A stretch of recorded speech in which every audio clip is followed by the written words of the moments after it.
Brother.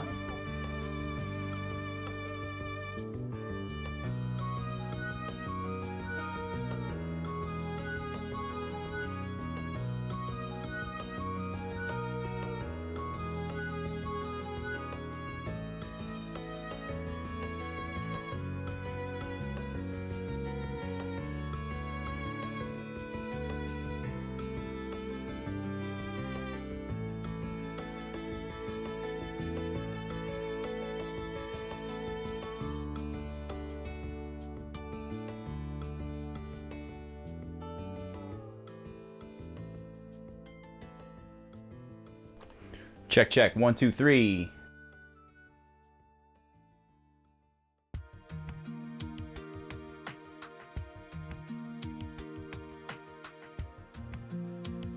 What's up, y'all? What's going on? Isn't that the most amazing photo ever taken, Brack? That picture was taken like 40 years too early. I don't know, it must have just been making the rounds like a couple of weeks ago or a month ago, because I was just seeing it a lot of places, and at first I was like, oh, that's weird and funny and cursed, and I assumed it was photoshopped, you know, because I just assume most things that are too good to be true are photoshopped. But then I was like, wait a second, those are the first letters of their names, and they just happen to be standing in that order, and that wasn't a thing yet. And I was like, holy smokes. My mind was completely blown, and I was like, yeah, I'm gonna need to slap that on the starting soon screen. It's too good. It's way too good. Look, I mean, they're so happy. They don't know what a JRPG is. Nobody knows what a JRPG is. It doesn't exist yet at the time of this photo. It won't exist for another 30-ish years.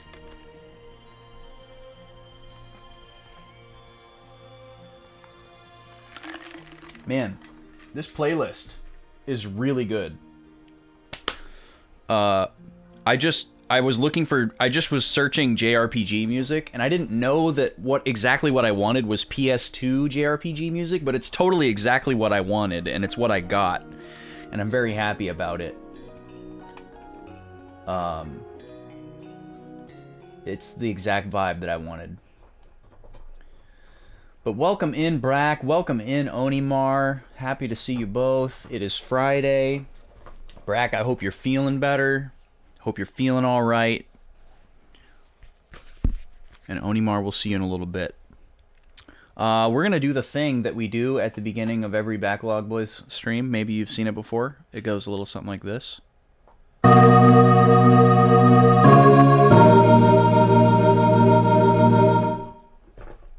Better than I was, he says. Well, that's good to hear.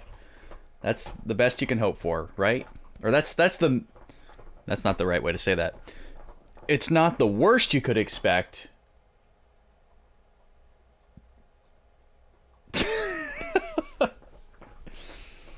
It's better than getting worse, and it's better than staying the same. There we go.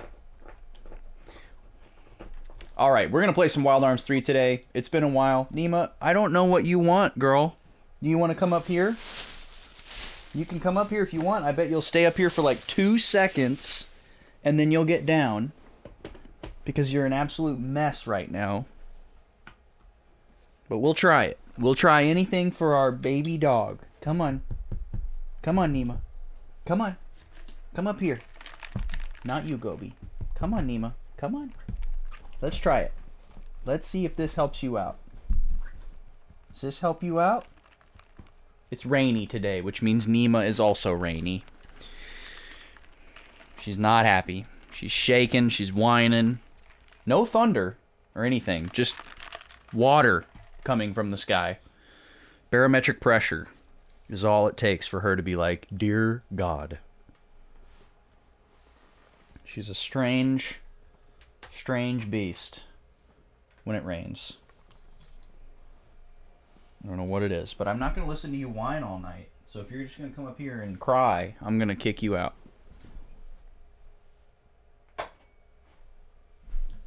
I've given her her CBD. I've given her her food. That's all I can do. All right. So let's see. While this cutscene plays, I'm going to review my notes from last week. We can get all hyped up here.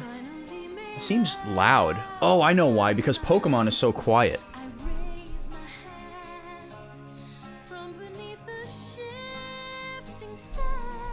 I have these really nice little speakers in here.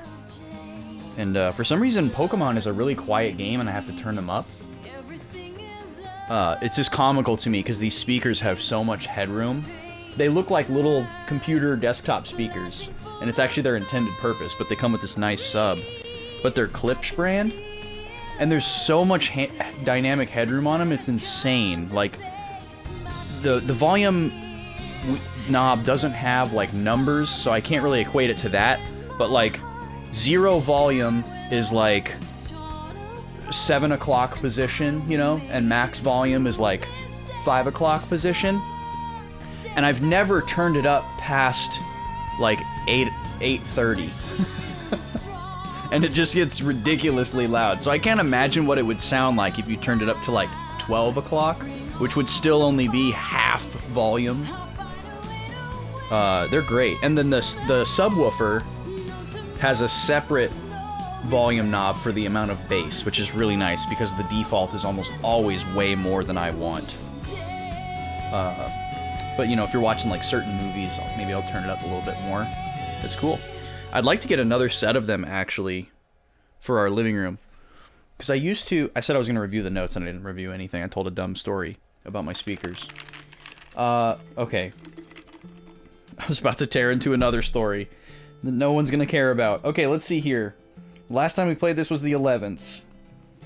Okay, I wrote down some notes about that dungeon that we were in. But we beat that dungeon. And then we heard about 5 Guardian locations. And we had already been to 4 of them when we heard about them. And then the 5th one is the one that we just did last week, I'm pretty sure. We went to Infinitum. Boy, I didn't take a lot of notes last week.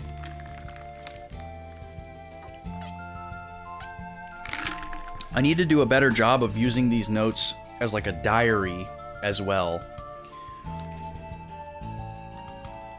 Because whenever I write this stuff down, like in the context of the stream, it's like, oh yeah, I'm gonna remember what that means. But then 2 weeks later, after playing Pokemon for 20 hours, 25 hours...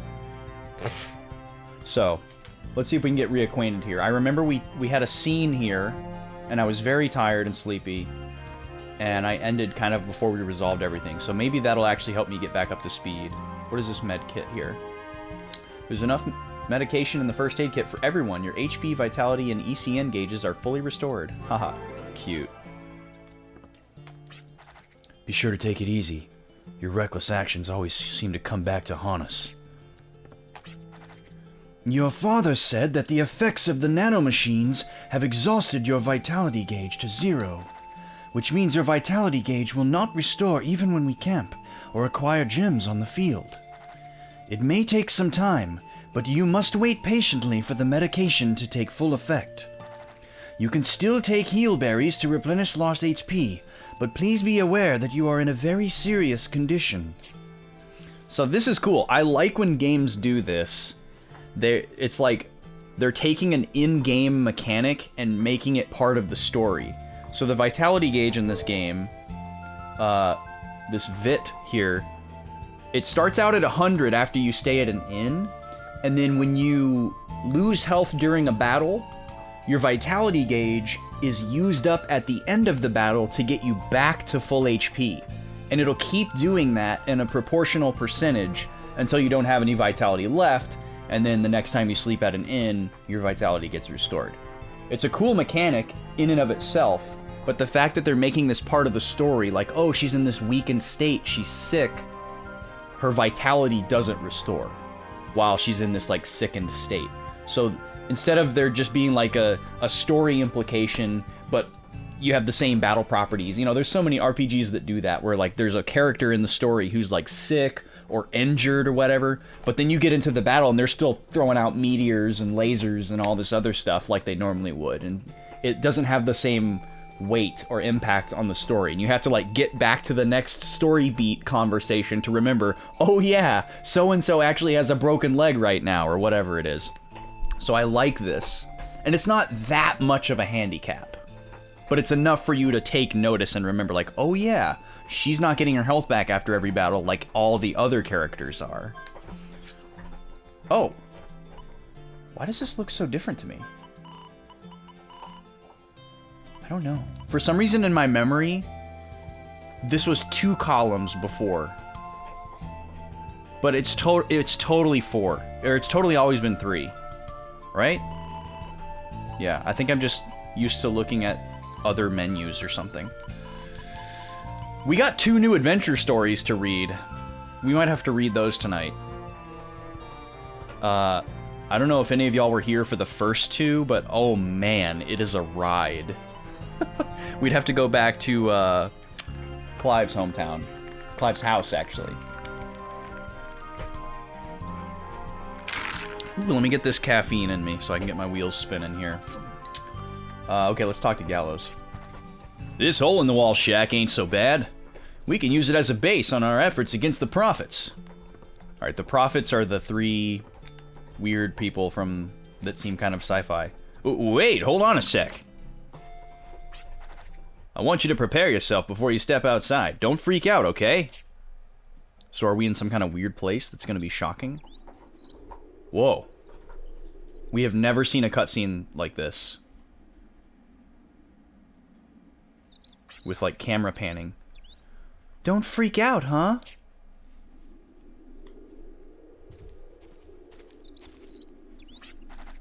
Yeah, it knocked our socks off when we first saw it. I thought I was hallucinating.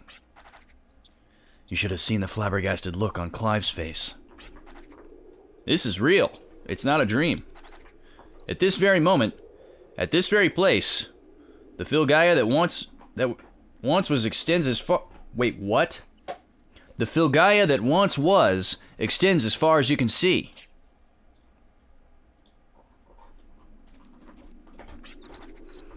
I wouldn't call it flabbergasted. I was just in awe. Anyhow, do you still remember the memory fragment that Lamium, the founder of the Ark of Destiny, explained? What will we find at the foot of the great tree? A world of green and blue. If such a world of green and blue exists on Filgaia, then this must be the only place. So I remember we went into a dungeon that had 2 entrances, and we had to fight 2 of the same boss, and then we converged. So is this where we ended up? I don't remember exactly what happened at the end. Then Yggdrasil exists. We're almost there. This looks like a freaking one of those like glacial lakes in like the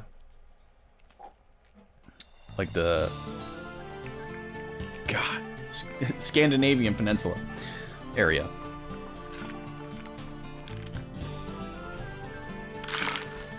All those like amazing photos that you see on like wallpaper websites where there's like a huge snow-capped mountain, and right at the base of the mountain there's this lake that looks like it's about a foot deep, and the water is crystal clear and you can see right through it, and then there's all this like greenery around it. Okay, so where are we here? We're on the map. I don't recognize where we are. What happens if I press select? Oh, we're just on a straight up new continent. So how did we get here? How did we get here? I don't remember. But we're on an island. And I'm assuming we don't have our boat. So we're just gonna start looking around here, I guess. This place is called Green Lodge. I'm assuming there's gonna be battles here. But we're also led to believe that we can, rest infinitely at that inn for free. So we've got plenty of time to scan this place. I should probably be doing it a little bit more methodically.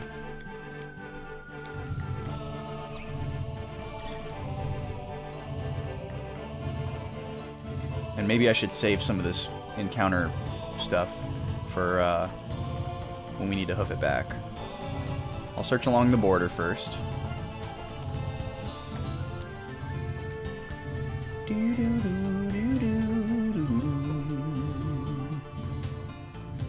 So we're actually not reaching the outer edges of the continent, which is kind of interesting.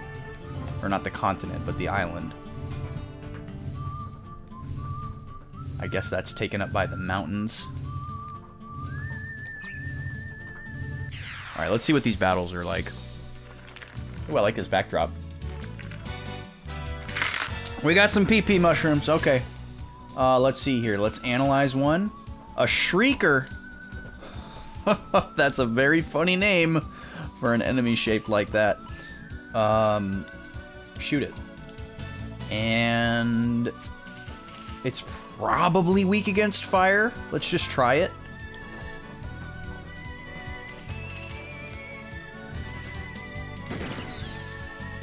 You'd be a Shrieker if you saw this guy walking around. I mean, come on. Look at it. Oh my god, he inflicted that status on everybody? Oh lord. Oh lord. Is this gonna be just a crazy status enemy that doesn't even attack? Gallows has 3 status effects right now. Yep, he's inflicting amnesia, confusion, and misery. Holy moly. Let's see, who do I even have control of here? We didn't get our analyze off because he got rid of my ability to cast before I could. So this is a situation that I was expecting to happen. We've been waiting to find out which status effects we might want to prioritize, because we haven't really been put in tight situations where we've been bombarded with them. And this is a perfect example. So we're going to want to give everybody immunity to all 3 of these status effects as quickly as possible. The good news is these guys can probably drop the items that we need for that. I know we have a few, but I'm sure we don't have enough for everybody. We also recently maximized our chances of obtaining those rare drops with Jet. So as long as we keep Jet alive, we have a really good chance of getting those rare drop items. Thank you for shooting, Virginia. So there's a random chance at the end of a battle that you go into this little mini game, I guess you'd call it, where there's a chest with a trap set. This right here. So this has a certain percentage chance of happening, and this chest has a certain % chance of giving you nothing if you trigger the trap.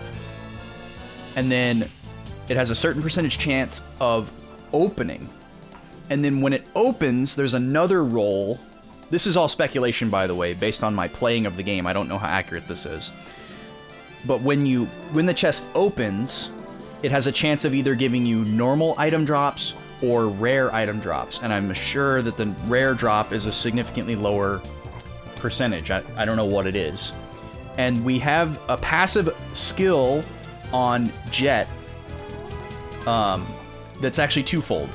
So right here on this screen, I can check everybody's luck status because your luck fluctuates. So you can see Gallows is best, Virginia's good, Jet is best, Clive is worst. These fluctuate from time to time, but we have an ability on Jet to where his luck will always be best. So he's going to be the person that we always utilize to open these traps. And then on top of that, we gave him another passive skill that I believe increases our chances of not triggering the trap. So basically that means, yeah, he has a better chance of disarming the trap. So basically we have the highest chance of possible to get the rare drop. There may be a passive skill that increases the chance of rare drops, but we haven't seen it yet. So basically we're just trying to make sure that as many times as possible the chest opens, and then it's up to that percentage whether or not we get regular items or the rare drop. That's where we're at. Yo, Tofu! Welcome in, dude. I hope you've had a good day. I've had a really, really easy day.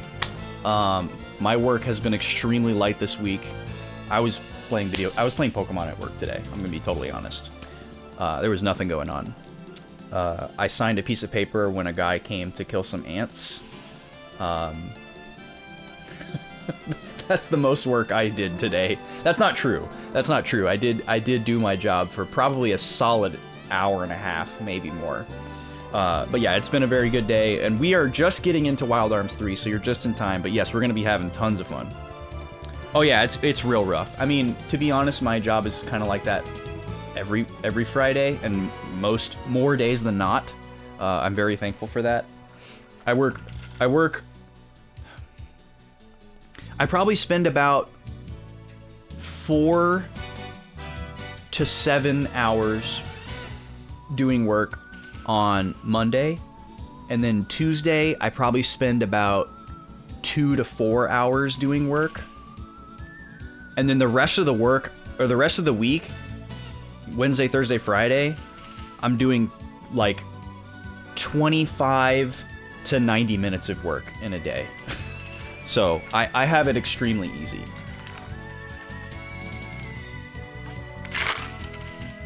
The rest of the time I'm just like doing other stuff or pretending or whatever. Just being available if things come up, you know, one of those kinds of things. I'm not technically on call. People don't call me very often, but in the same respect, kind of like on call, like if something pops up.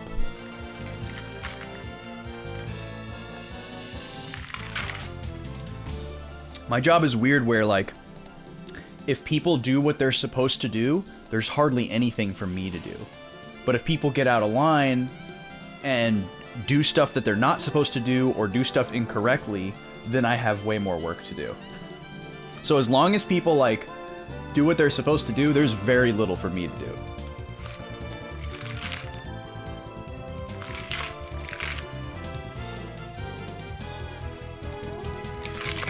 Okay, let's open this chest. Let's kick off tonight with a rare drop, shall we? Come on, Jet. Trap disarmed. Now, we got a dragon fossil. I'll take it. I'll take it.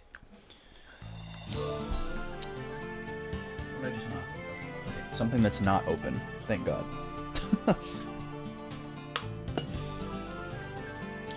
All right. So we need to see about healing these statuses here. Toy Hammer gets rid of Amnesia. And then what gets rid of Misery? Peppy Acorn. So this is by far the most status effects we've ever been hit with. That enemy is able to inflict multiple at a time and on the whole party. So hit the whole party and then inflict 3 different status effects on the whole party. Usually it's single target, single status effect. So that's quite the step up. So let's take a look at what we've got here. Gallows doesn't have resistance to any of those. Yikes.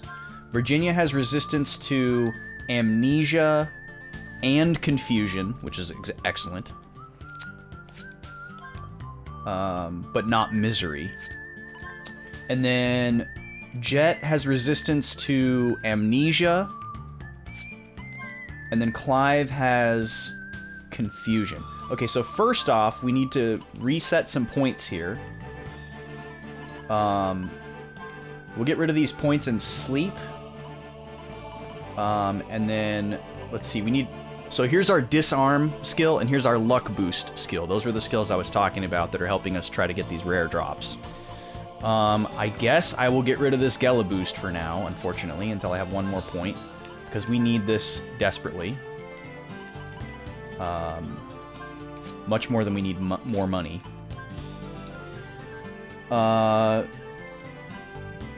We need to take away a few points here.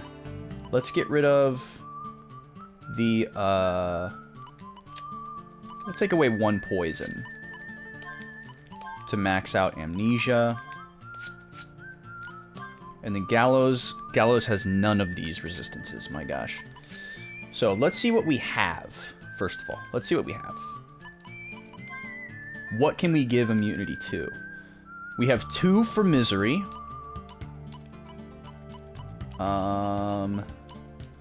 That's it?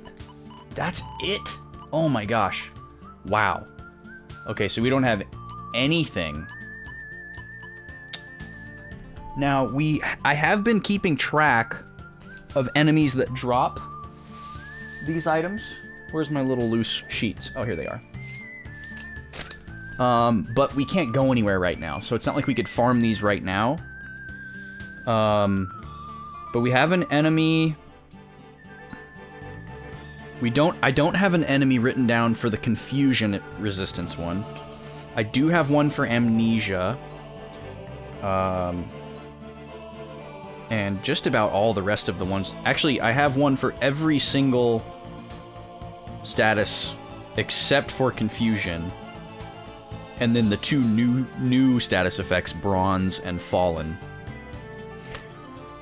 Okay. So now might be a good time to utilize these 2 heart leaves. Misery prevents you from using any of your skills. So who are the 2 characters? The 2 characters that are most important to be able to use their skills are Virginia and Gallows. So that's who we're going to give it to. Now, let's see here. Gallows only has 2 slots left on this guy, but he has all his slots on this one. So let's give him 1 here. We're going to give him a heart leaf. Now, these are... The reason why I have to consternate so much on these is because these are one-time decisions. If we decided we didn't want this ability anymore on this medium, like say we were going to move it to another character who already had that immunity, it's like, oh, we don't need this anymore. Well, if I take this off of here, I don't get my heart leaf back. It's gone. So once it's on here, you got to leave it on here.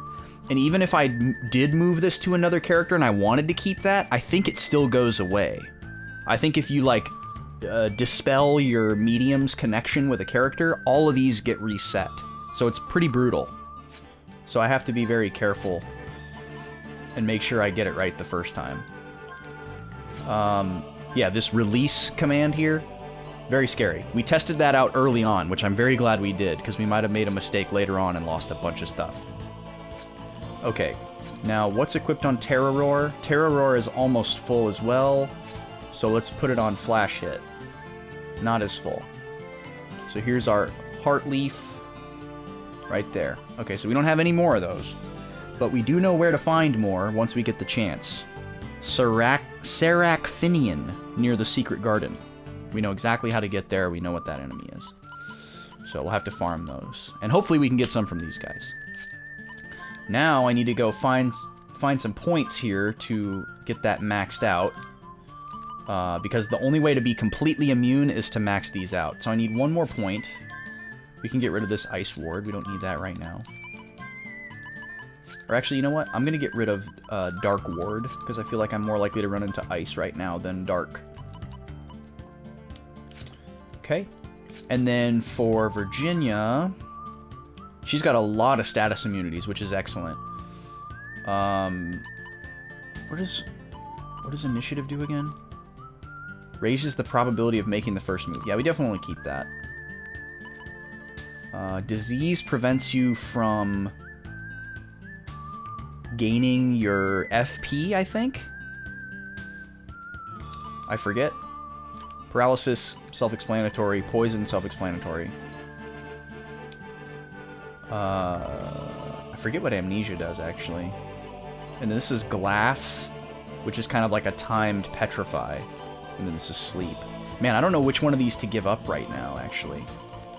I guess I'll give up Glass. Well, no, I'm going to give up Paralysis. I don't think we're going to run into Glass out here, but just in case. Just in case. The Fire 2.0 Assembly Employee Training video. Ooh, that is... Man, that would be fun to make. Welcome in, Gooby. How are you? Alright.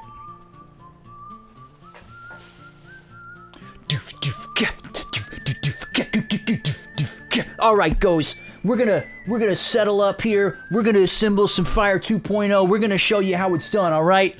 For first off, you're gonna get your 2 ingredients, alright? The key ingredients here are the Flamin' Hot Munchies and the Cheddar Jalapeno Cheetos.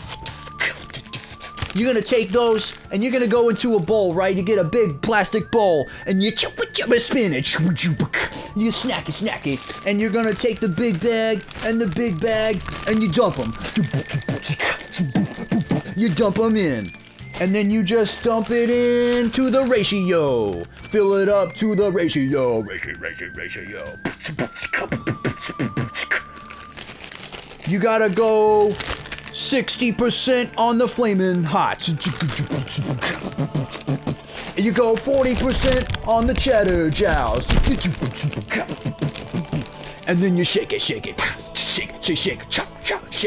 toss. Shake, toss. And then you got your spicy snack. And then you crunch it. Yeah, you like how I just had these ready to go? You weren't ready for that, dude. Another one of them block rockin' beats.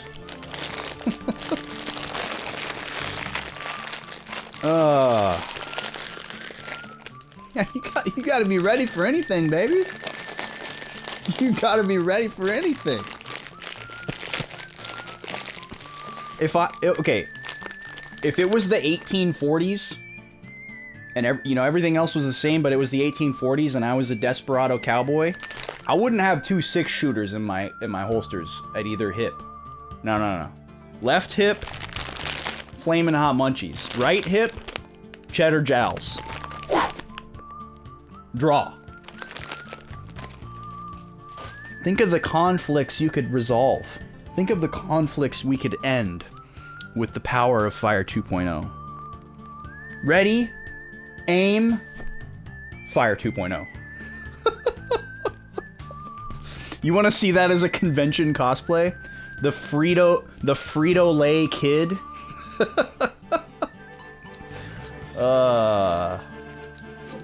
You are a silly man, Gooby, and I appreciate it.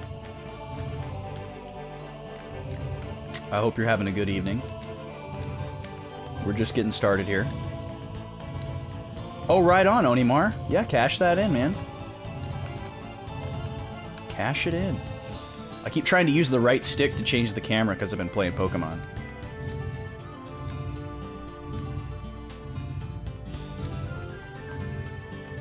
Alright, there's the link. Wait, 500 titles. You know I can't do 500 titles, right? Also, you gotta cash in those channel points. Oh, we got another new enemy.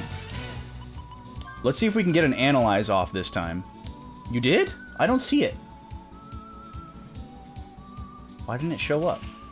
Oh, you're right. It is there. Okay, my mistake. It doesn't show up for me for some reason. All right.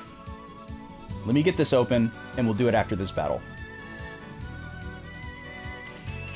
Oh, wait. I don't want to open it on here, though. I want to open it on here.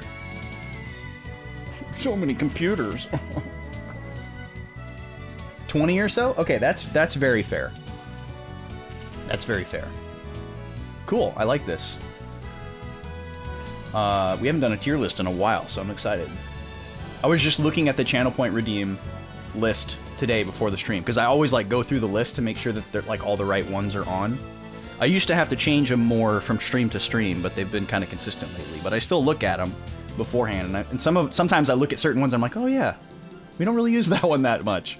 So it's cool to see the tier list come through. Okay, we're gonna take care of these guys first. Let's take care of these guys first, because they are really annoying. Oh yeah, we can run from battles now. Crazy. We had to get this far. We had to get 40 hours into the game before we could get the ability to run away from battles. But we sure value it now. Okay, here's the big attack. Okay. Virginia's immune to all of that stuff, which is awesome. This was the only list with good games on it. Well, hey, thank you for, making sure that you found a good one, you know? And not just, taking a cursory glance at it.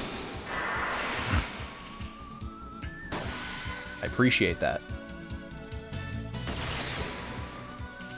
So once again, I don't think the Analyze went off. Nope, it didn't. I guess it's because of the Confusion status effect that his attack gets canceled out. I don't know what's going on there. This thing is called Okie Pete. I really want to get an analysis on these enemies. I really like doing that. Banter? Oh, don't shoot Gallows, you idiot.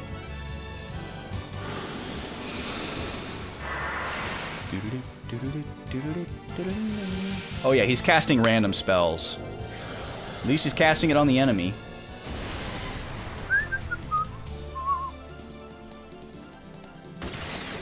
So we don't have anything for confusion immunity, do we?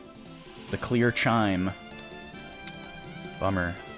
So, okay, so confusion, I guess, instead of just guaranteed to not be in control, you can at least send a command, and there's a chance, I'm guessing there's a chance that he'll do it. So let's do this. Let's do clearance. We'll get rid of his status effects, and then everyone else can defend, so we can at least make sure that we get this analysis off. It's also nice that that gets rid of all of them. Meanwhile, Jet is just blowing Gallows away. Imagine walking through the woods and you randomly stumble upon a guy shooting mushrooms with a gun. Okay. Wow, he has a lot of elemental relationships. Weak against fire, I was correct. Absorbs lightning. I mean, look at that silhouette. Come on. Come on, they were having fun here. That wasn't an accident. Look at that goober. Goober with a boober. Alright, now you can kill the mushroom. Okay, another chest. Come on, rare drop, please. Come on. Please. Dang it. This town ain't big enough for 2 goobers. Okay, we're gonna do that tier list now. I'm trying to make my way back to the town. But I'm not gonna... Oh, there's a big lake in the middle of here. That must have been what we were looking at in the cutscene. Okay.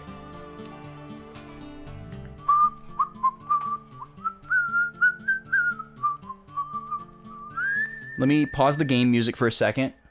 We're gonna spend a few minutes on this tier list.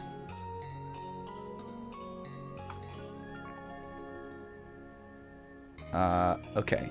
And then, let's see. Let's see if this works.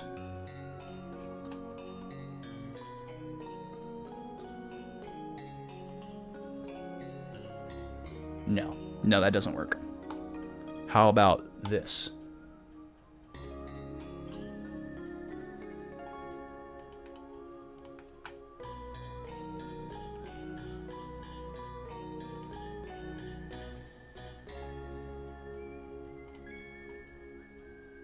Let me repurpose this, and we'll use this one.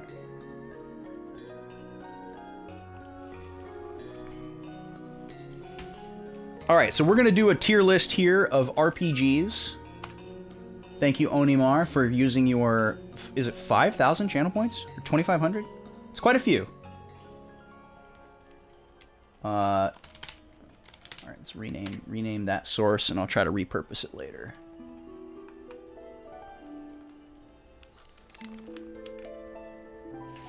Try to have at least 2 games in each ranking except for the last 2 rankings. You mean like each tier? So let's see here. We've got... Oh wow, we've got a lot of tiers here. So we have S through F, like you'd expect, but then there's like an S plus up here. Oh, interesting. So at the bottom here we have utter trash, which is like F minus. And then we have a haven't played and want to, so like a neutral tier, and then haven't played and won't, which I guess you could take a bunch of different ways. It could be like I refuse to play it, like I'm 0 interest, or just like this isn't a game for me and it probably won't ever come up. So very interesting. These are so small. Okay, first I'm just gonna go down and kind of grab a few that I recognize, just based off of the art. So I see Chrono Cross here. Chrono Cross is a solid A tier RPG. I might move it into S later. Here's Chrono Trigger right next to it. Chrono Trigger is a solid A as well, for very different reasons, actually. Bravely Default. That is an S tier for me. And then I saw Bravely Second here. I haven't finished Bravely Second, so I'm not going to rate that one. I know a lot of people don't like it as much.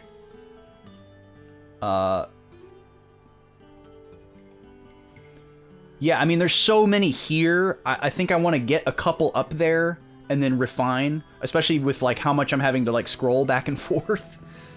But yeah, I'm not married to these yet at the end. Okay, here's all the Dragon Quests. This will be like a mini Dragon Quest tier list for a second. Dragon Quest VII is absolutely incredible. Definitely my favorite in the series. This is like an S+ for me. And then Dragon Quest VIII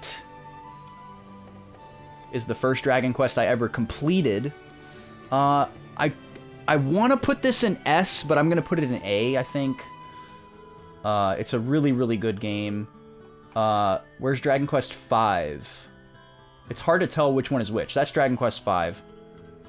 Dragon Quest V is an S tier game for sure. Dragon Quest III is the one I'm in the middle of right now. This is my favorite retro, or NES Dragon Quest, I should say, so far. I'm going to give this one a solid B. It's been really, really good. It's so much longer than 2. And 2 was so much longer than 1. I haven't played Dragon Quest 4, 6, or 9. I haven't played 11 either. So, and I don't see Dragon Quest 1 and 2 here. I see Dragon Warrior Monsters. Haven't played those. I think this is Dragon Quest 1, actually. It's really hard to tell. Yeah, this is Dragon Quest 1. Okay, Dragon Quest 1. Dragon Quest 1 is like a fun game that you could play like in a couple afternoons. It's kind of got like a Zelda 1 vibe. You only get one character. There's no party characters. The game doesn't really hand you anything. It's kind of really difficult to get started like Zelda 1. And then once you get into a rhythm and you get a little bit stronger, it's a lot easier. And some of the mechanics you wouldn't expect for an RPG. So I'm going to give this like a a C, but like a positive C. You know, like it's a special experience. Child of Light played this on YouTube back in the day with Vaughn and a good friend of ours, Tom. If you're a fan of Child of Light, definitely go to our YouTube, go to the Backlog Boys YouTube and watch this series. That was a really fun playthrough. Or if you're interested in games that have really good art and music, I'm gonna give Child of Light a B. Really, really good game. Really solid. Let's see. Still just kind of skimming for things that I recognize. Never played a Diablo. Never played a Dark Souls. These are in alphabetical order. There's so many games here that I own that I haven't played yet. Okay, here's Earthbound. Earthbound is definitely an S tier. I know some people think that Earthbound is, like, overhyped. Etrian Odyssey I love as a series, but I've never actually played through one, so I can't really... Final Fantasy spin-offs...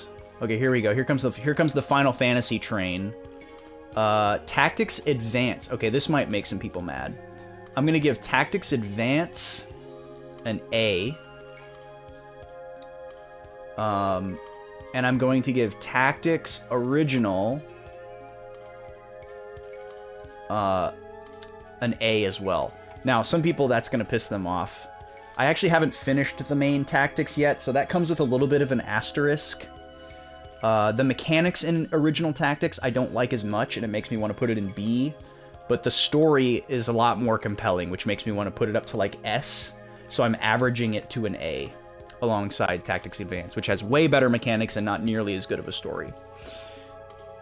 Final Fantasy VII. This is an easy S+ for me. easy S+, and I will defend that. Is this Echoes of Time or Ring of Fate?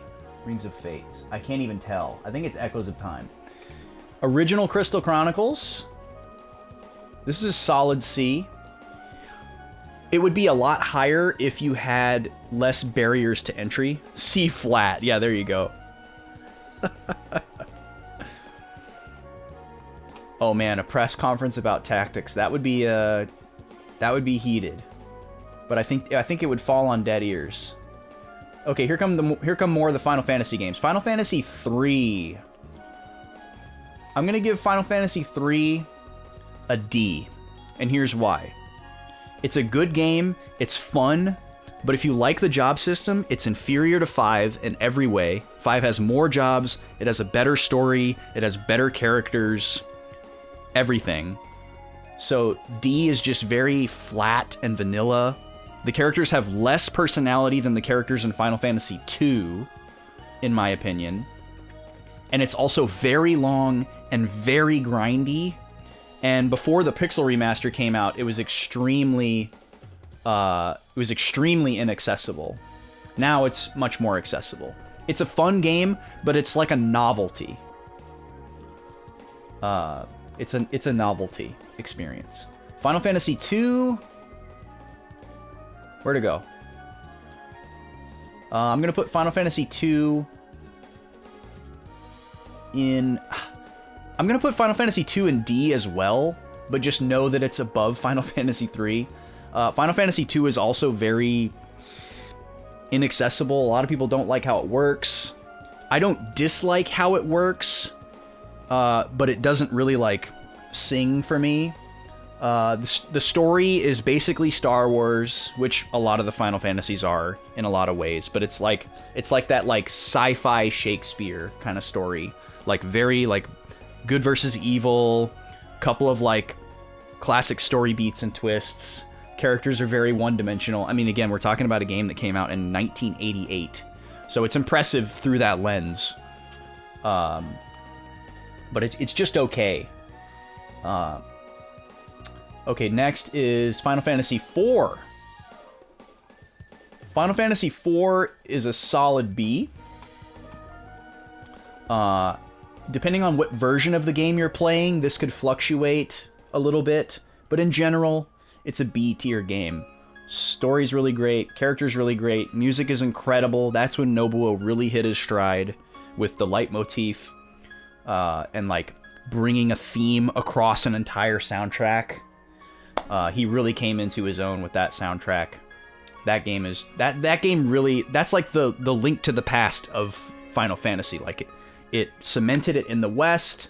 It really cemented the series kind of like formula for the next like 7 games. So Final Fantasy IX, obviously, if you guys have been here, you know this is my favorite game of all time. Easy S+. Wait, Final Fantasy VII's down here again? I don't know what's up with that. Final Fantasy VII's down here again. I don't know, maybe this is supposed to be like the PC version or something. I don't know. It's not remake. Final Fantasy VIII. Alright, might make some people mad with this one, but this is a C for me. The story is a mess. The characters are very hit or miss. Soundtrack is great. The gameplay is extremely fun. The gameplay is what saves Final Fantasy VIII. And not just the way that the game works, but like how much freedom you have to approach it in different ways.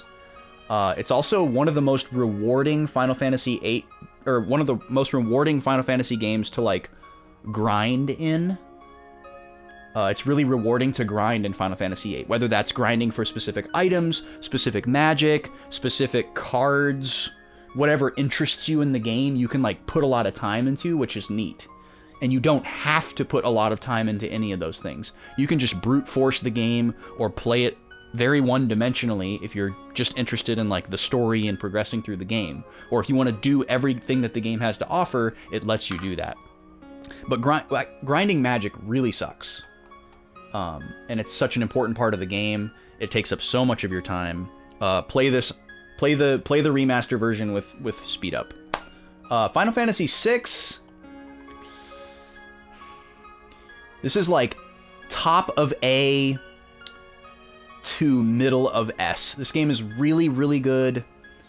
I don't think I would put it above Bravely Default, Dragon Quest V, or Earthbound. And for me, it's hard to put it above Chrono Cross. So I think I gotta put Final Fantasy VI in A. Final Fantasy VI is my third favorite Final Fantasy, but I would say it's significantly below 7 and 9 for me. But 6 is really, really good. There's about 3 or 4 too many characters. It makes it a little bit harder to get invested in them, but they do all have well fleshed out backstories. Brack's mad. I'm sorry. Yeah, it's Brack's favorite Final Fantasy. It's a phenomenal masterpiece of a game, but it's still my third favorite in the series. What is this? Is this Final Fantasy 11? I can't even tell. Oh, this might be Final Fantasy V. Yeah, this is Final Fantasy V. Okay. So Final Fantasy V.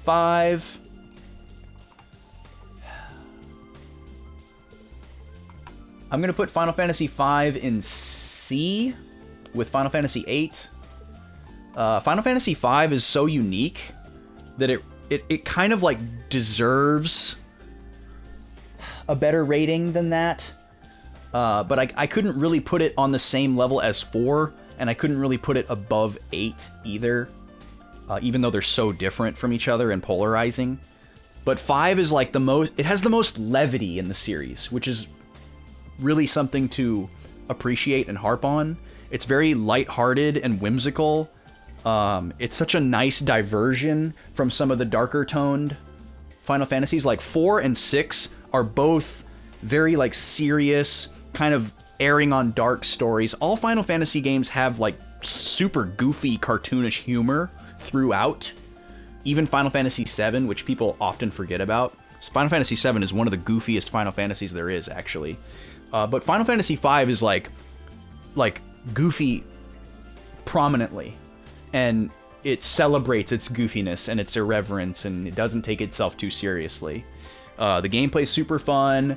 And the other nice thing about 5 is if you're just playing the story, it's not too long. If you're 100%ing Final Fantasy V, it's very long. But it's in a super sweet spot. Yeah, nothing goofy about going on a date with Barrett at the Gold Saucer. Exactly. Nothing goofy at all, guys. It's super normal. Okay, back to Final Fantasy here. Oh, what is this? That looks like Dragon Quest VIII as well. That must be 11. Well, no, this is 11. I don't know what this is, but it's a Dragon Quest I haven't played. Where were we? Never played a Fallout. Never played Fable. Okay, here we go. Final Fantasy X-2. Okay, I can't... I want to rate that game, but I haven't actually played it, so I shouldn't. Final Fantasy X. Okay, I'm gonna really piss some people off with this one. This is a hard one for me. Because there are certain things about Final Fantasy X that I love, and there's certain things about Final Fantasy X that I hate. Which is very weird for me, because there's not a lot of Final Fantasy games that have things that I hate. But 10 has a few things that I really hate, but it also has things that are amazing. So it's really hard to rate this one. Like, I almost have to split this into two. Like, if I was just rating Final Fantasy VIII on its gameplay and its graphics and its music, easy A. Easy A. But if I'm rating Final Fantasy X on its, side content, story, voice acting, and, overall presentation, then it's like an F. So I don't know what to do with this one. This one kind of tears me up. So I don't know. Do I average between A and F and put it in C? I don't know. Yeah, I don't know, the battle system is phenomenal. Sphere Grid is okay. Some of the characters are cool. Some of the characters are really weak. character development. For character development, this is like an all-time low for me. There's so little character development. There's like 3 characters in this game that change from beginning to the end of the game, and the rest of them are just kind of there. And that kind of like, that's like a really big black mark for me. I am a sucker for character development, and the fact that we knew that character development was something that the series could do a really good job of before this, that's a huge bummer for me on this one. You know, voice acting, it's a mixed bag. Take it for what it is. It was very early in the time of voice acting in the West. I try not to count it too hard against it, but the fact that the 2 people in the game who talk the most have really bad direction, to put it as nicely as possible, makes it really hard to get through. I gotta put this one C. I gotta put it in C. Okay. 10-2, 13-2. Is this Lightning Returns? Okay, Final Fantasy XIII. This is an interesting one. Now, I'm actually gonna put Final Fantasy XIII in B. And this is kind of controversial to put it on par with Final Fantasy IV, my 4th favorite Final Fantasy. And to put it above 8, 5, and 10. But I'm going to explain. I'm going to explain why. Because, for one, Final Fantasy XIII, it has a lot of problems. It has a lot of problems. But it's an extremely playable game. One of the main things that people fault 13 for are convoluted plot, and being extremely linear. Like, the common criticism that's always thrown out about Final Fantasy XIII is that it's a hallway, right? You just walk forward, you just follow the beacon, you go to the next checkpoint. And it's very true, the game does that.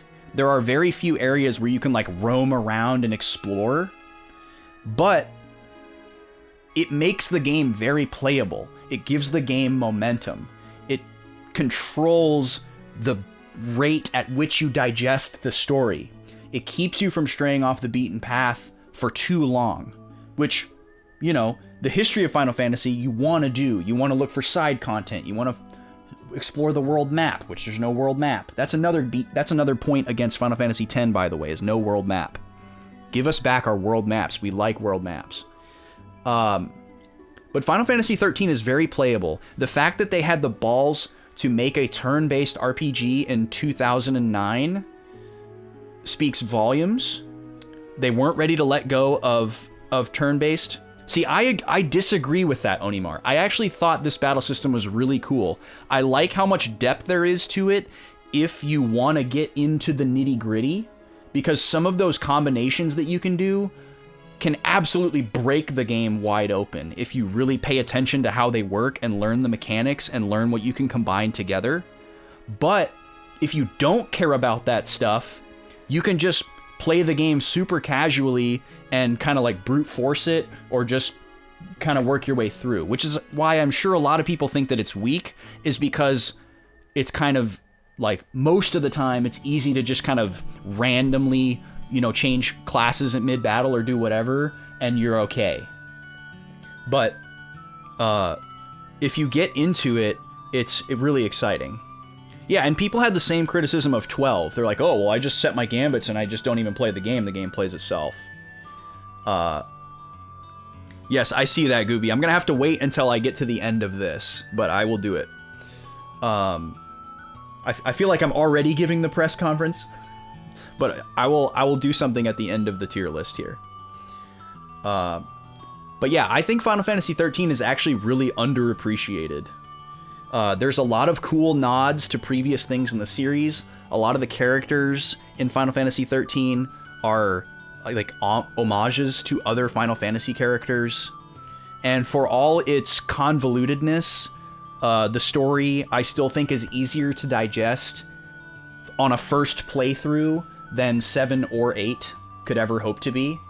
Those stories are much more complex, and especially the people who like think that they understand the Final Fantasy VII series or Final Fantasy VII story, but they actually don't.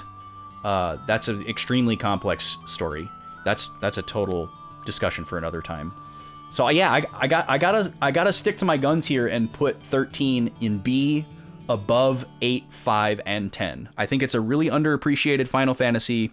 It stays with a lot of conventions while also doing a lot of things really differently. Also, the graphics hold up extremely well, which graphics isn't really a huge pillar of Final Fantasy for me at all. But it is amazing to me how good that game still looks. And I'm talking about the original PS3 version, not like modded, upscaled PC version. Like that game still looks really good. So yeah, I'm gonna stick to my guns there. It's a much more bite-sized experience, but it has great momentum. It's really easy to just kind of like not like easy game as in like there's no difficulty curve, but easy to like you always know what you're supposed to be doing, you always know what to do next, which a lot of first-time Final Fantasy players or even RPG veterans, the first time they play certain Final Fantasies, they're like, I don't know what to do next. You don't have to walk into a town, talk to every single character, listen to a bunch of dialogue to like know where to go next. Like there's fully voiced cutscenes. They're gonna tell you where to go next. You're in a hallway pretty much all the time. You know where you're supposed to be going. There's little banter along the way. There's storytelling happening as you're like moving through the land, which is cool. You know, that was before that was like a trope.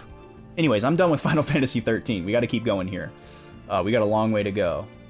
Let's see here. Final Fantasy XII. All right, I don't think anybody's going to get pissed off about where I'm going to put this one. I'm going to put Final Fantasy XII in...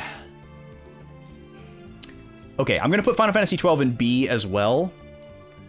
I have a feeling that if I had played through I think Zodiac Age, the remake, would probably go in A, because it's that much more accessible. But if I'm talking about original Final Fantasy XII, I gotta go B. That game is so dense. There's so much in Final Fantasy XII, but it's very overwhelming, and it's kind of... It has a high barrier to entry. You gotta really want it. If you want to understand that story, you gotta read every single line, you gotta annotate every single line. It's like Shakespeare. You gotta break it down, you gotta digest every single line if you really want to understand that story. If you want to understand the gameplay systems with the license board and the gambits and the combinations that you can do with your party, you gotta really invest a lot of time. And you'll get back what you invest, but you can't just like... you can't just like take a stroll through Final Fantasy XII and get the same experience that you could if you're like a hardcore gamer. So that makes it a little more difficult for people. Let's see here. The rest of these, Final Fantasy XV, Final Fantasy XI, the 13 sequels, I'm not going to rate those. Final Fantasy I, okay, fine. Final Fantasy I... I'll give Final Fantasy I a C as well. It's very approachable. There's just not a lot of meat on the bone. You know, it's the first one. There's not a whole lot going on. Okay. We're done with Final Fantasy. Fire Emblem. I've never completed a Fire Emblem. I've played very little of it. I don't feel qualified to give an opinion there. Golden Sun. I've only played the first Golden Sun. But it is a really good game. I'm going to give Golden Sun an A. Originality is a huge point for Golden Sun. Music is incredible. Gameplay system is really fun. It has a similar aspect to some of these other games that I've mentioned, where it's easy to just kind of like do a basic version of the gameplay and get through the game and be fine. But if you really want to dig into it,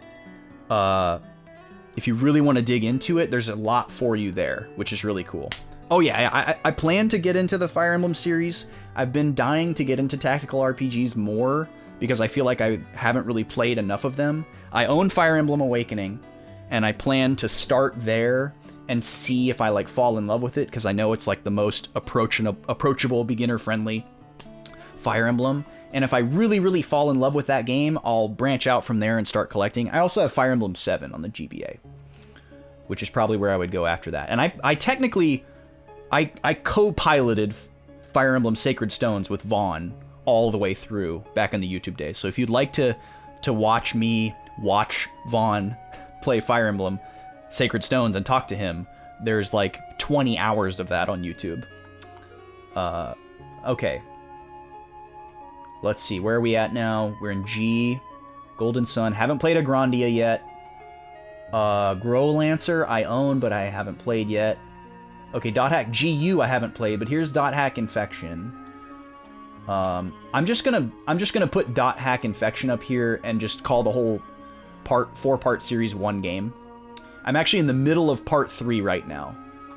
But for me, honestly, I know that other people won't put it here, but for my personal taste, this is an S, and I'll tell you why.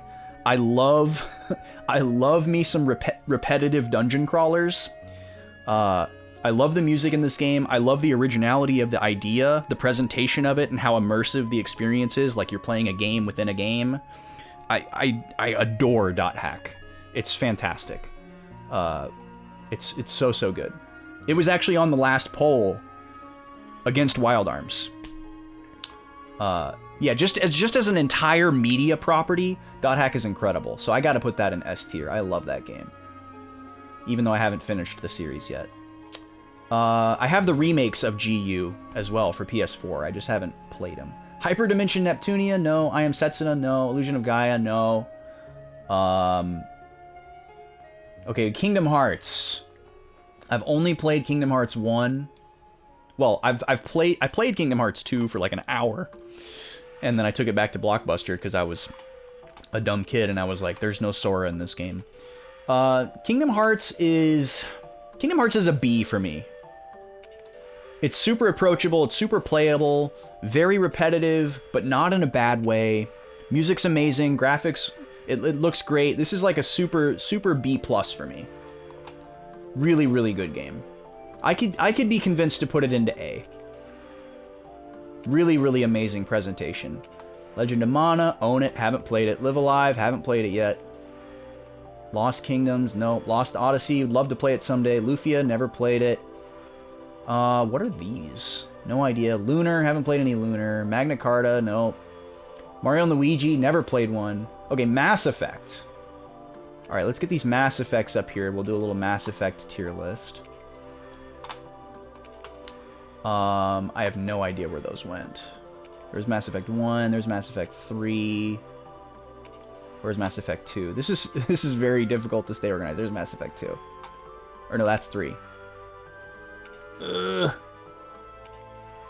This is very difficult to organize. Where'd they go? Okay. Alright, Mass Effect 1. Mass Effect 1 is... I love these games, man. I gotta give Mass Effect 1 an A. And then Mass Effect 2, I'm gonna do an S. And then Mass Effect 3, I'm also gonna do A. If I can ever find them again. There they are. Okay, there's 3. Or no, that's 2. Mass Effect 2, I'm gonna go S. And then where's 3? Where'd I put it? Here, let me see if I can zoom here. I know it's gonna screw up the way you guys are looking at it. There we go. Alright, where did Mass Effect 3 go?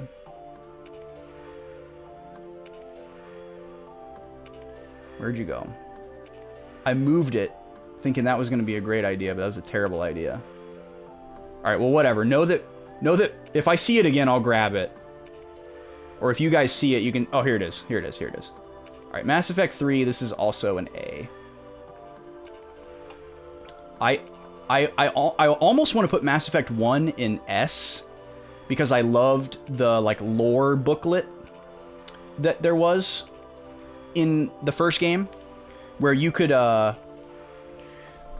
like, click on any planet or any, like, there was like this little guidebook thing, and it would explain the lore of the universe to you, because it's technically historical fiction. It's like distant future, and it would explain all this history and stuff, and this narrator guy would just read it to you. You didn't have to read it. So I just like sit back and listen to it and like learn. I loved that. But the thing that counts against Mass Effect for me is weird, because it's probably something that people love about it, but you could explore any planet, which was insane. You could just land on a planet and drive your rover around and look for stuff, and sometimes you wouldn't find anything, but you could go there and you could look. But for me, it was really overwhelming, because I was like, okay, I gotta search every planet, make sure I don't miss anything cool. And then in 2, they changed it to where you could just scan the planet, and I was like, oh, thank God. Okay, this is Dragon Quest II. I have played Dragon Quest II. I would like to rate Dragon Quest II. I can see these a little bit better now.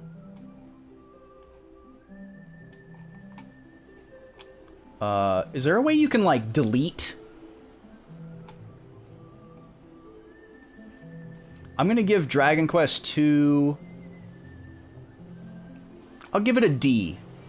It's got a lot of nostalgic, classic RPG appeal, but it's hard, and it's not the most approachable game. But I really enjoyed it as a fan of the series. You definitely wouldn't want to enter the series with Dragon Quest II.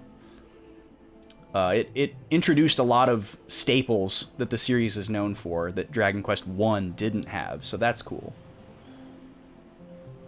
Okay, 4, 9, 6, 11, 10. Yeah, haven't played any of those.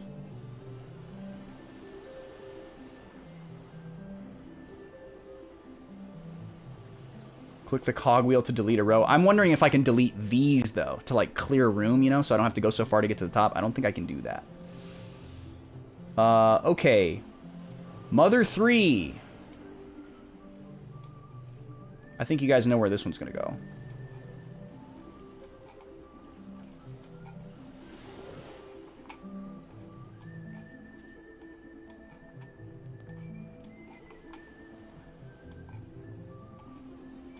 Mother 3 is an easy S+. That's like a top game of all time.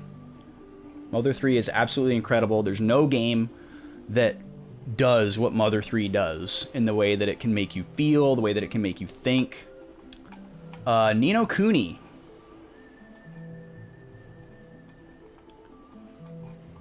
Ni no Kuni is gonna go in S for me.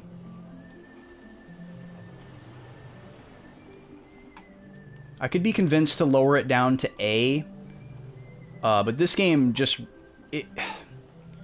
This game just feels very magical. I love games that are, like, super whimsical, and they make you feel like you're just kind of, like, lost in it, and you like everything about it. I like the music, I like the art, I like the battle system, and you just want to get all swept up in it. That game was so good. Voice acting was great. Let's see here. Oh god, Pokemon? Whew! Okay. This is important. Oh, wait, we got Paper Mario here. Okay, here's what I'm gonna do. I'm gonna start putting games that I haven't played into the haven't played thing, and then I should be able to delete the row. And maybe I can make some room that way. Like all this stuff, I don't know what any of Agarest War. I don't know what any of this stuff is. And we're like, I kind of want to get through the alphabet here. Arton Alico, Arc the Lad, never made it through one. I own the whole collection. Well, I don't own the PS2 ones, but I own the PS1 collection. Seems like a really, really cool game. Again, another strategy RPG that I'd like to get into. Nap is here. I see Nap in the chat. I haven't read what you said yet, but I see your pink name. I'm happy to see it. Atelier, never played an Atelier game, probably won't ever play. Or maybe there's a... Can I, like, minimize this row? It'd be so cool if I could, like, minimize that row. I'm also worried that if I delete this row, it's just going to put everything back into the bank. Let's see. Oh, no, it doesn't. Okay. Okay, so we found a hack here. So I'm gonna keep putting stuff in this bottom row. Dragon's Lair, Baldur's Gate. These are all like Western RPGs. that I don't really play much. Baten Kaitos, I tried, and I just can't do it. I love looking at Baten Kaitos. I love listening to Baten Kaitos, but actually playing it is not fun.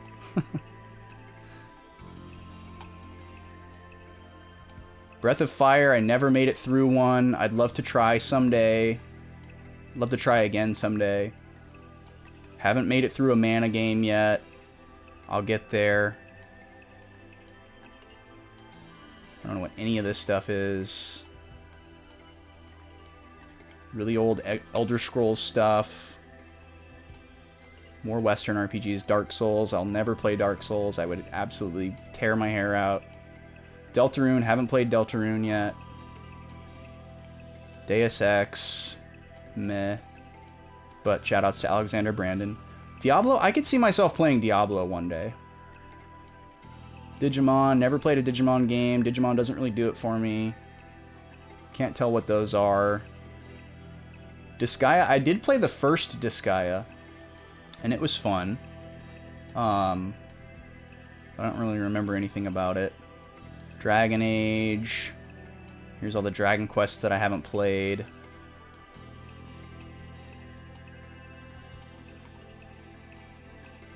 You guys are getting high value out of this redeem here. Just so you know. This is a big thing. Ephemeral Fantasia, I own the game, but I've never played it.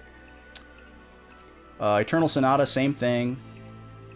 Etrian Odyssey is really, really cool. I love the gameplay loop, but I've never actually made it through one. Probably won't ever play Fable. Definitely never play Fallout.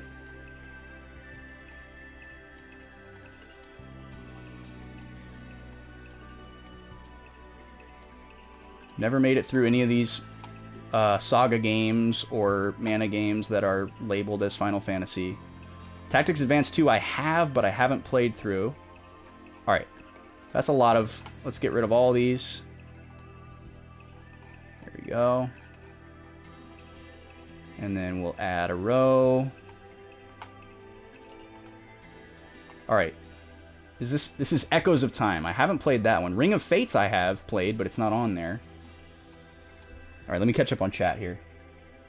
Okage. Yeah, I've seen that cover art in stores a lot, but I've never played it. A lot of people slept on it. Add me to that list. The Madman is gonna do them all. You did Baldur's Gate with Jiminy? Oh, man. Woo! Daggerfall has the biggest world map to date? Interesting.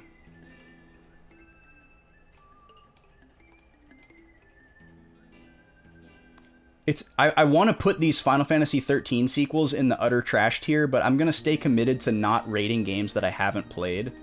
There's definitely a lot of games on here that I want to throw shade on and put them in the trash tier, but I'm gonna be diligent here and only rate games that I've played. Bunch of Fire Emblems that I've never played. Glory of Heracles. That's a bargain bin game. Grandia. Growlancer. Growlancer seems really cool, actually. Got an interesting story about Growlancer. Gungnir. .hack.gu. Haven't played it yet. Here's all the other .hack parts. I just rated the first part because it's all one game. Come on. It's all one game. Don't know what that is. Illusion of Gaia. Maybe someday. Infinite Undiscovery. Would love to play it someday. Kingdom Hearts. Only played the first one. I have the story so far, so maybe one day I'll play them all. Legend of the Gaia. Oh, Legend of Dragoon. We gotta rate that one. Alright. Legend of Dragoon is... It's an easy A. I kind of want to put it in S.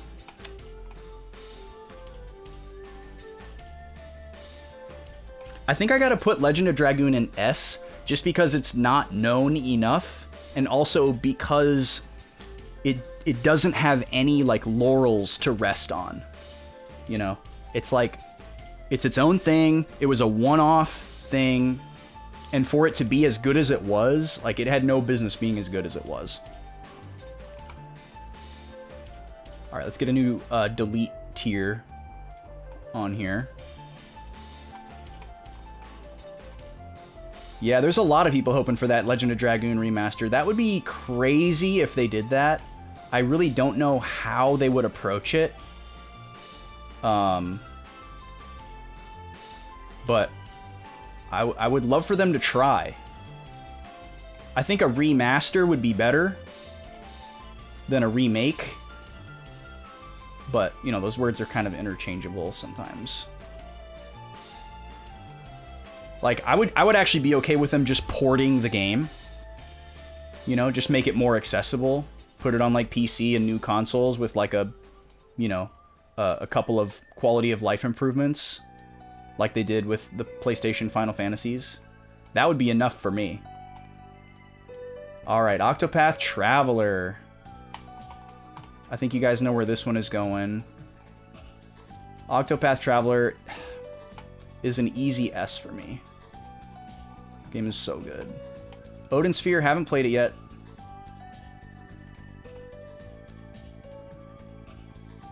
But I do have the remake for PS4 now. Paper Mario TTYD.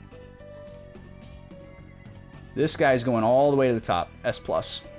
That is a fantastic RPG. So much value as well. Ooh, here we go. Paper Mario Color Splash. Here's our first F tier. Paper Mario Origami King. Haven't played it yet. Paper Mario Sticker Star. Here's our first utter trash. Alright, Paper Mario 1 is an easy B. I kind of want to put it in A. It's really fun. Yeah, I gotta go A for Paper Mario 1.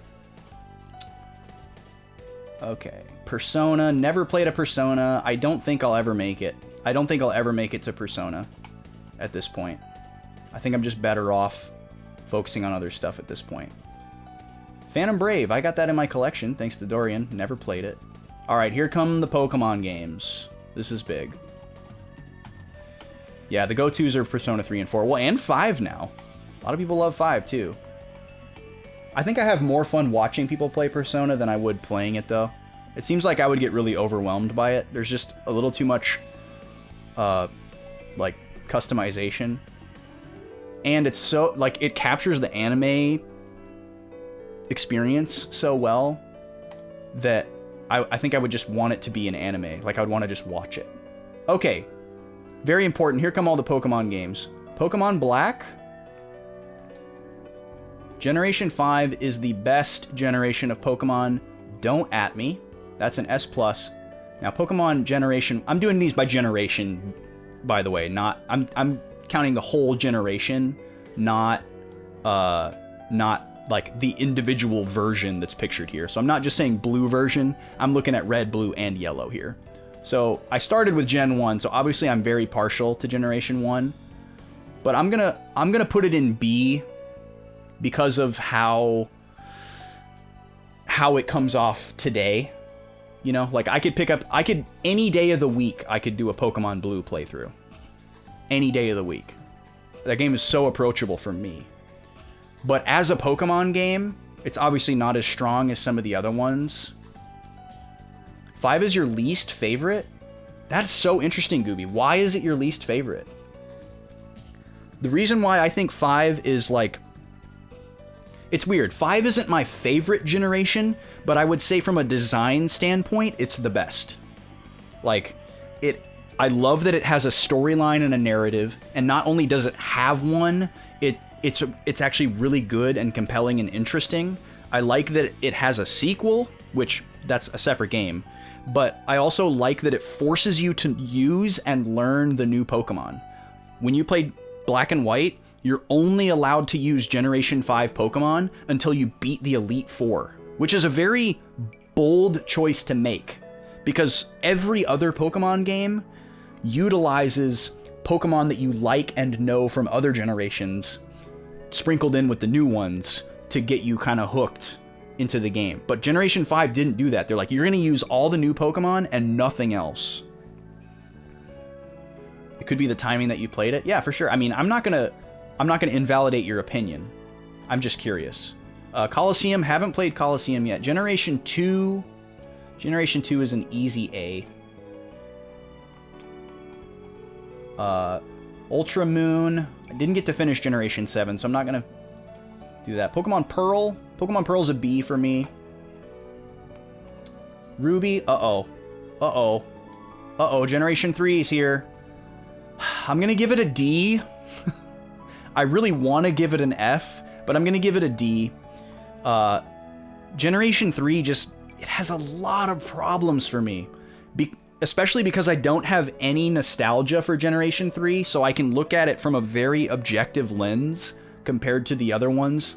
I didn't play Generation 3 as a kid. I played it as an adult. Well, I played it as a college student, and then again as an adult. And it has a lot of mechanical issues. It takes way too long to get fast travel in this game, and this is the least fun Pokemon map to traverse. So those two things combined together make for a very poor experience. Like, it takes so long to get Fly in that game, and it's so hard to get around this world without Fly. And it takes a long time to get Surf, too. I know Gen 3 is your favorite. I know Gen 3 is a lot of people's favorite, and it's totally fine. To each their own. But for me, this game is really, really undigestible. This is a very hard pill to swallow for me, Generation 3. I think the Pokemon are good. The new mechanics that it introduced to the series were huge. Abilities and natures, like, that's great. You know, it's laid the groundwork for the metagame, and then so that, you know, Generation 3, from a metagame perspective, Generation 3 definitely walked so that Generation 4 could run. Like, Generation 4 is when the metagame took off and solidified itself. And it definitely owes that to what Generation 3 started. I have to acknowledge that. But just from like a casual gameplay standpoint, Generation 3, it's just not that good. I really don't think so. So I'm sorry, Gooby. I know you're not liking my Pokemon tier choice. Backlow 8 TV, holy gad, how are you, my dude? Thank you for that 26-month resub. You know you're our guy. And you're getting us closer to that sub goal stream. Thank you so much. We'll talk more about that later, actually.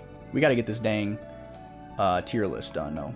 Pokemon Sword. Okay, Generation 8 I really liked, but it's not incredible. I'm going to put it in C. Black and White 2. I've actually never finished this one, so I shouldn't rate it. XD Gale of Darkness. Never played it. Pokemon X. Okay, Generation 6 I really liked. A lot of people didn't. I'm going to put this one in C as well. It's really, really solid. What is this? Guilty Gear? Nope. No, we're in P. I don't know what that is. Phantasy Star. Never played one. Quest 64. Come on. Radiata Stories. Someday. Resonance of Fate. Meh. Romancing Saga. Rune Factory. Never played any of this stuff. Probably never get to it. Saga Frontier. A lot of people swear by it. Looks too overwhelming for me. Secret of Mana. It's on my list. Shadow Hearts.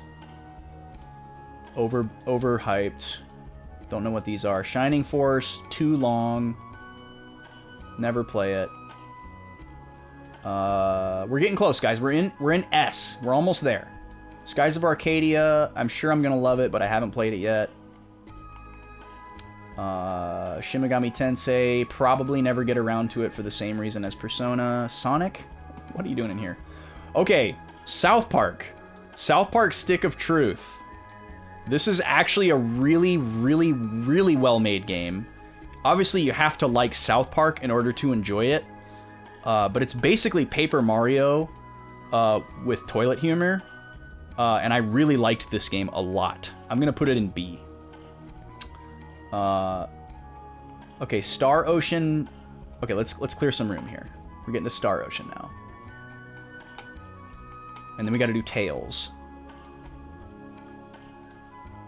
Okay, is this Star Ocean 2? I think this is Star Ocean 2. Yeah, this is Star Ocean 2. Okay, Star Ocean 2 is good, but not memorable. I'm going to put it in C. What is it? Star Ocean 4? Haven't played it yet. Star Ocean 1. I'm going to put it in D. It's a good game. It's a good game. Star Ocean 3. Definitely the best in the series that I've played so far. That's a solid B for me. I kind of want to put it in A, but I'm going to put it in B. Okay. Suikoden. Haven't played one yet, so we got to skip it for now. Probably for the best that I don't make anyone mad there. Okay, Mario RPG. This is an easy S tier. And this might piss some people off ranking it above so many of these other games, but the thing you gotta understand with Mario RPG is that it's a gateway RPG. This is much like Chrono Trigger, this is like this bite-sized, short little RPG to help get people who maybe haven't played a lot of RPGs or who have never played an RPG into the genre, which is great. Okay, so that might be a little one note and harsh for Star Ocean. I might be hurrying up a little bit. Not memorable for me personally. I played all the way through Star Ocean 1 and 2 and I enjoyed them, and then like a year later, I forgot anything that happened. I forgot all the characters. So that's where I gotta put them. They were super fun games. I'm glad that I played them, but for me, Star Ocean 3 is head and shoulders above 1 and 2. As far as like quality and replayability. Okay. And again, it's kind of a weird skewing because like all these games that are in D here, like I still like these games. The only games up here that I don't like are gonna go in F and lower. So D is still a game that I like, it's just that far down. Tactics Ogre, haven't played it yet. Alright, now we're getting into Tales here. Let's clear some room for Tales. Okay, Tales of the Abyss. This is like top 3 Tales games. I'm gonna put Tales of the Abyss in... I'm going to put it in A, because this is a really good entry point for the series for someone who hasn't played it before, and it's also really, really good for somebody who has played a lot of Tales games. So that's just an all-around really super solid Tales game. Haven't played Berseria, haven't played Destiny 2, haven't played Destiny. This is Eternia, which is actually the same game as Destiny 2. Graces haven't played yet. I don't know what that one is, so I haven't played it yet. I can't tell that. Innocence? Yeah, I haven't played that one. Okay, Tales of Legendia. This is a D for me. Played it. I remember that I enjoyed it, but I don't actually remember anything in the game. I'd like to replay it at some day. But I'm going to put it in D for now because I don't remember anything other than enjoying it. Tales of Fantasia. First Tales game. Really, really enjoy this one. I'm going to give it a solid B. Okay, for me, it's a B. I feel like, honestly, this game is more like a C. One, because it's not very accessible. Like, this is not a good entry point for the series. For someone who's never played a Tales game before, it's not easily accessible as far as, like, what platforms it's on. You gotta play it either on GBA, or you gotta emulate it. There's a really good fan translation that's patched for the PS1 version that's Japan only. That's probably the best version to play. You could also play the original SNES ROM, which has a fan translation. Not a super accessible game, but great to go back and play after you've played a couple other Tales games. Yeah, I'm going to put this in C. I think it belongs in C. Really good game, but not a good first Tales game, and you got to play other Tales before you really appreciate it. What is this? Rebirth? Haven't played that one. Okay, this is a fun one. Tales of Symphonia 2. A lot of people hate this game. It's really easy to slam dunk on this game. This is a game that is an absolute chore to get through, but the payoff for your investment is incredibly high value and cannot be understated. I'm going to also put this in C. The two main characters... It's funny. I put Final Fantasy X in this same tier because its two main characters that talk the most are super annoying and poorly directed. Tales of Symphonia 2 has the same problem, where you have two main characters that have really annoying voices and bad acting, or poor direction, I don't know which. But the differentiating factor is the payoff in Final Fantasy X is not there. Final Fantasy X has one of the worst endings to a video game, or to a hyped up, overhyped video game. It's not one of the worst endings in all video games, but it's definitely a really bad ending for a game that people say is like the greatest game of all time. Whereas Tales of Symphonia 2 actually has an incredible ending that makes the entire slog of the game worthwhile. There are a couple of twists in the last like 5 hours of Tales of Symphonia 2 that are absolutely mind-blowing and cemented it as one of my favorite RPGs of that time. So I'm going to put it in C. Tales of Symphonia 1. Alright, this game is going in S. The only thing that's keeping it from S+ is how freaking long it is. This is a great first Tales game, for a player because of how easy to digest the story is, especially compared to other Tales games and other JRPGs. It's an incredibly good story, really compelling characters, really good music. Everything about this game is phenomenal. It's just so long. This game is so long, which if that's what you want, if that's what you're in for, great. But if it's your first Tales game, it's going to take you a long time. It's going to take you a long time. There's a buttload of side content. Do not 100% this game.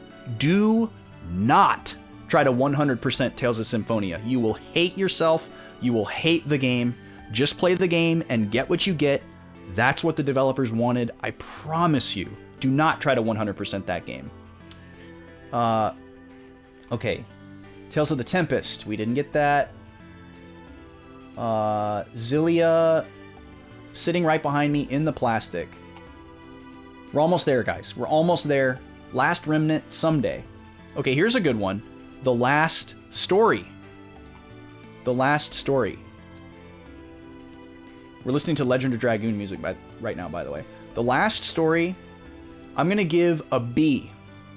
Which I know it's controversial to put it above some of these games that are in C and D. And some of you guys might not agree with that. But Last Story is a really good game. I would put it higher, actually, for its story and its music. But the graphics... This game could really use a remaster. Because the graphics have like a... This is weird to say, but the graphics in The Last Story have like a learning curve.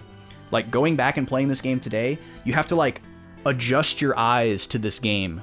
Because it's a Wii game that's going for realism. So you can imagine... the color palette is not super vivid, and it's hard to tell things apart. But as a whole, the experience is great. The character development's good, the story's really good, the voice acting's really good, the music is really good. It just suffers from the graphical presentation, and then the battle system is good, and it's fun, and it's unique, but it has a little bit of a steep learning curve, and it isn't explained super well. So you have to want to experiment to really enjoy this game. So, but Last Story is great. If it gets a remaster, I think its fandom would really, really blossom. Okay, never played a Trails game. Probably never will. Doesn't super interest me. I know people love them, but it's like a huge time suck, and it looks pretty basic to me. Ultima... I'll definitely never play an Ultima game. Too old school, too Western, too Dungeons and Dragons to interest me. No shade against people who love it. Okay, Undertale. Now we're talking. Undertale is an easy A for me.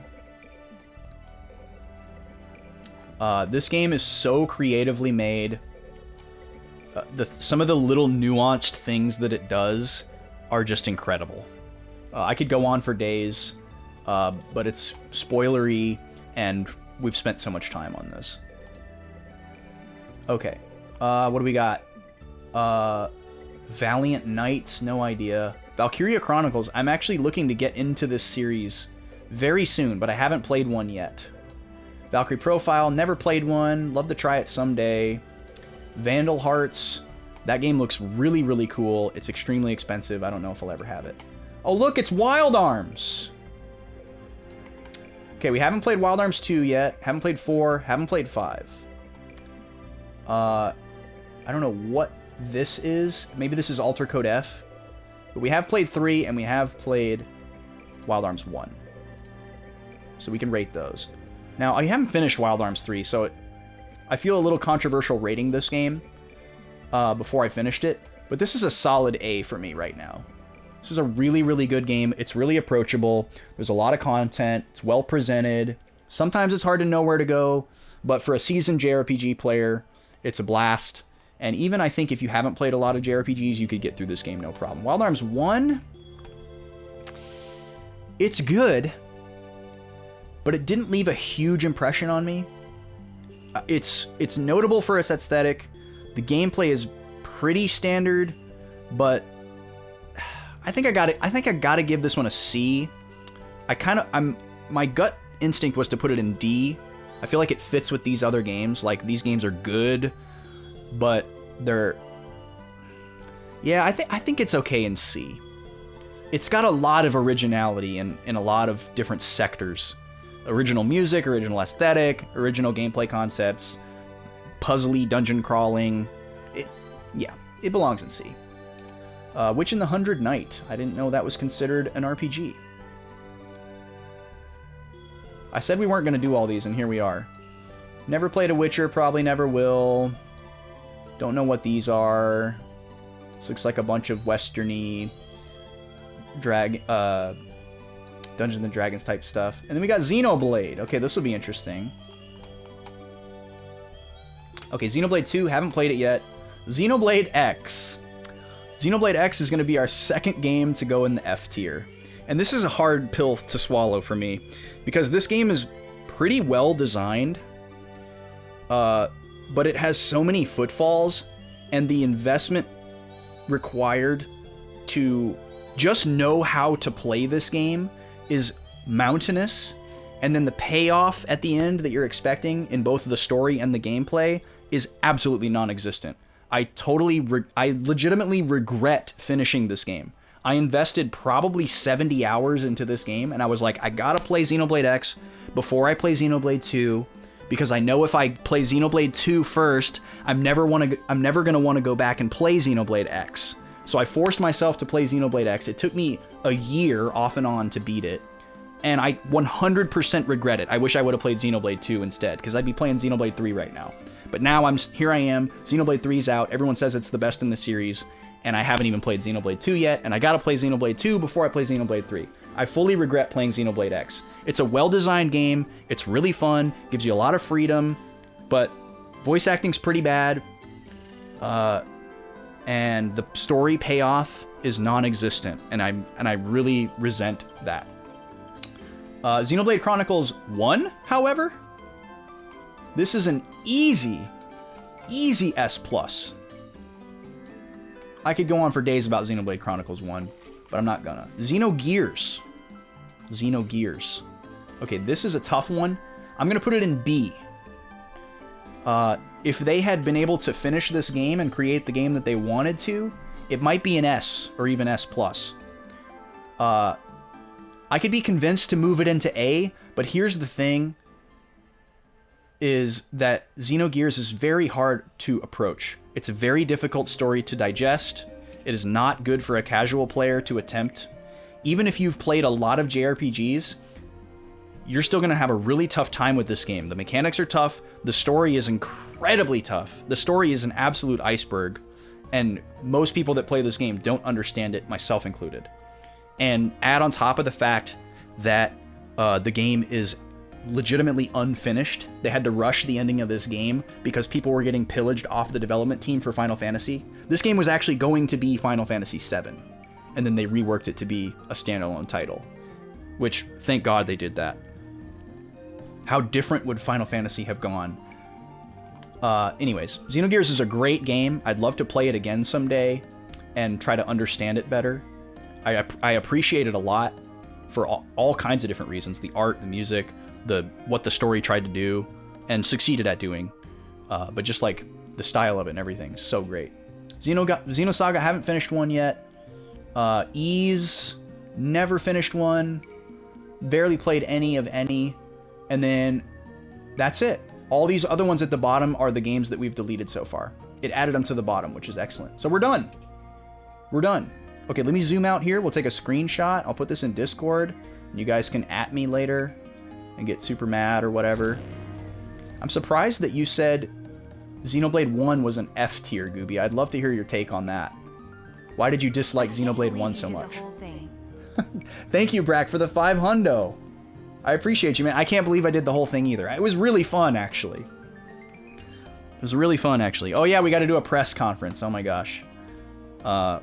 Let me get this screen capped and in the Discord for everybody before I forget.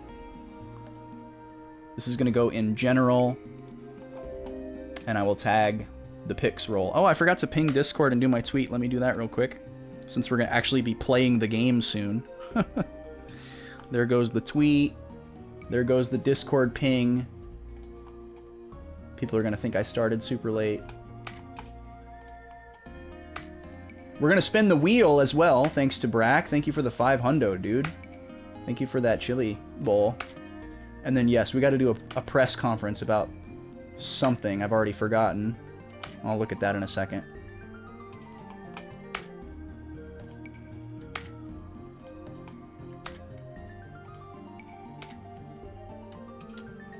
Okay, all the pings have gone out. You really dislike the characters and the combat confuses you a lot. Interesting. I don't know if I've met anybody who said they disliked the characters from Xenoblade. I've heard a lot of arguments against Xenoblade, and most of them I thought were valid. I'll definitely give you that the combat system is confusing and has like a learning curve. If you think... It's funny though, if you think Xenoblade 1's battle system is confusing, don't ever play any other Xenoblade game, and especially don't play Xenoblade X. You would die. You would pass away. You would cease to be. Okay, let me get this off the screen.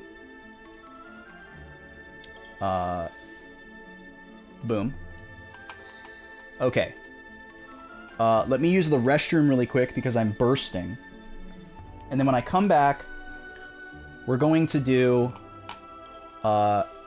me giving a press conference to an angry crowd about the RPG tier list. So basically, yeah, you guys are the angry crowd already. So we're going to do that. And then we're going to spin the wheel. I will be back in 60 seconds.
All right, everyone sit down, settle down.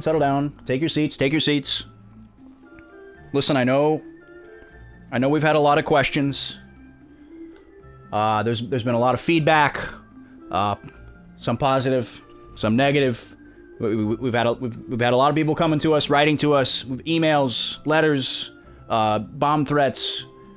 We've heard from all of you about the RPG tier list, and we need to come out here, and we needed to address some of the animosity here.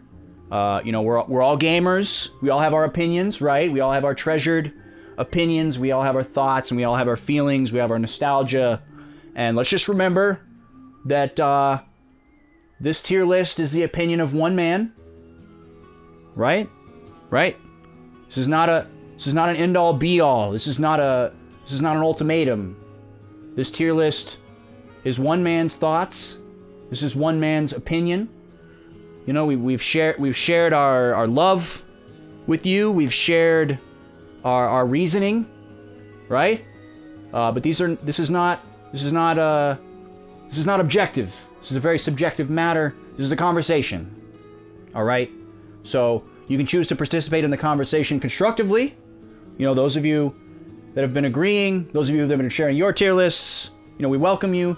But those of you who are participating in the conversation destructively, with the yelling and the rabble and the bomb threats and the demands, just know that your voices are heard, but we're choosing not to acknowledge you, right? We want constructive, not destructive.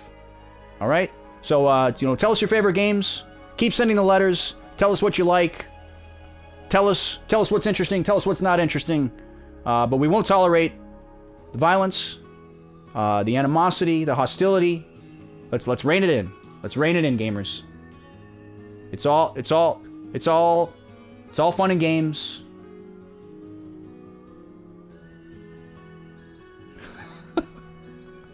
Come on. Tomatoes. I do enjoy a good beefsteak tomato, so if it's a good one, the people demand that FF13 be moved down at least one tier. I mean, that's a much more constructive demand, at least. I know it's a controversial take, but I stand by it.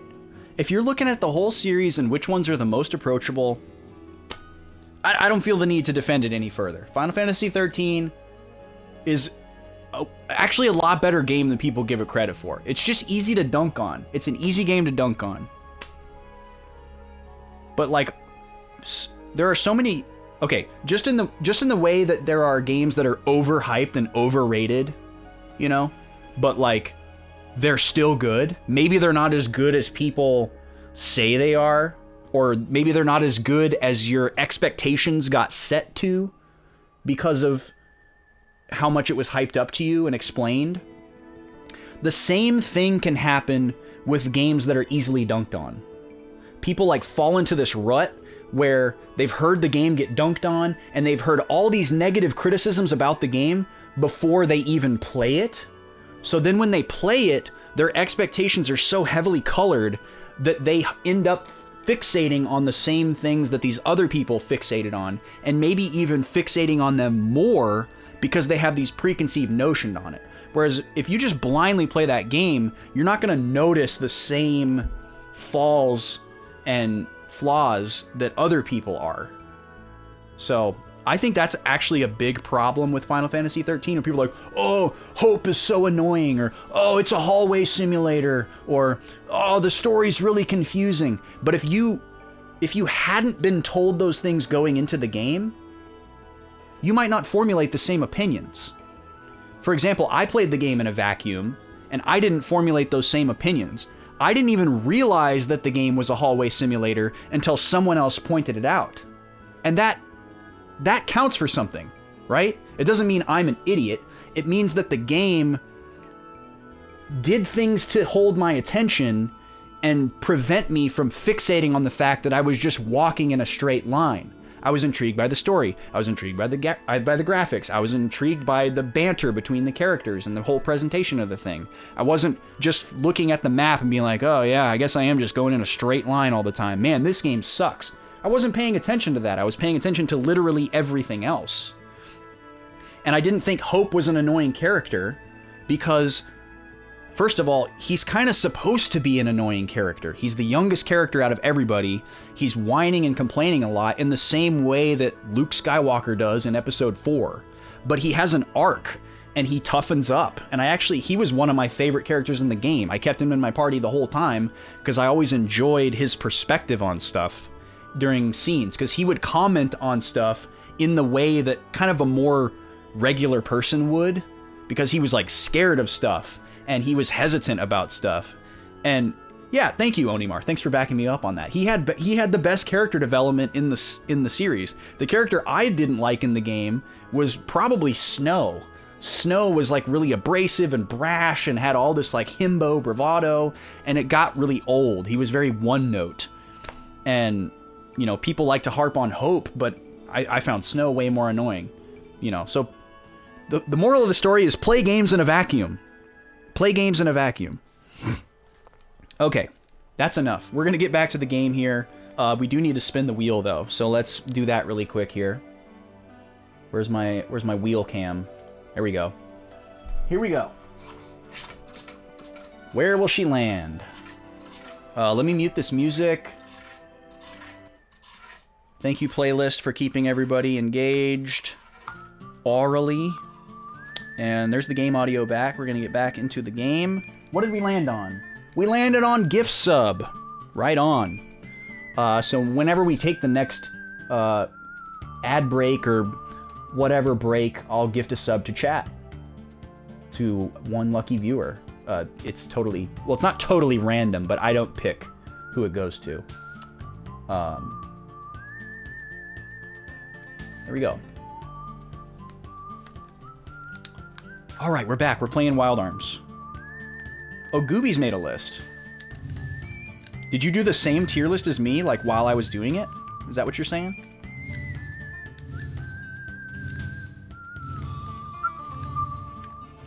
So now that I know that there's a lake in the middle of this section, I think the only thing that we're going to find here is probably right in the center. Let's analyze one of these oaky peats, because we haven't yet. And then let's get rid of these mushrooms as quick as we possibly can. It might not be a bad idea to grind here, though, just for the rare drops. If I can get one, just to have confirmation that we are, in fact, going to get them from these enemies, I will totally grind for a little bit. Because we have a free end here. We can just sleep over and over and over without wasting money or items. So... That's very useful. Oh, you did the same one. Nice. Which, that reminds me, I actually didn't post mine yet, so let me do that while it's still on my clipboard.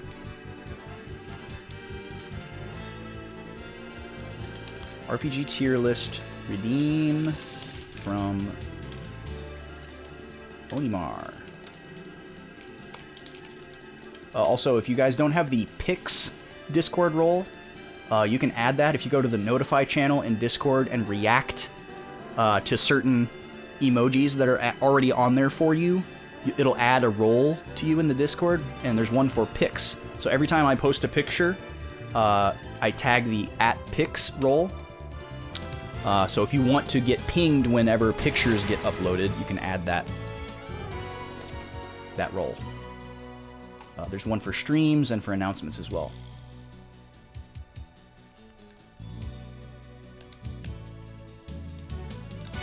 Okay. Did we get the analyze off? Apparently not.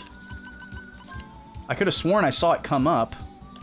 It must have, like, defaulted to one of the stupid mushrooms because we killed the bird that I was targeting or something dumb like that.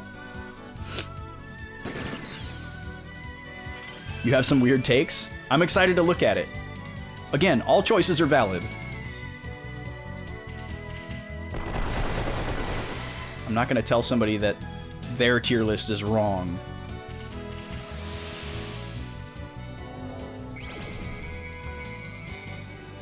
Okay, there we go. Now we've analyzed this guy. He's weak against Earth, as most flying enemies have tended to be. There you go, Onimar. Yeah, I'd be curious to see yours as well. I think what I'm most curious about is, like, all the games on that list that I haven't played, and as well as, like, how many of them there were that I don't even really know anything about them, and I'm curious to see if any of those games make it onto your guys' lists, because obviously personal recommendations make it more likely for me to play the game. We still haven't picked up a status cure item. I do plan to play Live Alive. It's like the great-grandfather of Octopath Traveler, so I have to play that at some point, and I'm really glad that they remade it, and I want to support it. I just haven't bought it yet, because I know I won't play it for a long time. Oh, is this a Millennium Puzzle? Oh, this is how we got here. Okay. Gotcha. Okay, so we can go back to where we came from. That's good to know. We can go back to where we came from.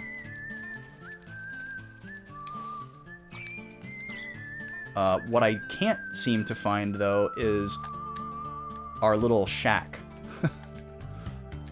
Oh, that's probably what that green mark is.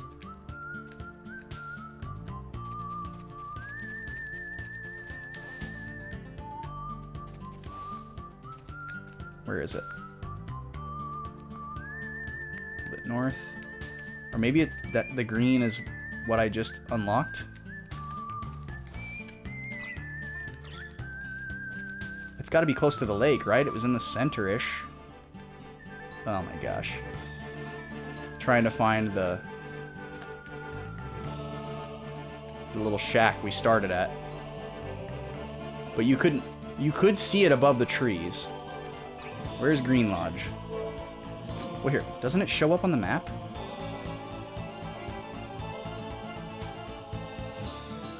No, it doesn't. That's really dumb.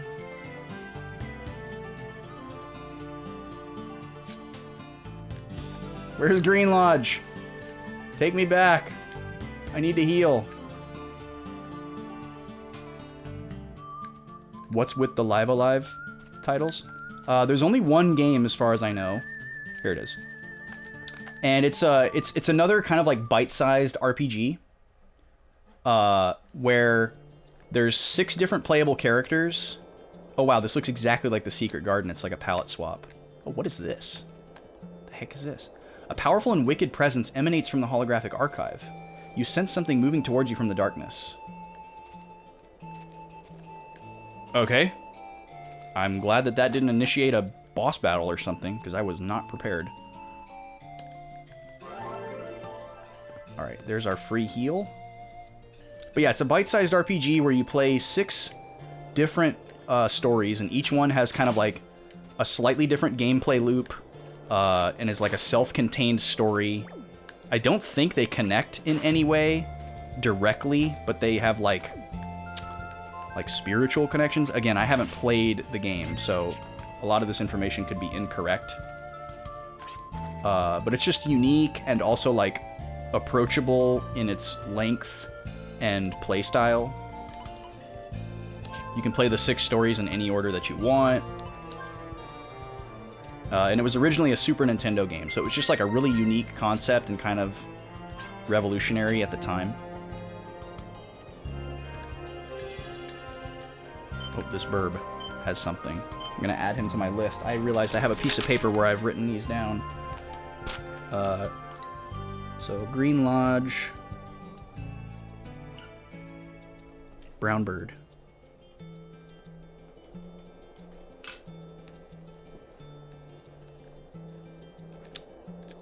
But yeah, that's about all I could tell you about Live Alive, or Live Alive. So it says you send something moving towards you, but nothing happens.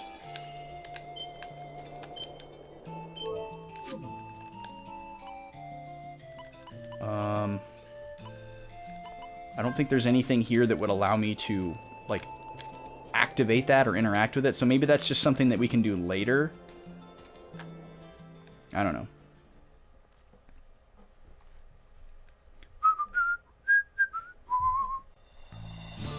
Okay.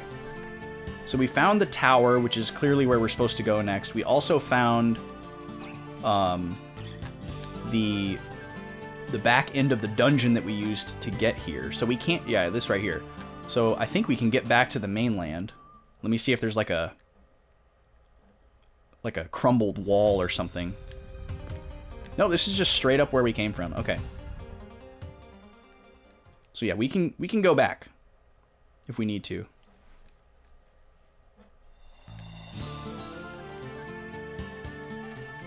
But let's just go ahead and check out the tower here. See what it looks like. Knee dog? What?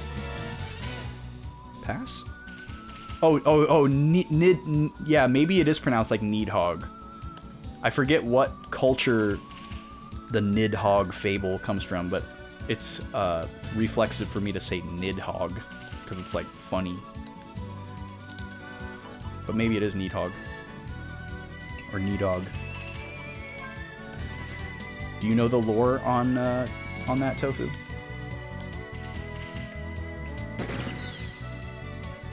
Hi, Gobi. Gobi's just staring at me. What's up, pup? You wish I was doing something?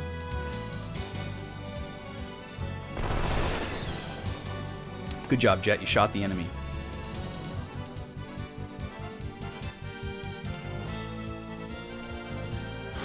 E-Dog was your first instinct? You don't know anything? Well, that's not fair. I'm sure you know plenty of things.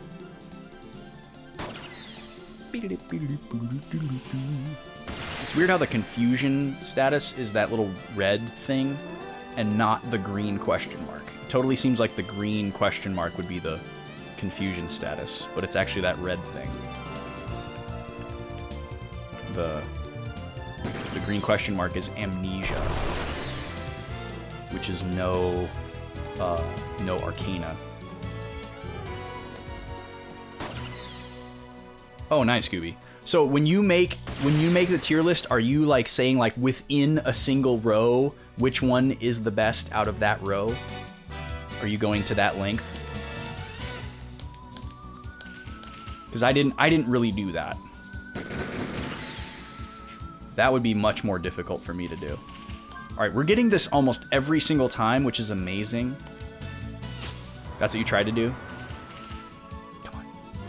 Yes! We got a memo pen! That is amazing. Memo pen is the one for amnesia. All right, progress. So we now know for a fact that these guys can drop a memo pen. That's good.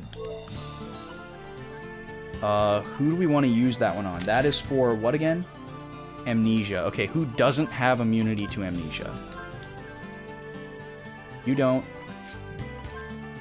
You do. You do. And you don't.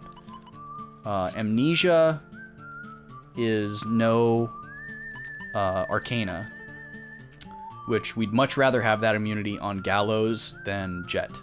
So we're going to give it to Gallows. And then we'll probably want it on Moonspark, because Aqua Wisp, yeah, has more. So let's put it on Moonspark. I'm going to immediately use this memo pen. There we go. And then let's put some points in it. Let's get rid of paralysis for now, I guess.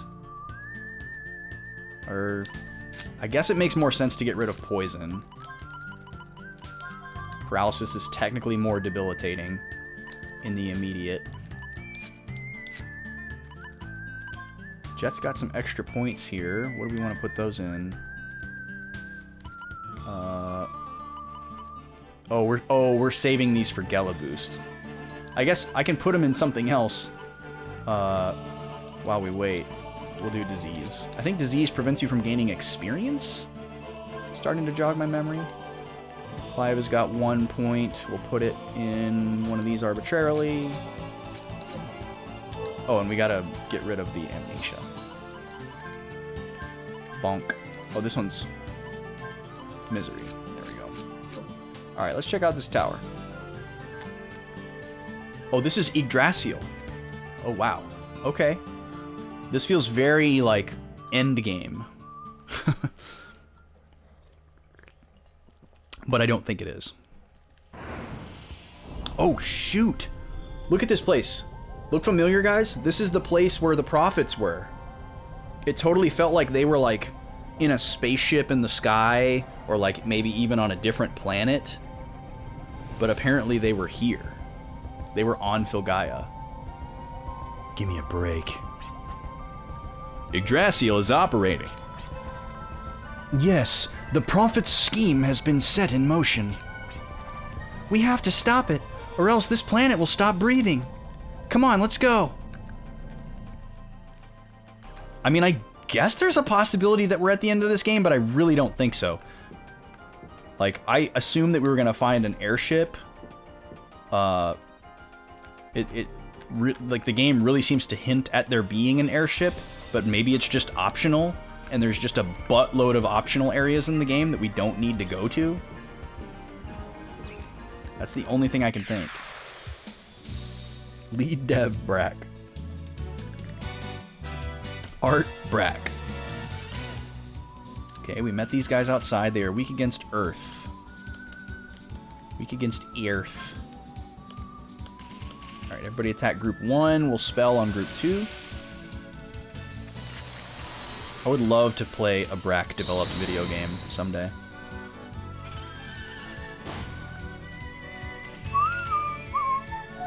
He stole something from me? What did he steal? I missed it. We've had one other enemy steal from us in this game, and we got the item back at the end of the battle, so hopefully this is the same. Media and Sony owned by Brack. What?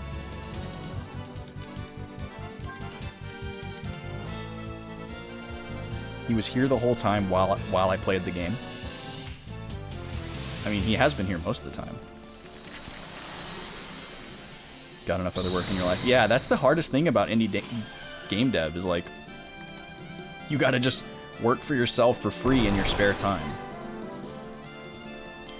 I had this thought today. I was watching some trailers for some games that I wasn't aware of, and like indie games are starting to get to the point where they look like PS1 games, and that's like exhilarating for me. I love the look and feel of like PS1 games, and it's something I've specifically been waiting for indie games to catch up to. Like for the longest time, indie games have been locked to 2D, and as they've moved into 3D, they've still had kind of like a retro, super retro look to them that's like either sprite based or like very stylized, kind of like hand-drawn almost looking models or cell shading or whatever, but hardly ever has there been like a full 3D low poly looking indie dev game. And I'm excited for that trend to happen.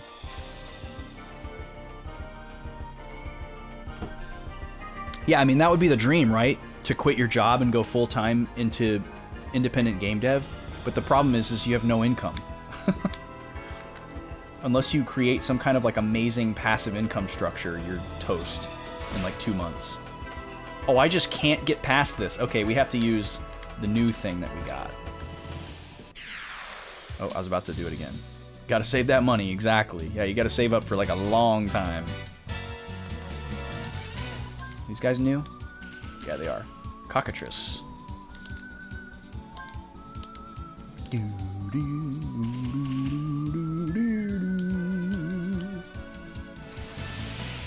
How should you wash a bunch of soft, plushy dog toys? That's a good question.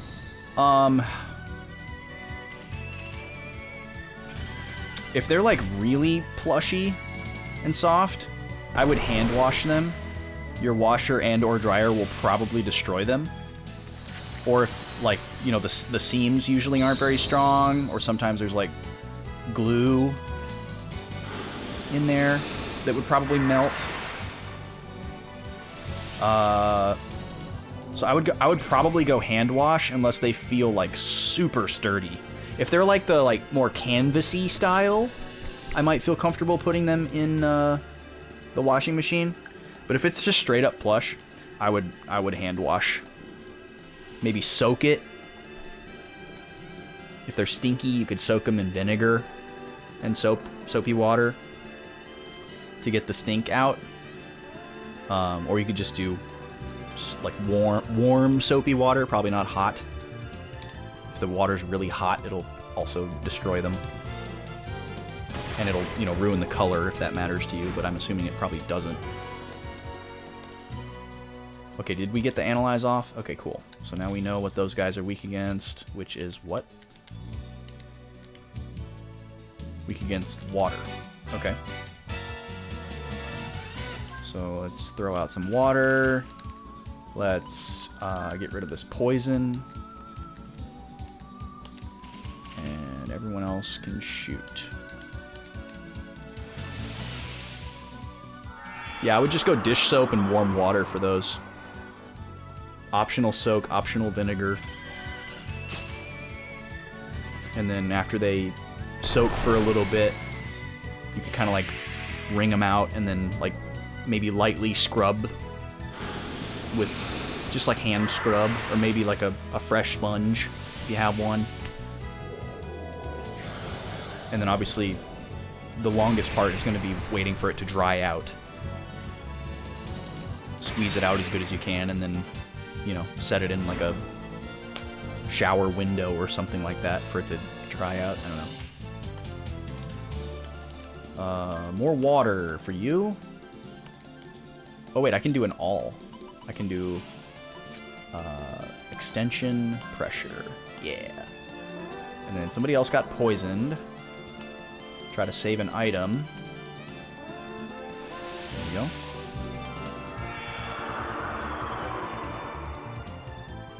Ever since we got a second dog, our dogs don't, like, play with toys hardly at all. Like, Nima was our first dog, and she used to play with toys a lot. And sometimes she'd, you know, bring toys to us so that we would play with her with the toy. But once we got Gobi, Gobi wasn't interested in toys at all. Gobi wanted to play with the other dog. And then Nima's kind of gotten used to that as well. So they still have a bunch of toys, but they mostly just sit in their crate. It's very rare that a toy comes out. But they do love their bones.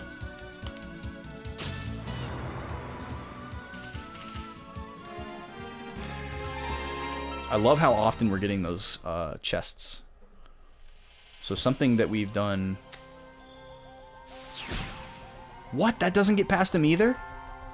What the heck?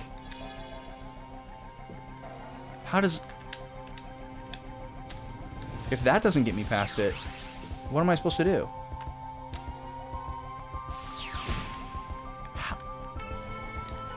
So that makes me think that I have to deactivate it somehow. Gonna be frozen? No, usually things that can be frozen turn blue. Can I blow it up? Oh, okay, I can blow it up. Cool. Wasn't expecting to be able to do that. Have you tried asking nicely? Your dogs tug of war together nightly? Pre-bedtime ritual? One of them weighs 90 pounds more than the other? My god, man. Well, that's pretty cool, first of all. I love how dogs can, like, attenuate to each other. My dogs are very, very close in size, so it's much easier for them to play with each other, and also they can play, like at full power, you know? Like, if one of them wants to go really hard, the other one can match that intensity without any risk of them hurting each other.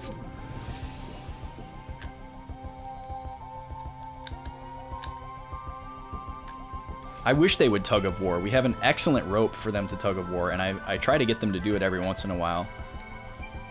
But, like, Nima will grab the rope. And the thing with Nima with tugging is she wants you to do all the work. She wants to just hold on to it, and then she wants you to pull. It's very rare that she pulls back. She just wants to hold on to it, and then for you to, you know, pull on it. You know, so... And then I try to give the other end to Gobi, and Gobi just wants to watch. She's like excited that we're playing, and she's there, you know, and she's tuned in, but she doesn't want the rope, whether someone's on the other end of it or not. She just looks at it. Okay, how am I supposed to get rid of these guys? What the heck? Can I like Bomberman?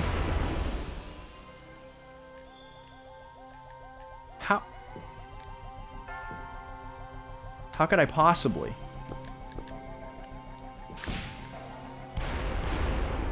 What? Yeah, I wish I could just kick it Bomberman style. That's clearly not a thing.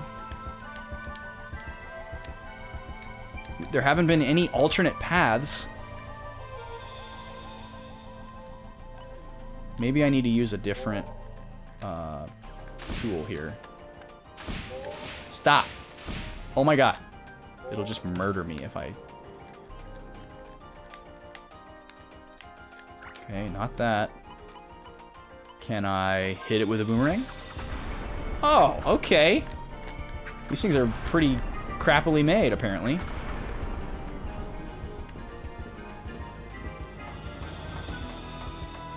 This dungeon feels very, like, Tales. PS2 Tales. A couple of duplicators, that's really nice. I'm gonna be slightly disappointed if this is the last dungeon in the game. It feels like there's so much more to tell. I really don't think this is endgame. Okay. This is a new enemy. Clay puppet. You are weak against earth. And you guys are gonna get some bullets to the face.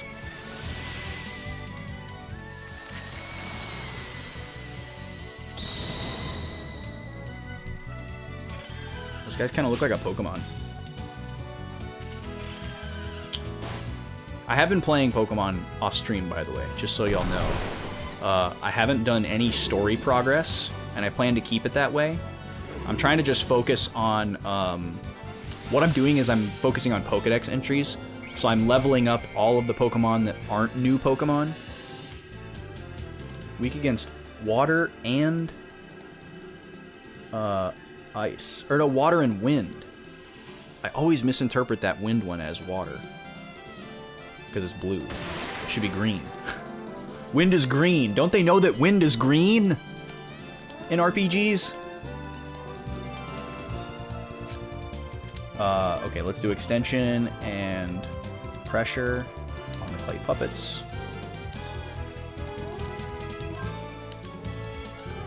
But yeah, I've gotten a bunch of Pokedex entries, which is exciting. I've been leveling up all of the non-Paldea Pokemon. Which has been fun.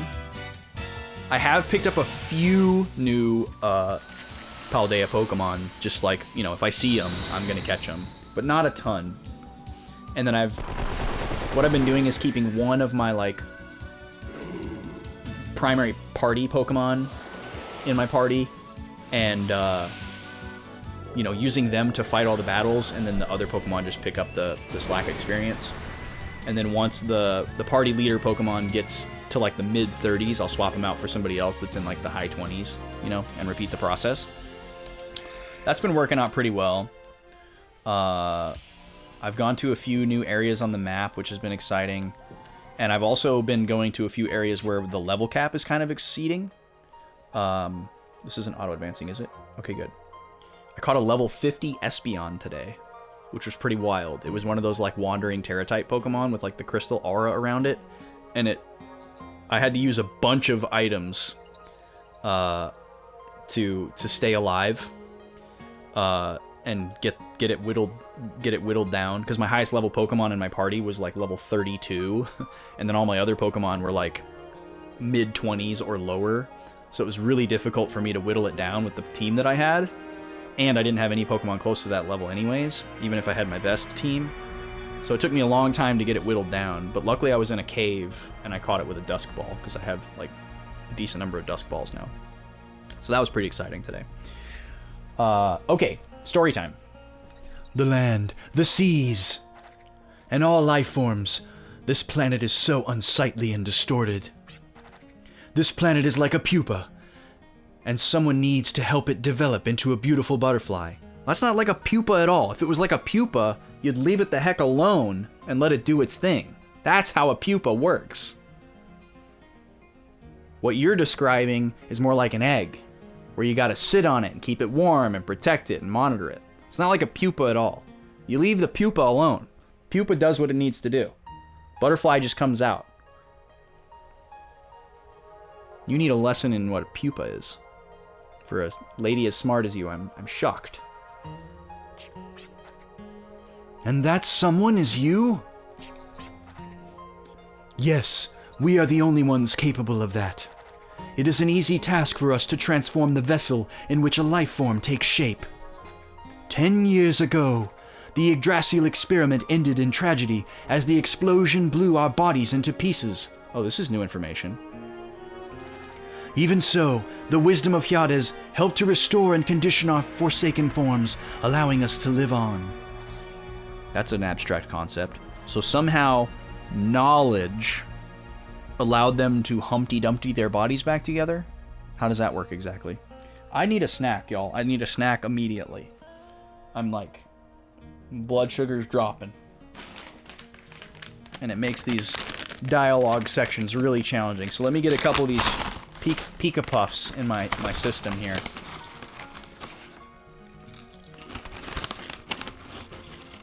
These are really good.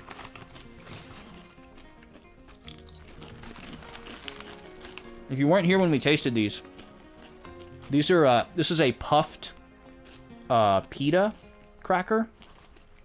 So it's like very similar texture to like a 3D Dorito. It's like that kind of thing. Like a little pillow of pita with air in the middle.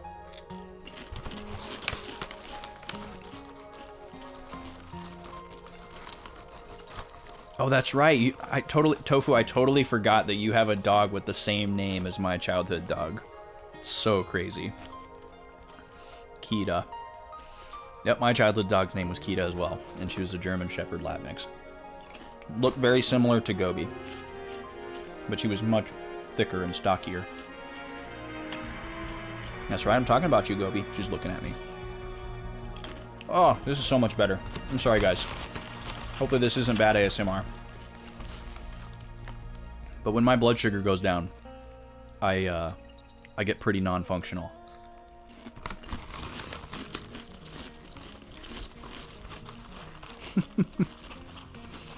Yeah, don't make me get the transparencies out, Gooby. Don't make me get the overhead and the transparencies out. I'll slap you in the next week.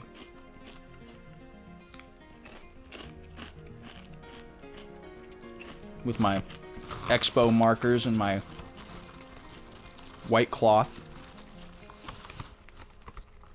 I will annotate the heck out of some transparencies.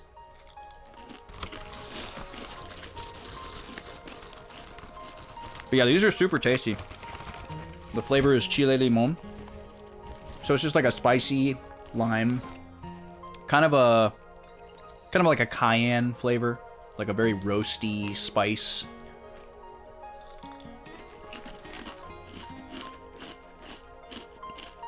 And they're very good. No sugar as well, which is nice. A little bit salty, but mostly just spicy. Crunchy and spicy are like the two primary sensations. Ooh, that's a lot better.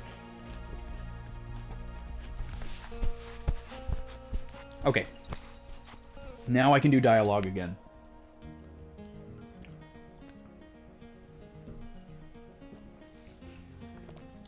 Even though our bodies were no longer suited to this planet, we clung to our will to live. Malik has managed to retain his original figure, although 10 years have passed. But Lehalt wasn't interested in appearance. He opted for strength, keeping restoration to a minimum. Oh, okay, so we're getting a little more backstory on these guys. So Malik is a little vain and egotistical, maybe, and it was important to him to retain his appearance. He's kind of the pretty boy. But Lehalt was like, I'll sacrifice my appearance if I can be stronger. So that's why he looks like a friggin' zombie. You're obsessed with beauty, I see. You have abandoned your previous figure for a new one. I had the power to become the butterfly. I didn't want to live a lonely, desolate life as a pupa inside a dark, depressing cocoon anymore. Okay, so she does know what a pupa is. You only value physical beauty. It is your perception of beauty that is depressing. I know of many people who live diligently with a positive mindset, and many who are always eager to do their best. The superficial beauty you talk about does not even compare to the beauty of others. You are pathetic. I would appreciate it if you leave this planet alone. You can take your pitiful values and shove them. Ooh! How dare you lecture me about beauty? You intend to evolve Filgaia with the lost wisdom of Hyades? That is merely a misperception. It's like painting a lousy picture with expensive paint. Got him. And that lousy painter is you. I've heard enough. Alright, fight time. So Malik and Lehalt are nearby, but apparently we're just fighting Melody. We don't need a fresh analysis on her, so that's good. No elemental affinities, so we're just going to go full attack mode here. I'm gonna assume we don't need to use Eraser on her, and that she doesn't have some kind of buff, or I'd be able to see it in the analysis window. So I'm gonna go straight to Feeble Mind and lower her magic defense, and have my two more magically inclined characters throw out some spells. We're going to use Decelerate to slow her down if we can. We're going to use Fragile to lower her physical defense, and then Clive's just going to start shooting. Some of these may not land. Yeah, Decelerate missed. I won't try it again. Fragile we landed. She has some kind of, like, little glow thing around her. Okay, so she has the ability to inflict poison.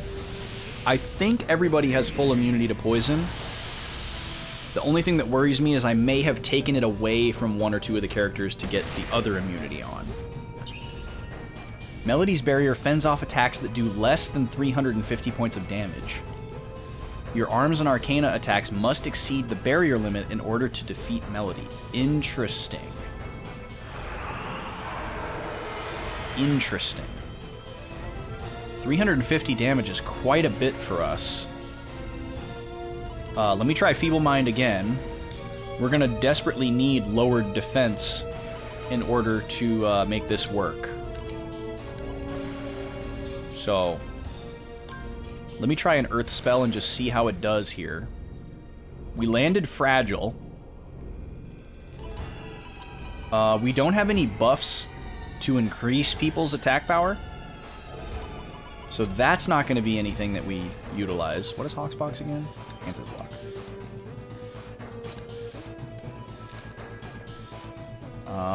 We can increase our speed.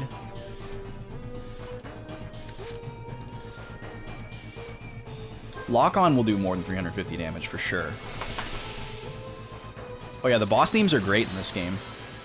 Good variety. Okay, that was a magic spell with no damage. So that said 0. The first time we attacked... Okay. So maybe she just can't take magic damage at all. Maybe it's only physical attacks. Okay, so Jet can get poisoned. That's unfortunate. I must have taken away his poison resistance in lieu of something else. Okay, we did get the magic resist down. I wonder if we'll be able to do more damage now. Okay, so 580, that goes through. And she counters with poison, so it's a really good thing that we have immunity on 3 characters. Unfortunately, we don't have it on all 4. Alright. Gallows has the strongest magic attack out of anybody. So let's try that. Let's try Spectre. Or wait, no, let's get rid of this poison on Jet. Jet doesn't have enough points to do Gatling, so we're just going to have to keep attacking with him until we can, which is unfortunate. There's going to be a lot of wasted attacks here just to build up FP, but it is what it is. Maybe we'll get lucky and land a crit, you know, and that'll go above 350. But yeah, no way that's going to happen otherwise. So maybe we shouldn't attack with Jet, because he's going to get poisoned every single turn because she counters with the poison thing. So I guess either we don't bother to heal poison from him, or we just don't attack with him. 5 damage. Okay, so magic is not the way to go. Oh, Gallows can get poisoned too. Dang. Did she get her defense back already?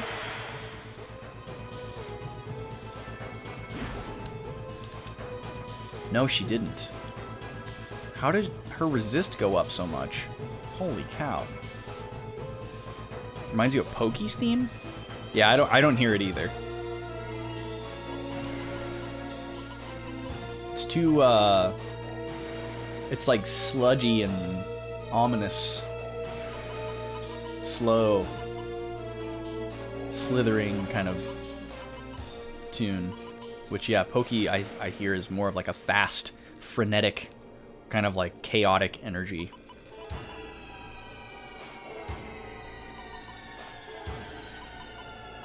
What are we gonna try here?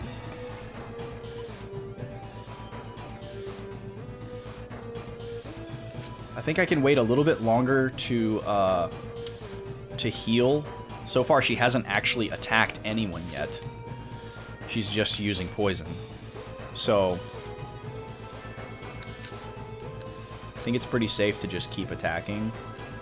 But we're not doing any damage necessarily, so that's kind of annoying. This might be worth a try. Converts lost vitality into physical strength. I wonder if this applies to actual vitality or max HP. Because if this applies to actual vitality, this spell is going to be locked to maximum power because her vitality is 0. So this will be an interesting experiment. Wait. Oh, maybe this is what we're supposed to do. Maybe this is going to boost Virginia's attack power into the stratosphere. Maybe this is what we're supposed to figure out to do. You can't stack Fragile as far as we know, so I'm going to leave that alone. Stealing seems like a dumb idea. Alright, let's see what happens here when we do Valiant.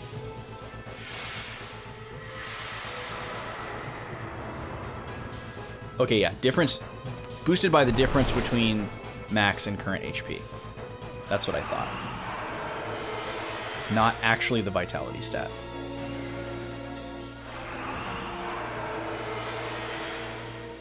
So we're just gonna live with the poison. It's fine.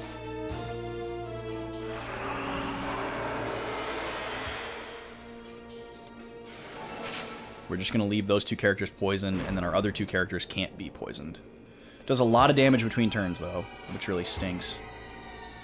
Let's go ahead and heal everybody. Now, we're going to try to attack with Virginia. I don't know if this attack number is reflective of the boost that we have. I see it down at the bottom there under status change. So let's see if this attack does a ton of damage.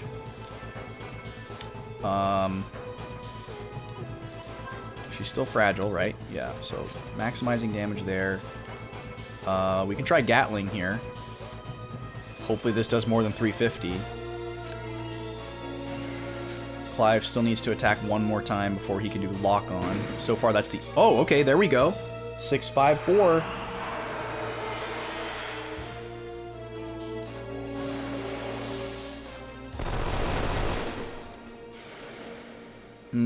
Okay, that was 2 different hits and they were both under 350. Does that mean I get none of that? That would really stink, but it probably didn't count at all. It's probably per hit.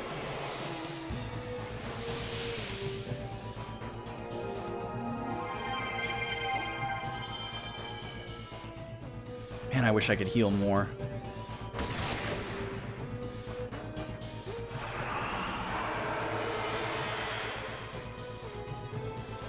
Really not enough. Wait, how did Virginia get poisoned? Man, if I would have known that this battle had poison... If we lose this battle, I'm totally coming back with poison.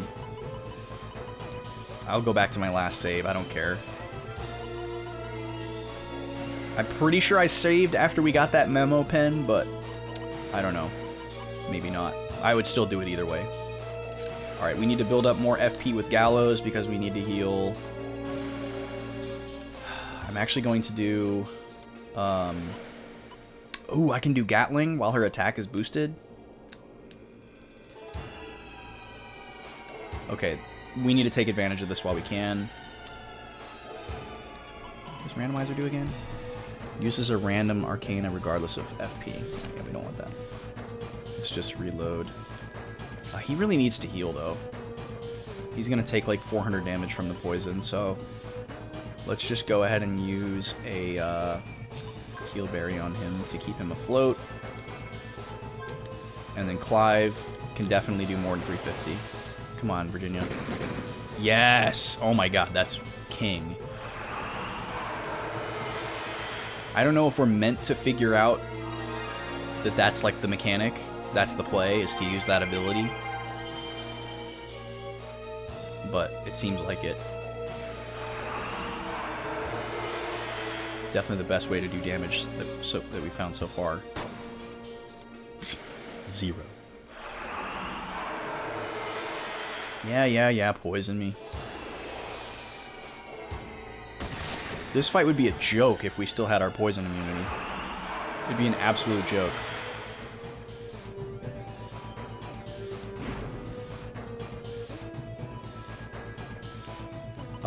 Let's see. Need to keep attacking with Gallows to build up FP. And then Virginia's just going to do regular attack. She's still boosted.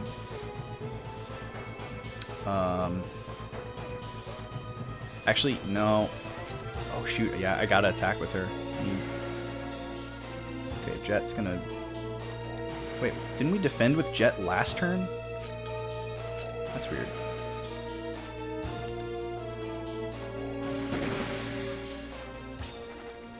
Ugh, my stamina is diminishing. Could this be because Filgaia is eating away at my body? Okay, we won. Cool. That fight wasn't that bad. Could have been a lot easier, but it didn't need to be. Whoa, I didn't know you could be so harsh, Clive. Yeah, he really did pull out the stops on her. Yeah, I would have been crying home to Mommy if I were lectured like that. Was that a little too childish? My apologies. I vented as I did back when I was a student. Better be careful not to piss this guy off. Okay, we're back in control again. Let's get rid of the poison. I'm inclined to give myself the poison immunity back, but I have a feeling it's not going to come up again.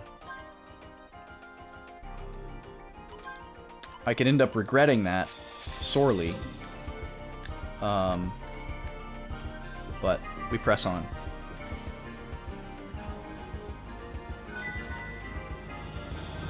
Okay.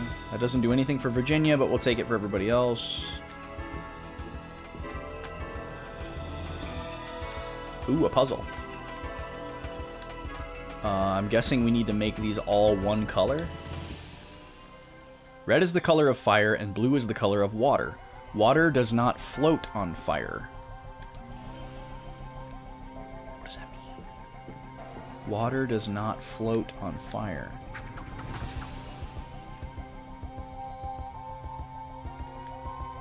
Oh, am I only supposed to hit ones of a certain color?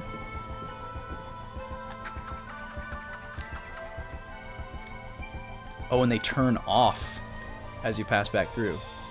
So yeah, you can't walk on these. It doesn't look like you can change the color of any of them.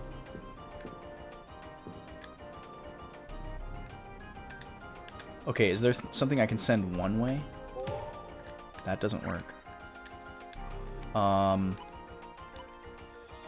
What about this?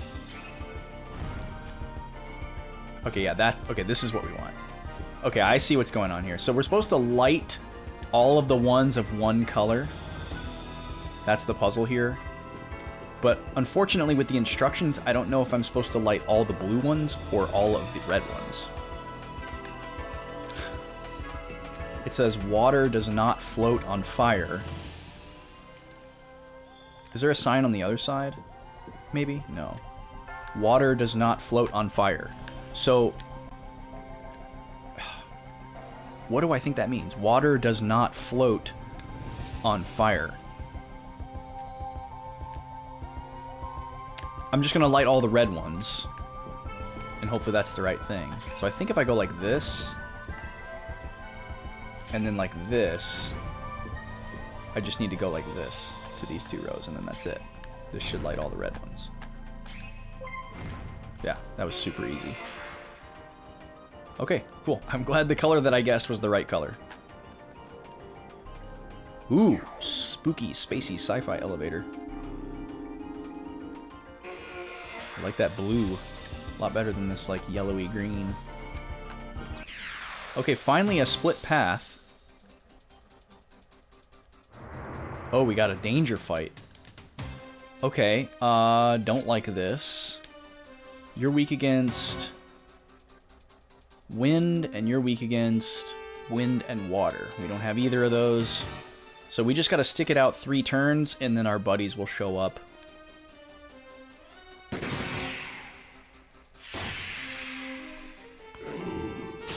Paralysis. Wow. A lot of status effects here. This is not good. You're probably dead. Yeah, we're dead at the end of this turn at least. Because of the poison. Boy, they are pulling out all the stops here. My God. Oh, the refight is everybody. Okay, well, then we're in good shape. I didn't know what we were going to do there. Saved. Okay, let's hit these guys with some water. And then shoot you, wind you. That was very fortunate. I'm excited to look at your guys' lists later on. Thank you for posting them.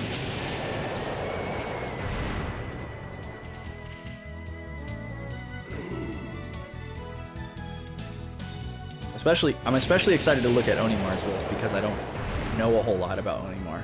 I can like kind of make guesses about some of the things on Gooby's list because I know Gooby. And like, you know, I've heard him talk about games enough to know a little bit about his tastes, but I know significantly less about Onimar's tastes. So I'm going to learn more about Onimar, I guess. So I'm excited about that. Come on, good item.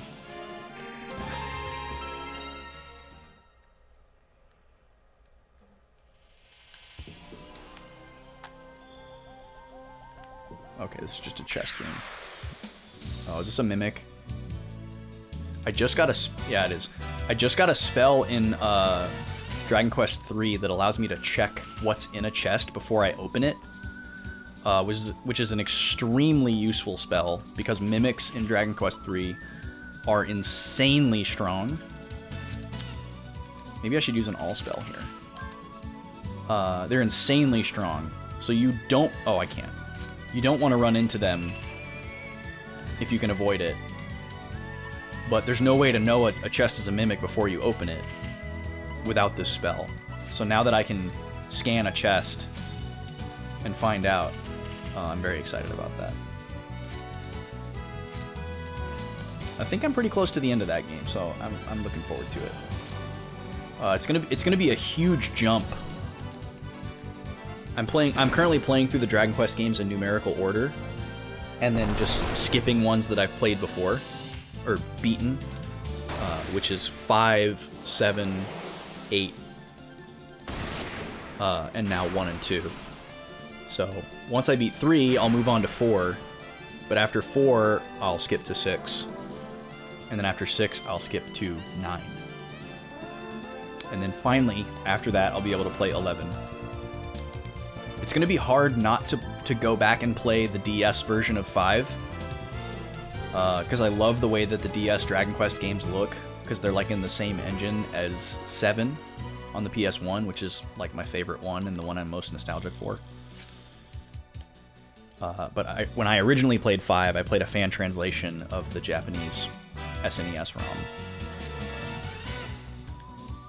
So playing the DS version would be kind of like a new experience, but I want to play as many new first playthrough games as possible while I can. My goal, obviously, is to play every game that I'd like to play and then just spend the rest of my life replaying the ones that I like. But who knows if that will ever happen.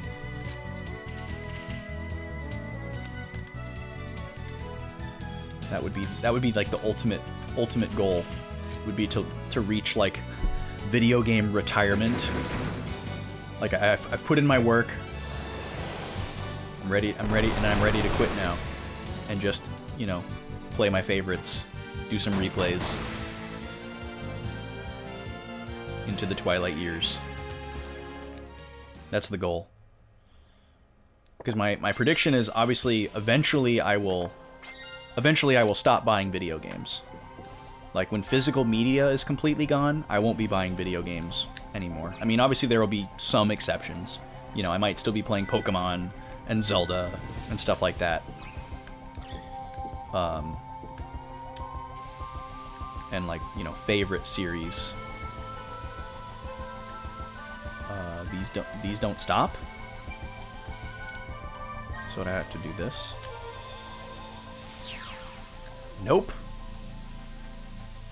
That ain't the way. Do we just, like...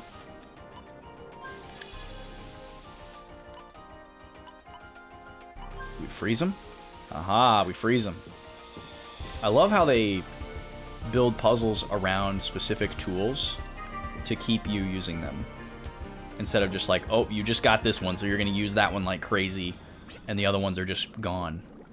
Okay, this kind of feels endgamey, guys. It looks like we're in a boss rush here. We're in this very special area.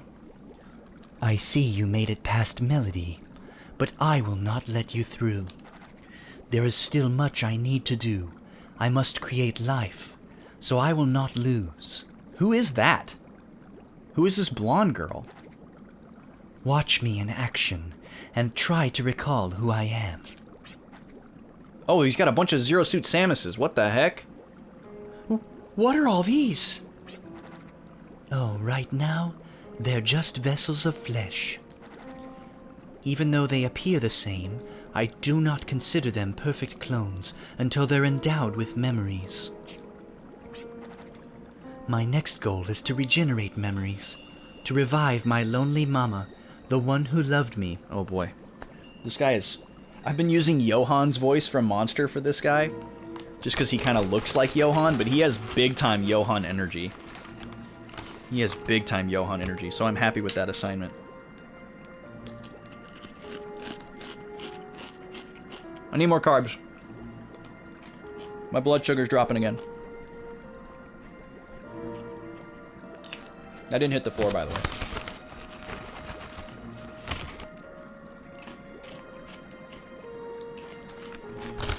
Voices are hard work, alright?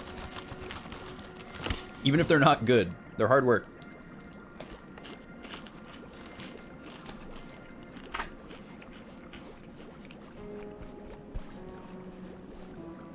And I didn't get a full dinner. I'm saving that for break time. His lovely mama. Oh man, you are just nasty. A lowlife. Scum. I don't want to know what you're planning to do with them later, but resurrecting the dead? That's blasphemy. You need to get a good spanking from your mother. A lowlife like you needs to be taught some manners. Bite your tongue. Having a lughead like you disrespect Mama is blasphemy. So like each one of our characters seems to have a bone to pick with one of the prophets. Alright, so what is this guy's gimmick gonna be? He's clearly gonna have a gimmick. He looks like he can't be hit by anything. I also don't have an analysis of him, so we're gonna analyze. We'll try Decelerate, we'll try Fragile, and we will try Shooting. This is like our classic opening gambit for a boss battle. Okay, we got the speed drop, that's good. He actually looks more solid after the speed drop. Maybe that was it. Fragile missed. I'll definitely try that again. Oh boy, he can hit everybody and it's strong. Okay. Alright, what do you got? No elemental affinities. Very typical of a boss. I don't think we've had a single boss so far, actually, that has had any kind of elemental resistance or weakness. Okay, he takes damage from attacks. That's good. Let's try dropping his magic defense. I wish I could put Protect on everybody, but I'd have to cast it individually. I could try Reflect. That would be interesting. See if that works. We're going to try Fragile again. And we're going to attack again.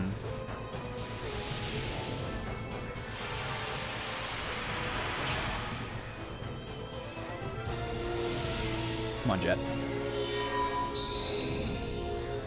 Dang it. I'm going to keep trying that until I land it. I think it's worth it.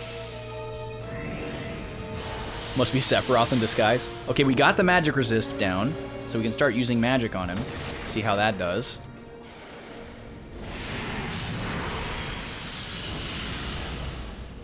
Okay. So we were not able to reflect that. I don't know exactly how reflect works in this game, so I'm not going to experiment with that any further. We're going to do big healies on everybody. Jet's going to try Fragile one more time.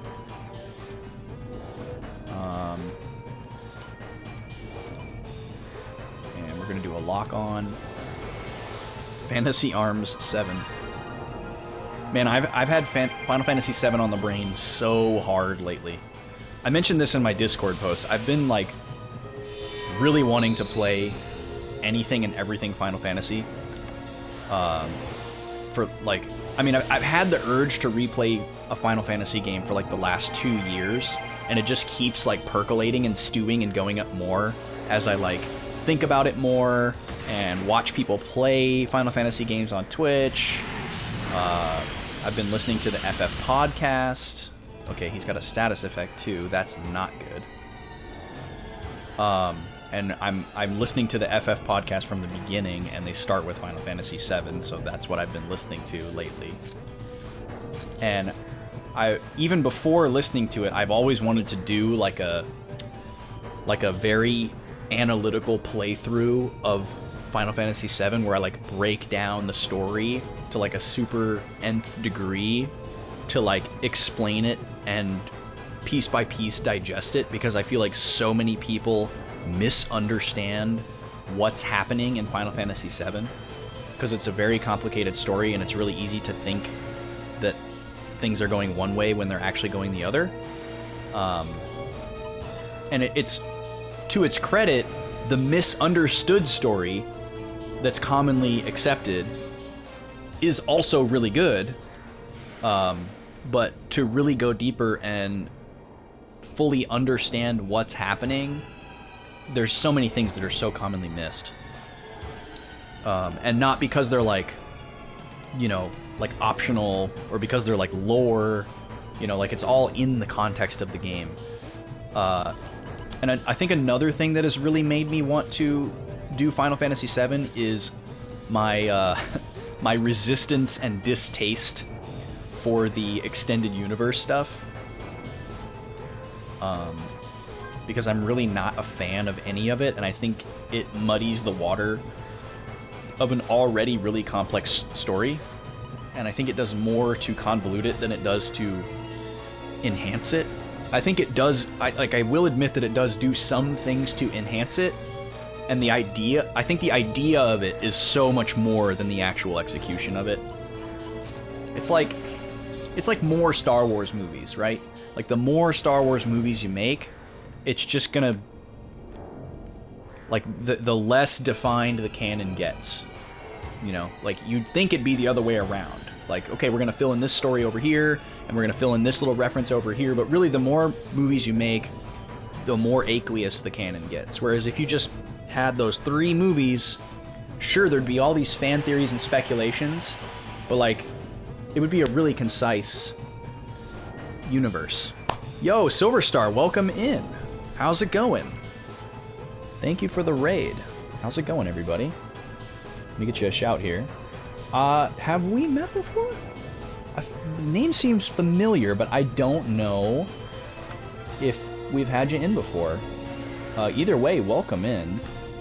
Everyone, please go drop Silverstar a follow. Happy to have you. Maneater, how was Maneater tonight? Welcome in, everybody. My name is Austin. I am one of 2 Backlog boys that streams on this channel. We split it. My co-host Vaughn has been out of the country for like a year, and he just got back about a month ago. So he's kind of getting reacquainted into US life, and we'll hopefully start streaming again soon. For now, it's just me. Tuesdays and Fridays. On Fridays, I've been playing JRPG first playthroughs, and we're working our way through Wild Arms 3. First time. Really, really, really enjoying it. We're a really good ways into the game here. We're getting kind of like endgame vibes, but it seems too early for endgame. So we'll see what happens. Time is telling me that it's not endgame. Map is telling me that it's not endgame. But everything else is screaming endgame right now. So I don't know. I don't really know what to think here. But we're just trying to get through this boss fight for now. But yeah, thank you so much for coming in. I really appreciate it. How was the stream? Would love to hear about it. Oh, and on Tuesdays I'm doing a variety slot. Right now I'm playing Pokemon Violet because I'm a huge Pokemon nut. We actually stopped short a game that we were playing in the Tuesday slot to start Pokemon Violet, which was Banjo-Tooie. So whenever I finish up Pokemon Violet, I will go back to Banjo-Tooie. But all my games are picked by chat from my backlog back here. Oh, via Platinum, right on. Okay, that must be why I recognize the username. I'm doing very well. I have 0 complaints. I'm living it up these days.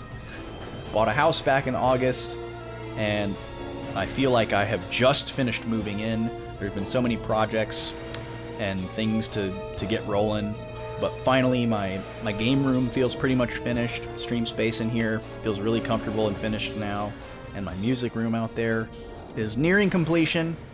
I still have a bunch of gear that I need to save up for, which that feels miles away, but at least the space itself feels like it can be productive now. So feeling great about that, getting really adjusted to, you know, the new town that we're living in. We're in a different suburb of the same city. Things are good. Things are good, you know. I'm much happier than I was a year ago at this time. I was at a different job, and I was hating it. I was looking for a way out, and found it right around this time last year. Was living at a different house where I didn't have nearly enough space to have fun and be creative. So yeah, feeling great. How are you? How are things going in your world? Did we land Fragile? We did. The problem here is the confusion. We need to get rid of this confusion. You love to see it. Yeah, you know, you really do. You really do. You love to see things going well. What was that? I don't recognize that animation. Was that a reflect? Oh god. This one really hurts. Did he just attack 3 times in a turn? Or maybe just 2? Oh, I bet that was one of my confused people using a spell on him. It was probably Refrigerate. Or no, Gallows used Refrigerate. We told him to use Refrigerate. Oh, maybe Jet used the non-elemental one? Something like that, maybe? I don't know. I don't know what's going on in this fight, but we're staying afloat, and that's all I really care about. We need to build up some FP here so we can do another group heal. Virginia's gonna have to use a potion berry on herself to stay afloat for now. Jet, what are you gonna do, man? Or what are we gonna hope that you do? I guess we're just gonna keep shooting until we have enough for another Gatling. Clive can do lock on. Oh no, wait, we gotta do another Fragile. Okay, he finally restored his defense. Let's try to drop it again. We may have to, we're gonna save the lock on until his defense goes back down. So Virginia will remove confusion from Clive next turn. Or Jet. Okay, good. We got the attack off. Still doing 519 damage with his defense not lowered. That's a fair consolation. We're doing a lot of damage to this guy. But he's also doing a heck load of damage to us. Okay. Good thing we didn't heal status that turn because we would have just got it right back. So we're learning now there's a pattern being established. That every one of these prophets has a status effect that they can inflict on everybody. Melody was poison. Malik is confusion. So presumably, if we fight Leehalt after this, he's gonna have one too. So we might try to predict that and build up some immunities to the ones that we have. And maybe we can take off the confusion and poison immunities, because we probably won't need them, and we need the points for other ones. Still not enough for a group heal. We can survive this next turn based on everything that we know. So I'm going to use... Oh, I don't have enough for clearance. Dang. That is a problem. So Virginia's going to have to keep attacking. We're just going to have to ride it out. Fragile. Try it again. And regular attack. You're great, though. Good to hear. Maneater is stupid fun. No, don't use fire on your friend. Okay, good. It did nothing. Chat's been enjoying it, too. Nice. Did your first freelance software engineering gig. Yo, GG on that. Freelance for the win. Freelance / self-employment is my ultimate goal in life. So congratulations to you. I don't know if that's the path that you're headed down, but anything freelance gets me excited, so. Okay, finally have enough for a group heal. We're not in dire straits or anything, but let's go for it. Do our extension, and we'll do heal. And I guess now I should use something on Gallows to make sure that he gets this off. I'm gonna have to use an item. So we're gonna, what is it, Toy Hammer? No, it's, what's the one for confusion? Wait, don't tell me we don't have the one that cures confusion. Oh, Pinwheel, here we go. Alright, Pinwheel on Gallows. Oh, Jet's confusion just went away naturally. Okay. Well, that's good to know that it can just wear out. Still gonna go for Fragile here. Oh, of course, you're welcome for the follow. I'll be sure to follow you on my my account that I actually watch people on, too. Since there's two of us that stream on this channel, when I go and, like, watch people and sub to people and chat with people, I actually use a different account, which is BB_Austin. Just so that in case, if there's somebody that watches this channel, they know if it's me or if it's my co-host Vaughn. He has his own account that he chats and follows with as well. We have, like, our personal accounts. I mean, we don't really use the stream account to, like, chat with people unless we, like, come in on a raid on a new person. So I will be sure to follow you with my main, as it were, as well. It's always kind of, like, annoying and a mouthful to explain to people, which is kind of a bummer. So we got immediately confused again. That's really annoying.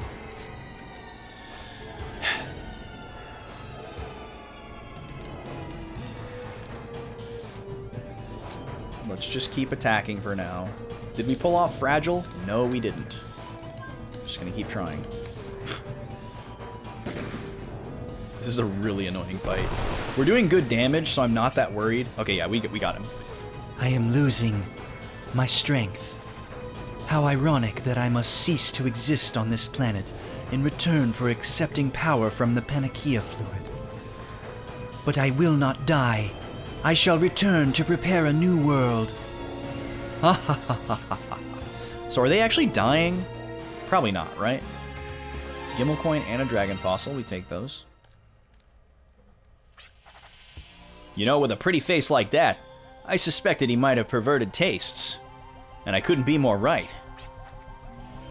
Well, aren't you the genius? Come on, let's just get going. This place gives me the creeps. It is pretty creepy in here. Can we, like, help these ladies out? An attractive blonde woman is submerged in liquid. Her eyes have a blank stare. I'd hate to see his earlier work. Oh my god. Oh, not a danger fight. Okay, it's just an ambush. We can deal with an ambush. I'm actually going to use this fight to heal up. Ow, that looks painful. You guys are silly. And these guys actually, I think, are the only enemy we've encountered in this whole continent that don't inflict status. So we shouldn't have to worry about any statuses in this fight. These guys are weak against wind and water. So let's throw out a wind spell. The dialogue in this game has been really fun. It's like good, but also doesn't take itself super seriously. You know, like it's not afraid to be like kind of cheesy or an anime, which I'm super cool with. And it does a good job of riding the line between like being overly explanatory and expository to make sure that the player knows what's going on. It rides a good balance between that and like just like a normal narrative that expects the player to not be spoon-fed and figure out what's going on. It does a little bit of both. It kind of stays in the middle. So I appreciate that. Like, some games that just expect you to figure everything out and don't spell anything out for you, sometimes that works, but it's a very tricky balance to achieve. And then obviously the opposite, where the game is just like overly explaining and exposing everything because they're so worried that you're going to get lost, can be extremely exhaustive and annoying.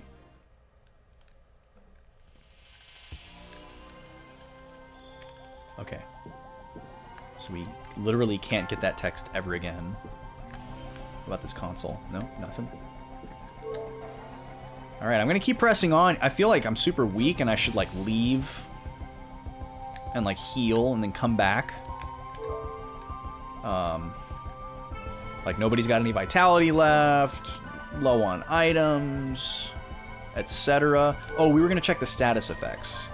Resistance, let's do that.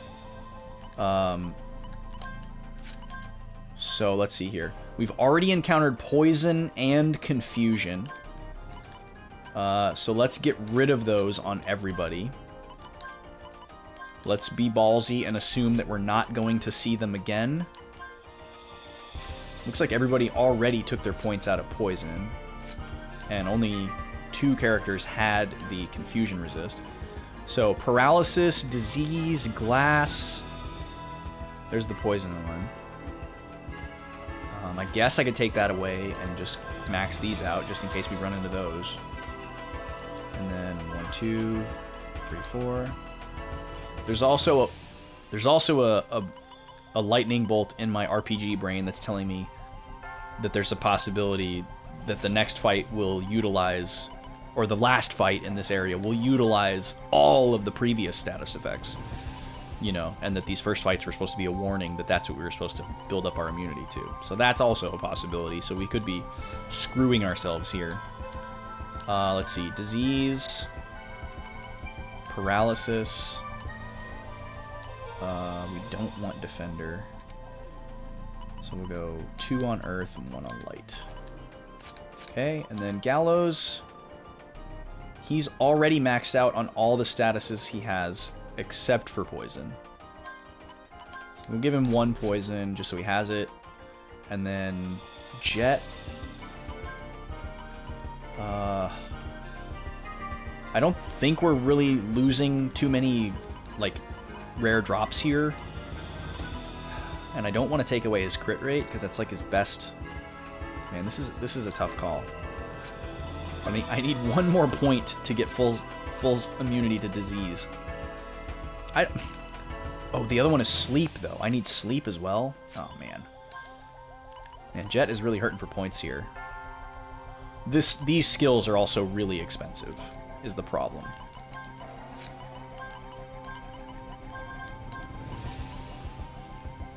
That's the problem. These cost 2 each, and these cost 3 each.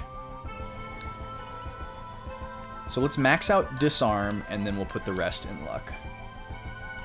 1 poison. There we go. That's probably the most prudent distribution we could do. Alright, Silver Star. Yeah, thank you again for bringing in the raid. I really appreciate it. Glad to hear your stream went well. Hope you have a good rest of your night. Get some good rest and all that. Take care of your post-stream self-care. And we'll see you again. I'll definitely try to stop by a stream. And hopefully we'll see you here again as well. Okay. Am trapped. I was expecting these walls to close in. But they're not. Is this just a bomb thing? We'll never know. Whoa, look at this guy. Gorbash. This guy looks like a boss. I'm gonna treat him like a boss. Slow him down, lower his defense, scan him, start shooting.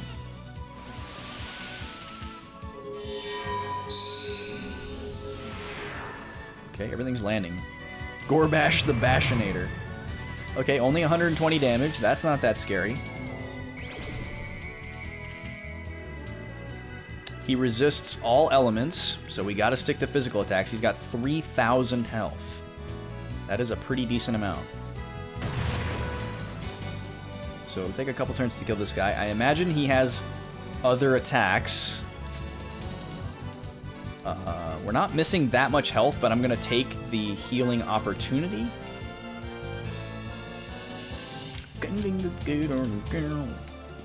Alright, so all physical attacks here. Lock on. This should be about 1,500 damage. Landed a crit. Oh, that's 1,000. Beautiful. Nice job, Jet.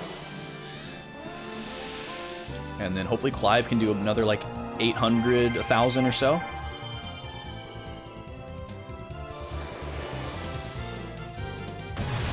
Oh, only 600. Okay. So my prediction was correct. Thanks to the crit. I should have said lower.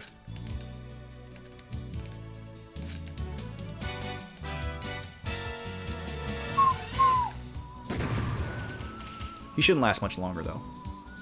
He's already below half. He could die this turn if we pull off a crit. Yeah, he's gone. Didn't even need the crit. Okay, so now... Jet doesn't have the best odds possible, but he still has the best odds out of our 4 characters. Got it through.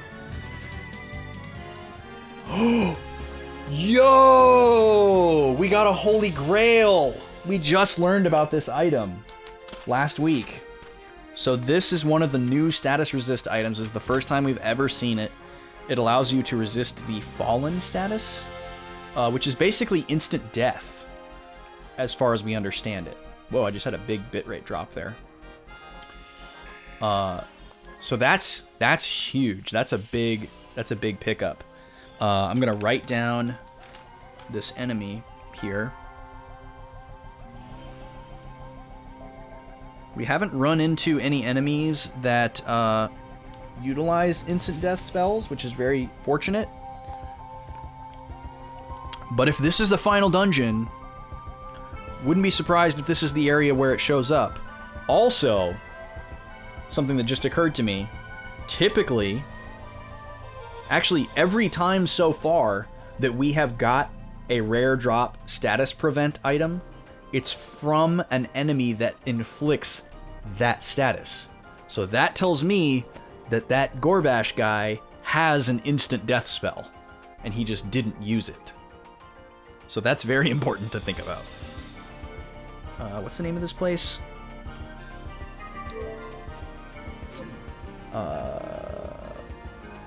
Yggdrasil.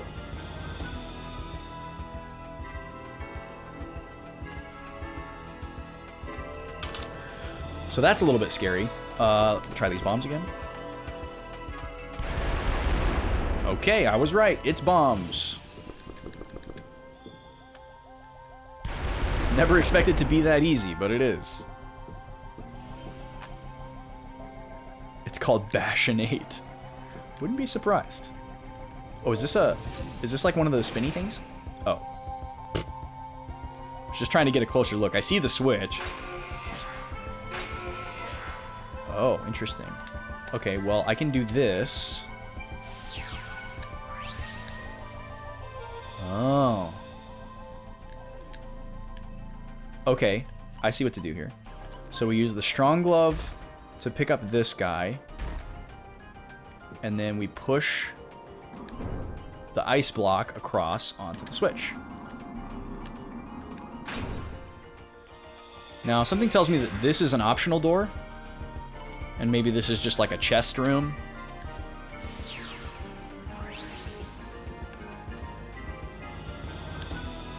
Ooh, it's not. Okay, let's go back the other way and see if that's just a chest room.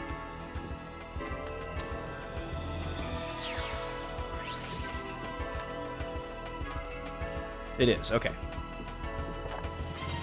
Gimel coins, lucky cards, and a potion berry. Weird. Usually you have to do something to earn those chest rooms. But this time we had to do something to earn the right to proceed. Fair enough.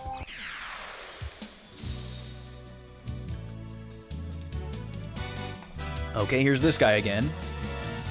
I strongly doubt we'll have good enough luck to get the item twice in a row, but we're certainly going to hope for it.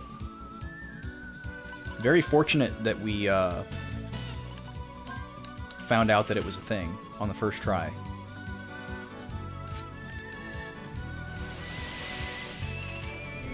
Also kind of funny that we tried to farm some rare drops earlier with the best possible odds, and we didn't get any, and then as soon as we lowered our odds, we got one.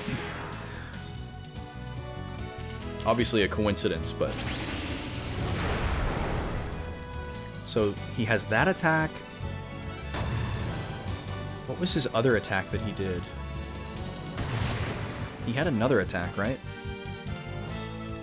Did we get the defense drop? We did.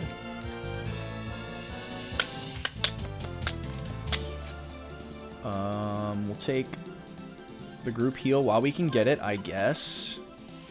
Because he might die this turn. Gorbash. See if we can land a crit. Yes, go Jet. Jet's crit rate is so good. That's such a busted ability. Alright, Clive, finish him off.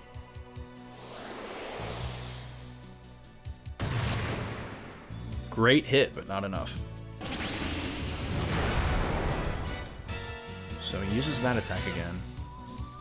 I wonder if maybe he's only pushed to do the death spell when he's in like a certain HP range, maybe?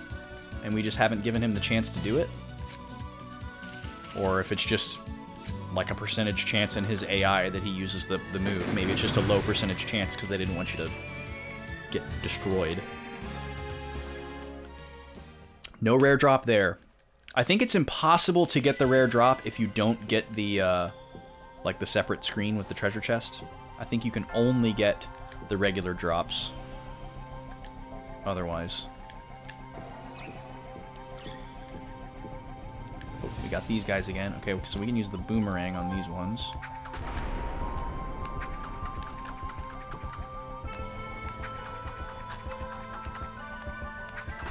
There we go.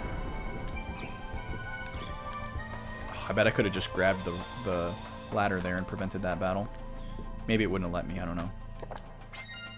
A name tag and a Backlog. What does the Backlog do again? That's a status thing, isn't it? Oh no, it's just an ability. Reduces the inertial cancel cost to 0. Yeah, we haven't found a good reason to use those, really. Ooh, we have enough dragon fossils for the next sand ship component. I remember we were saving up for 50. I think it was for a new frame? Can't remember which component it was, but I'm pretty sure it was the frame. Okay, here's Lee Halt. What is it you want, Werner? Are you here to make amends? If I could, I would. But as a spirit of the past, it's too late to atone. Even so, you dare stand in my way? Why do you wish to activate the Yggdrasil system? What are you planning to do? You know as well as I do that regeneration is impossible with this system. You will not be able to evolve the world. Yggdrasil is a transgression, an ill-fated tree. I will not let you forget that it was the 7 of us who transformed Filgaia into a wasteland of desert seas. What? What did you just say? Okay, so this is like a big reveal, but it's not really that surprising. The Council of 7 is responsible for the degradation of Filgaia, based on them trying to evolve it and release these demons, and their failed experiment caused the world to turn into a giant desert. We didn't know this, but for some reason it's not surprising. Yes, we're all in this together. Nonsense, Werner. There is only one way to activate Yggdrasil. By downloading... No! He did not just say it by downloading. We are about to connect to the internet. And we will download the new planet. Our rate is very slow, it's about 4 megabytes per second, but we will download it nonetheless. There's no one else downloading right now. Yes!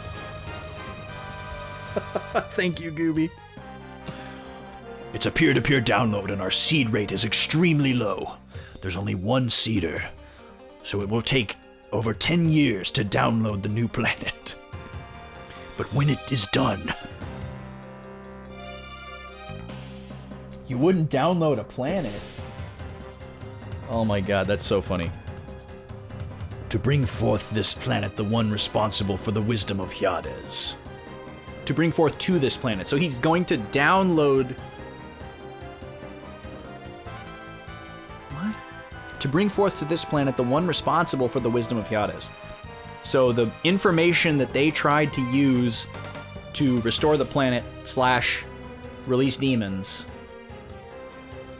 assuming he's talking about Hyades, he's going to download Hyades. The one responsible for the wisdom of Hyades, isn't it obvious to assume that that's Hyades? So he wants to bring Hyades to the planet by way of a download. That's what I'm assuming to believe right now. Are you planning to summon the legendary demons to Filgaia? Precisely. Not only does Hyades contain the wisdom the demons left behind, it also stores the personal data of the demons themselves. Okay, so I'm assuming Hyades is a entity, a being, because it sounds like Hades, but maybe it's just the name of the collection of information. Like it's the name of the library or something. We shall use the life energy collected from this planet to bring them back to life. The legend will become reality. It is no longer the wisdom left behind by demons that will evolve Filgaia. It is the demons themselves who will lead Filgaia to its predestined form. Are you trying to go down in infamy by summoning demons? Dream on! And you will stop me? No. It's just that the demons have already... Run, Daddy, hurry! Stop the prophets from carrying out their plan! Oh wait, he's the only one left. We already killed the other two. What are you talking about? Where's he going? We don't really understand what's going on here, but you do. Go on ahead. Go and save our Filgaia. This plan does not make sense, Virginia. We're not going anywhere. If you want to go after my father, you have to get through us. This also doesn't make sense because he is closer to Werner than we are. But okay.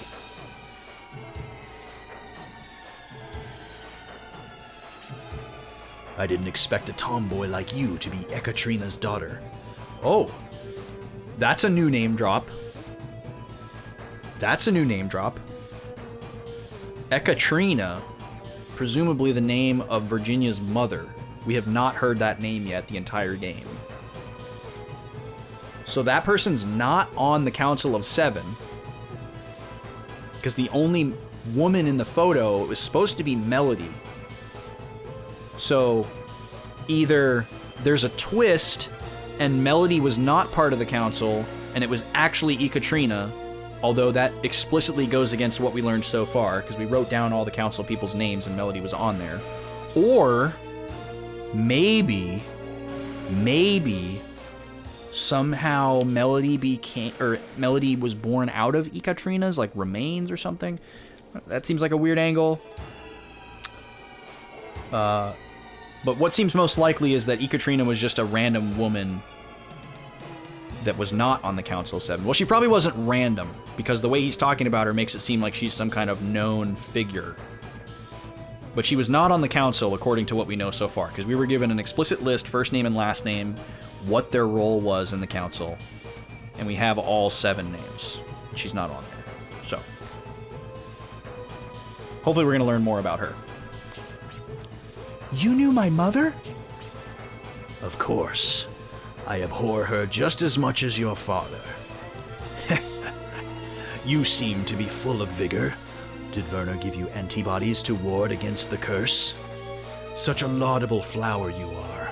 But flowers are meant to bloom, then wither. I'm sick of listening to you. Okay. That was a cool line he had, actually, about the flower. That was cool. I like that. Okay, we fought this guy once before. He had a weird gimmick that I'm not remembering right now, but hopefully we don't have the same one. We're going to do our same opening gambit that we... Gambit? I keep saying gambit. I don't know why. I know it's gambit. We're going to keep doing the same opening gambit that we usually do on a boss. We're going to slow him down. We're going to lower his defense. We're going to scan him. And Clive takes a shot.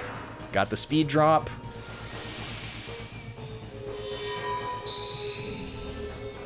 Didn't get the defense drop. We'll try it again. Okay, so this is what he was doing last time. He was counterattacking last time. So let's see if he counters Clive. No elemental affinity. Okay, he got a crit. Is he going to crit me? He is. Okay, so this is exactly the same as last time. There was nothing that we could do about this last time. We just had to eat the damage. We just had to keep healing and lower him down. And I think the strategy that we ended up employing was just to only have one character attack, and then everybody else just support that character and debuff the enemy as much as possible. Ooh, leftover mashed potatoes. Oh, I love mashed potatoes so much. I really missed mashed potatoes. Oh, I said I was going to talk about my food creation. Thank you for reminding me, Nap. So I was by myself yesterday, which I'm not sad about or anything. I've had many Thanksgivings to myself. You know, I'm originally from Dallas, and I moved to Minneapolis to go to college, and I did not fly home every Thanksgiving. So I had plenty of Thanksgivings to myself or just with friends, and I'm totally cool with that.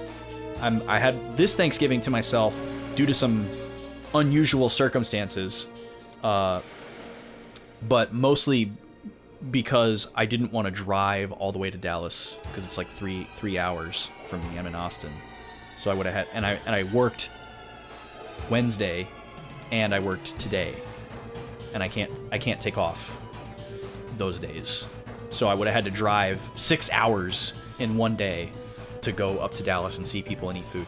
So I was like, I'm not going to do that. I'll see you guys at Christmas. And they were totally understanding of that. Oh yeah, definitely less stress. You don't have to like turn on your like small talk gland, which is always my least favorite thing. Like I love my family, but I hate answering the same questions over and over, like about like what I'm doing, and you know, like what's up with me and all that kind of stuff, because they don't like keep tabs on me, which I appreciate, you know, so they don't know what's going on with me, because they don't like stalk me, and I don't have like a strong social media presence with my family, so they don't have a way to like keep tabs on me, so they ask, which is flattering, but I hate answering all those questions over and over and over. Like I gotta tell like 9 different people, like, you know, am I still at the same job? What's going on with music? You know, how's the wife? When are you gonna have a baby? How are the dogs? You know, all that stuff, and it's just like it's exhausting. Let's be honest, it's exhausting. So yeah, I didn't mind being by myself at all, but I did not want to go to the store at all, and I actually like really need to go to the store right now. I'm like low on food, But I'm like, I'm not going to a store until Monday. I'm just gonna stick it out. I'm gonna eat everything that I possibly can. It's in the house already, and I'm just gonna suck it up and live through it. And I'm not gonna starve or anything. But there are some things that I would normally have that I need to stock up on. So I was like, I'm just going to make some kind of creative food creation out of what I have, and that's gonna be my like big Thanksgiving meal that I make for myself. And I was actually pretty happy with how it turned out.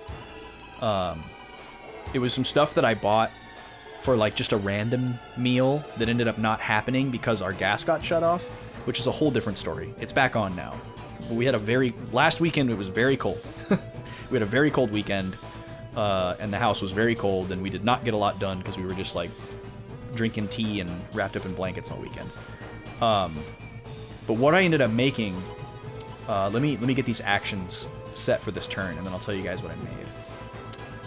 So let's see here. I'm gonna have you use a potion berry on Clive. Did we get the fragile? We did not, so we're gonna keep trying for that. Let's do... Oh, this could be interesting. We'll increase Clive's evasion. Maybe he can dodge this attack. Probably not, but we'll try it. And then I'll probably increase his speed too. So what I made was man, we still didn't land it. I had a box of like fancy mac and cheese. There's like this white sharp cheddar mac and cheese. So I had that, and then I had some packs of bacon in the freezer. And then I had this pack of like pre-cooked, like deboned rotisserie chicken that was all kind of like shredded and pulled apart. And so I basically combined all of those things. I made a whole pack of bacon. I made the huge pot of macaroni and cheese, and then the chicken was already cooked. I put the chicken. I cooked my bacon in the oven, and it works out just so that if I cook a whole pack of the bacon that I buy, all of the bacon fits on the rack that goes into the oven, except for like 4-ish pieces. And then what I usually do is I'll put a pan on the stove and cook those 4 pieces on the stove. But I prefer to cook the bacon in the oven just because it's way easier, no splatter, don't have to turn it, don't have to watch it. And then what I did was I cooked the 4 pieces on the stovetop, and then, put them on the drying cloth. And then I disposed of the grease that was in the pan, but I didn't wipe the pan. So like most of the grease was disposed of, but there's still like a few like droplets, here and there. And then I put the chicken in that pan, so it soaked up a little bit of that bacon fat, bacon grease, and then I added like a pip of butter and some minced garlic and like flavored it up a little bit, even though it was already cooked, but it got a little bit crispy and kind of restored some of the moisture to it because it's kind of dry. And then I set that off to the side, made the macaroni, mixed the flavoring in with the macaroni, and then I added like a bunch of black pepper and like grated Parmesan to the macaroni, and then I dumped the chicken in there, and then I took the whole pack of bacon and like crumpled it up and mixed that all in. And so I had this giant pot, and then I, mixed it all up and ate a huge bowl of it. I didn't eat all of it. I couldn't. And I have some leftovers that I'll probably eat shortly here, actually. But it turned out really good. I would totally do it again, but it needs a better ratio. If I did it again, I would use 2 boxes of the macaroni, because the whole pack of bacon was a little bit too much bacon for the ratio with everything else that was in there, and then there was more chicken than anything. There needed to be a lot more macaroni for it to feel like a macaroni dish. The ratio was very protein heavy, which was fine.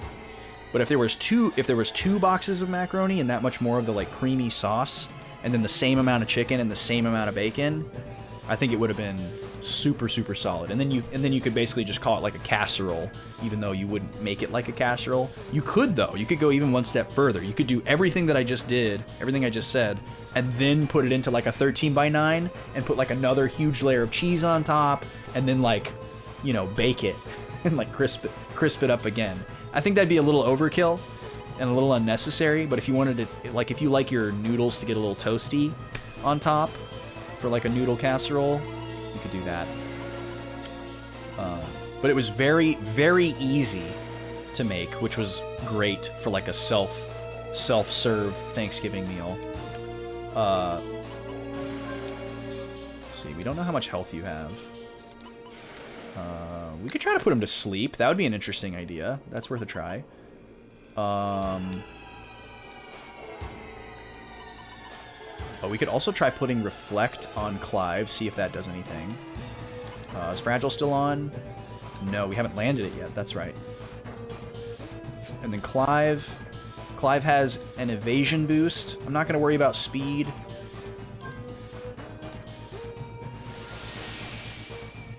I doubt we can reflect this, but we're going to try everything we can. Please land, Fragile.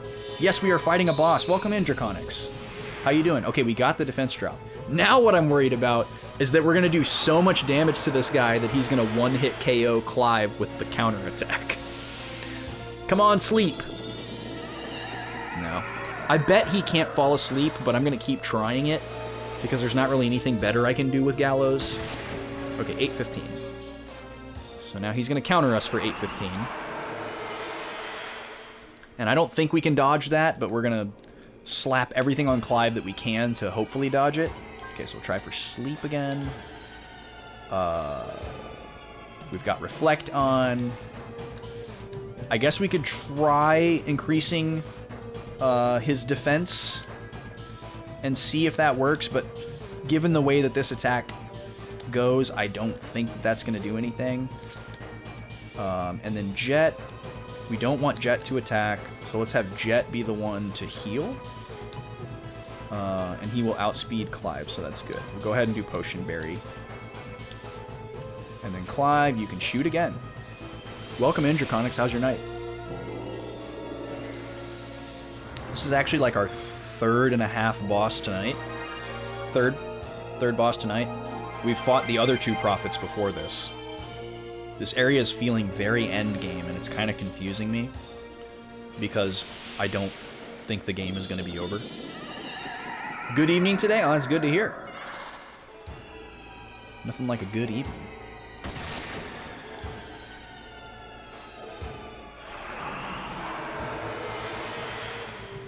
Wait. Wait. Somebody clip that.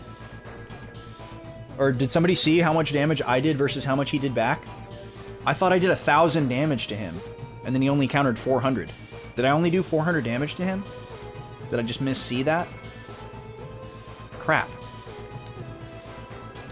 I could have sworn it did 1,000. But maybe I'm just crazy. Let's see. I'm going to not heal Clive. I did 413. Okay, thank you, Onimar. Thank you.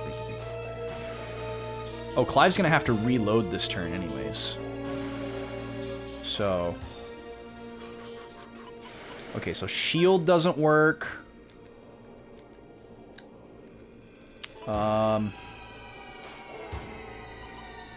Although shield might help the other characters for when he uses his other attack.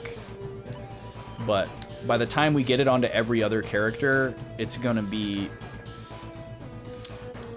We're going to have to restore it onto the first character that we cast it on, you know what I mean? Because it only lasts for like 3 or 4 turns. So... It's kind of disincentivizes you to use those unless you can put them on everybody. Is he still slow? He's not. Let's slow him down again. That seems worthwhile. He's still fragile, so we don't need to do that again. Jet, why don't you just heal yourself up while you got the chance? Clive's going to defend and reload.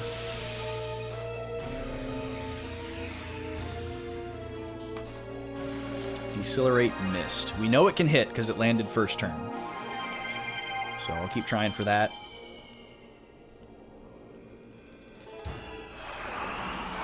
I'm hoping that slowing him down prevents his number of actions per turn.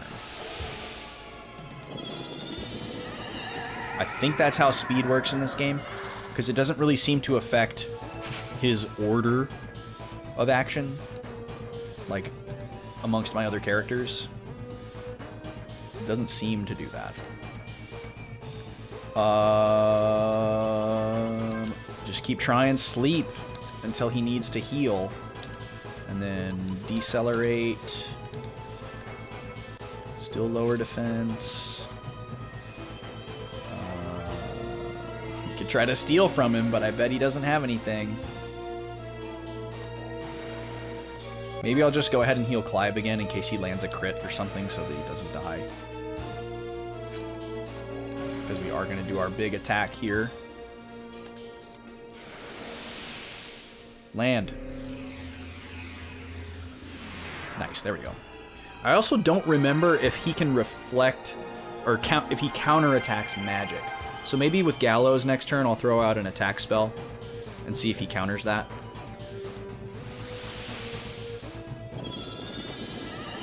Since this sleep is probably never going to land.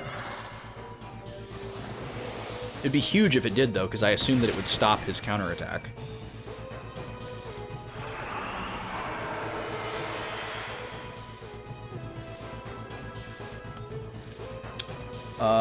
Okay, we're gonna try an attack spell. Let's see what happens. And then we landed Decelerate. Reflect didn't do anything. Oh, we need to heal Clive.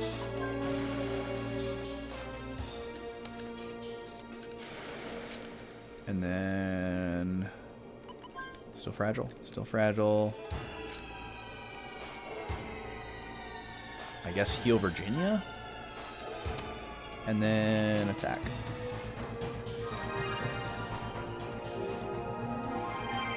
You like Gallows the most? He is very cool looking. Aesthetically, I think all of these characters are really strong. Like, they're very different from each other. They all look cool. Like, they all, on face value, make you assume that there's like a story and you want to know more. Okay, attack magic works. He does counter. Okay. We could have Gallows get away with that for a few turns, just to get some extra damage in. Because he's got a lot of health.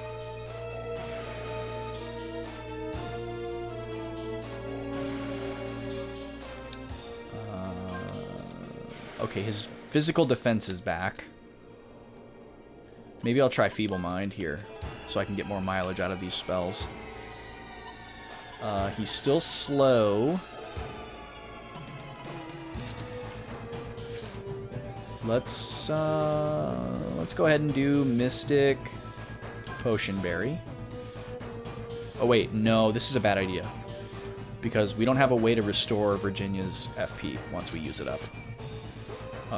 Without attacking, and we don't want her to attack. So let's not use that up until we really, really need it.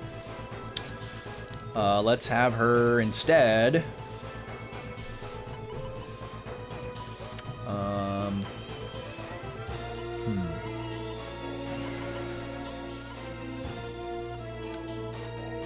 I guess this might be a worthy experiment. We'll up Gallows' magic defense and make sure that that doesn't do anything to the reflected counterattack. Okay, Jet's got to do Fragile again. And Clive can keep shooting.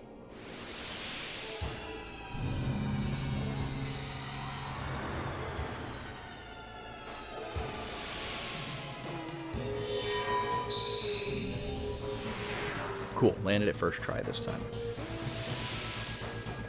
I don't know which character I would pick as my favorite. I was trying to think about that after you said that, Nap.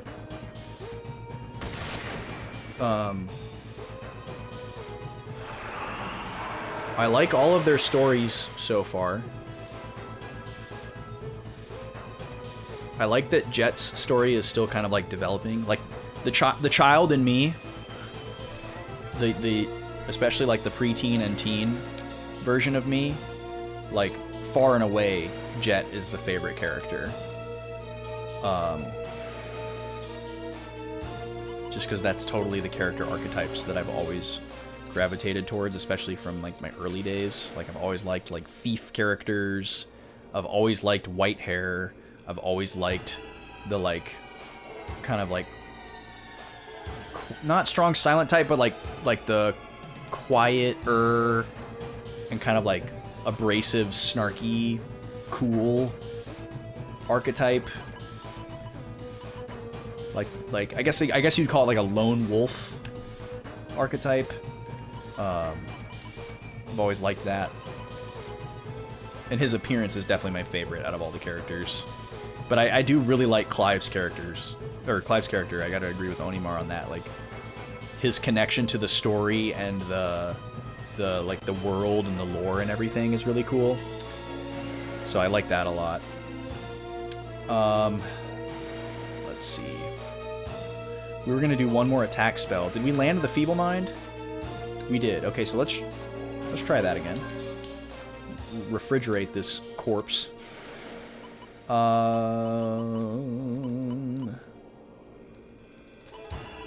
See how that does. Again, we're gonna save our Mystic. Gonna be using a lot of berries in this fight, unfortunately. I gotta keep Clive at full health in case he crits. Fragile's already on.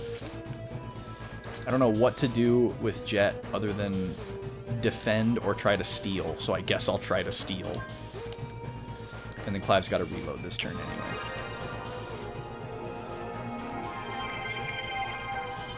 Draconics is going into the backlog. He's diving in. Lee Halt doesn't have anything. That's what I thought. Something tells me that bosses in this game don't have things you can steal. It doesn't seem like they would in this game. Okay, well, we doubled our damage output from the last spell by lowering his MDF, so that's cool. But there's nothing we can do about the counterattack damage. So probably about now I'll stop using Gallows to attack. And now might actually be a good time to have him do his group heal. And what we'll just have to do is like bite the bullet and have him attack a few times to restore enough FP to do another group heal later on down the line. He can certainly do that better than Virginia can, just because he has so much more HP. And then Virginia can... Let's see, decelerates on...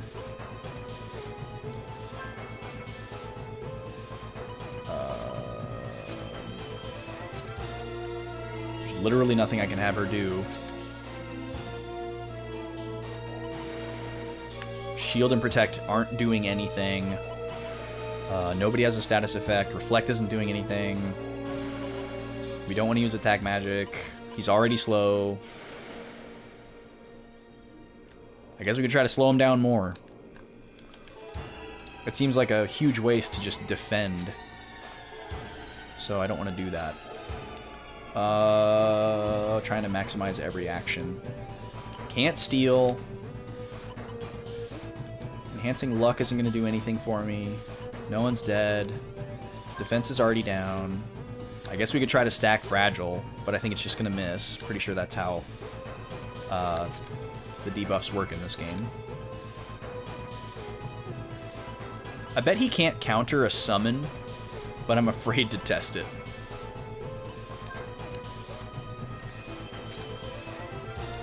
Regular attack from Clive. Alright, Draconics has cashed in a game, Gush. It's going to be a short one. Because I have not played Xillia yet. But I do have some things I can say about it. Despite having not played it, so.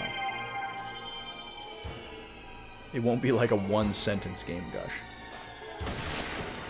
If we ever get to the end of this fight, we'll do that then. Because it's also time for the midstream break. I might actually have to do the midstream break before the game, Gush, if you can stand it. Because I could really use some food and another bathroom break. Puppies probably need another bathroom break. Maybe we'll do the game Gush when I come back. Okay, Gallows is going to start attacking here. Because we need him to get back to 25 FP so he can do another group heal. So Virginia and Jet are going to be on HP duty for the two of them. So let's throw out a heal berry on Clive, and then Jet can throw an heal berry on Gallows. Sounds good to you? Okay, cool. Glad to know. As long as you'll be around, I don't feel bad about it at all.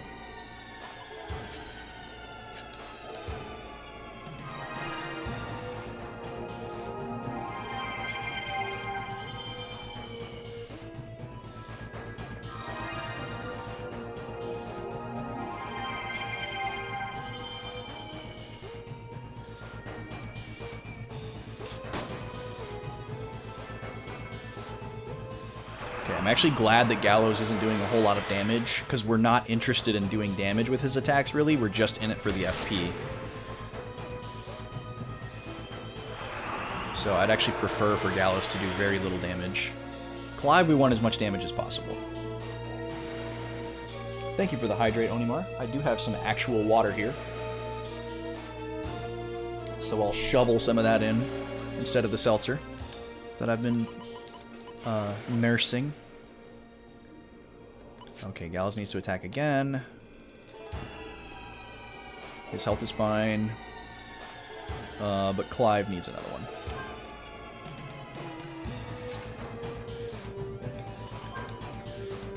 Okay, his fragile is still there. Oh, wait. He needs to be slowed down again. His speed is back to normal. So let's decelerate again, and then Jet can do the heal berry on Clive. Can we lock on? Yes, we can. Alright, we need a crit. Come on, Clive. Get us there. This is a really annoying gimmick for a fight. I mean, it's a smart way to design a fight to make it difficult. But having to do this approach where you just attack with one character and then everybody else just kind of like hangs around is really dumb. Okay, cool. We got him. It's not enough. We were so close. But I must do whatever it takes until the roots of Yggdrasil draw enough energy to download. Why did they choose to use the word download? It's just so hard to take that seriously. I get what they're trying to convey. Okay, so Melody's not dead. I have increased the Yggdrasil operation rate to 166%. We won't know whether it will reach its required value first or malfunction. All we can do now is pray. Who do they pray to? We have already paid the price in carrying out our goal. We can't let it end here, or else our flesh and blood would be for naught. We granted the Dark Spear to the sacrificial lamb, just for situations such as this. At the very least, he should shield us from this perilous situation. Okay, so he's referring to Janus. Come forth, Janus.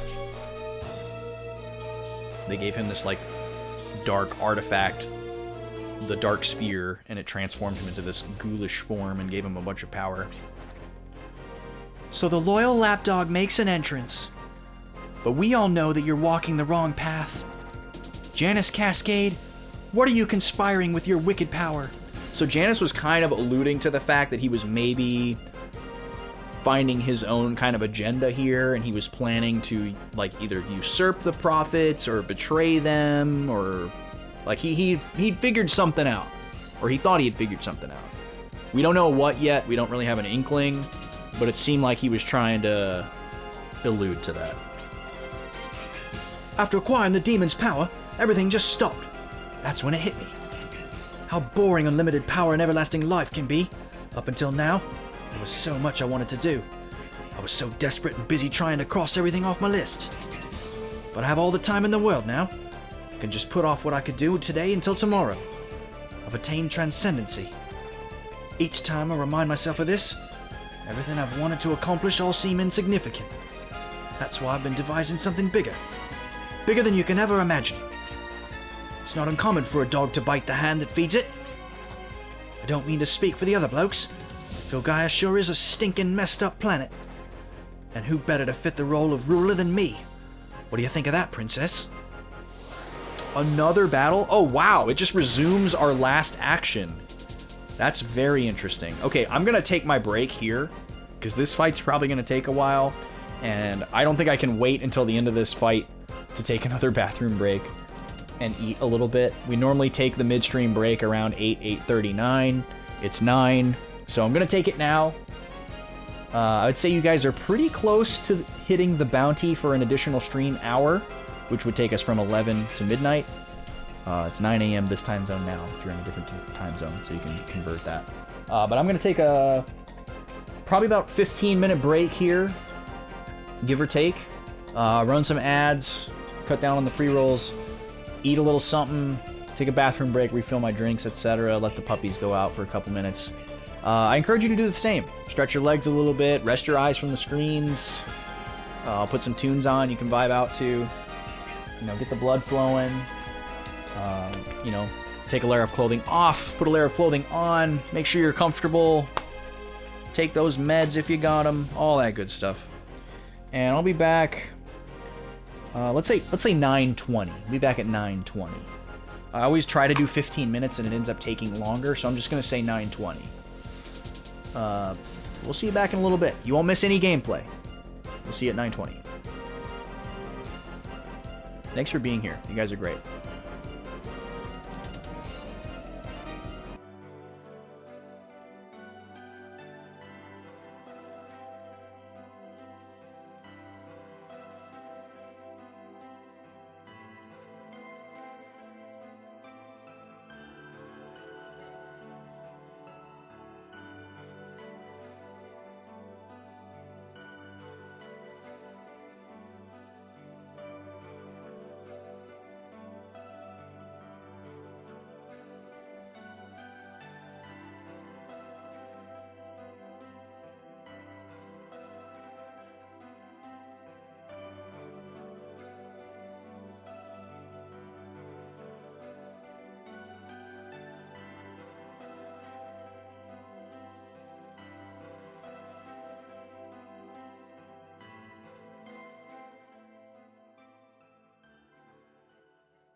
And there's my gift sub. Congratulations to the Rogers Academy. Also goes towards the rolling sub goal. You guys, bet you guys thought I was gonna forget, huh?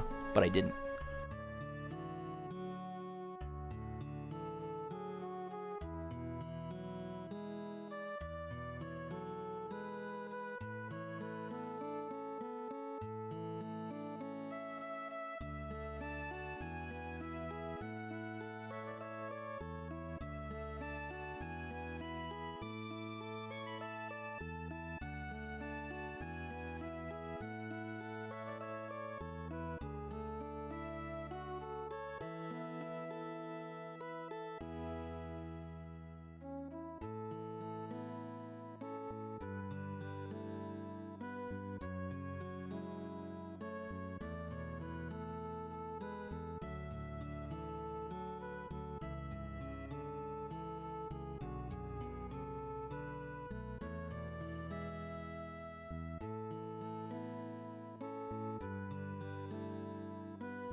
Alrighty, folks. Hope you enjoyed your break. I'm certainly glad it came when it did. So are the puppies. They got to go potty. I've got me some actual food now, which I'm going to eat during this game, Gush. I hope you'll forgive me. And we also have one more wheel spin to do, thanks to Gad's resub from earlier.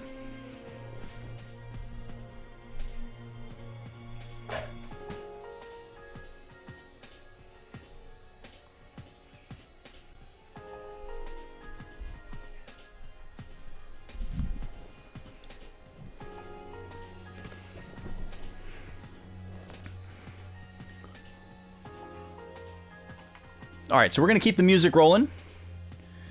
And we're going to go over to this camera.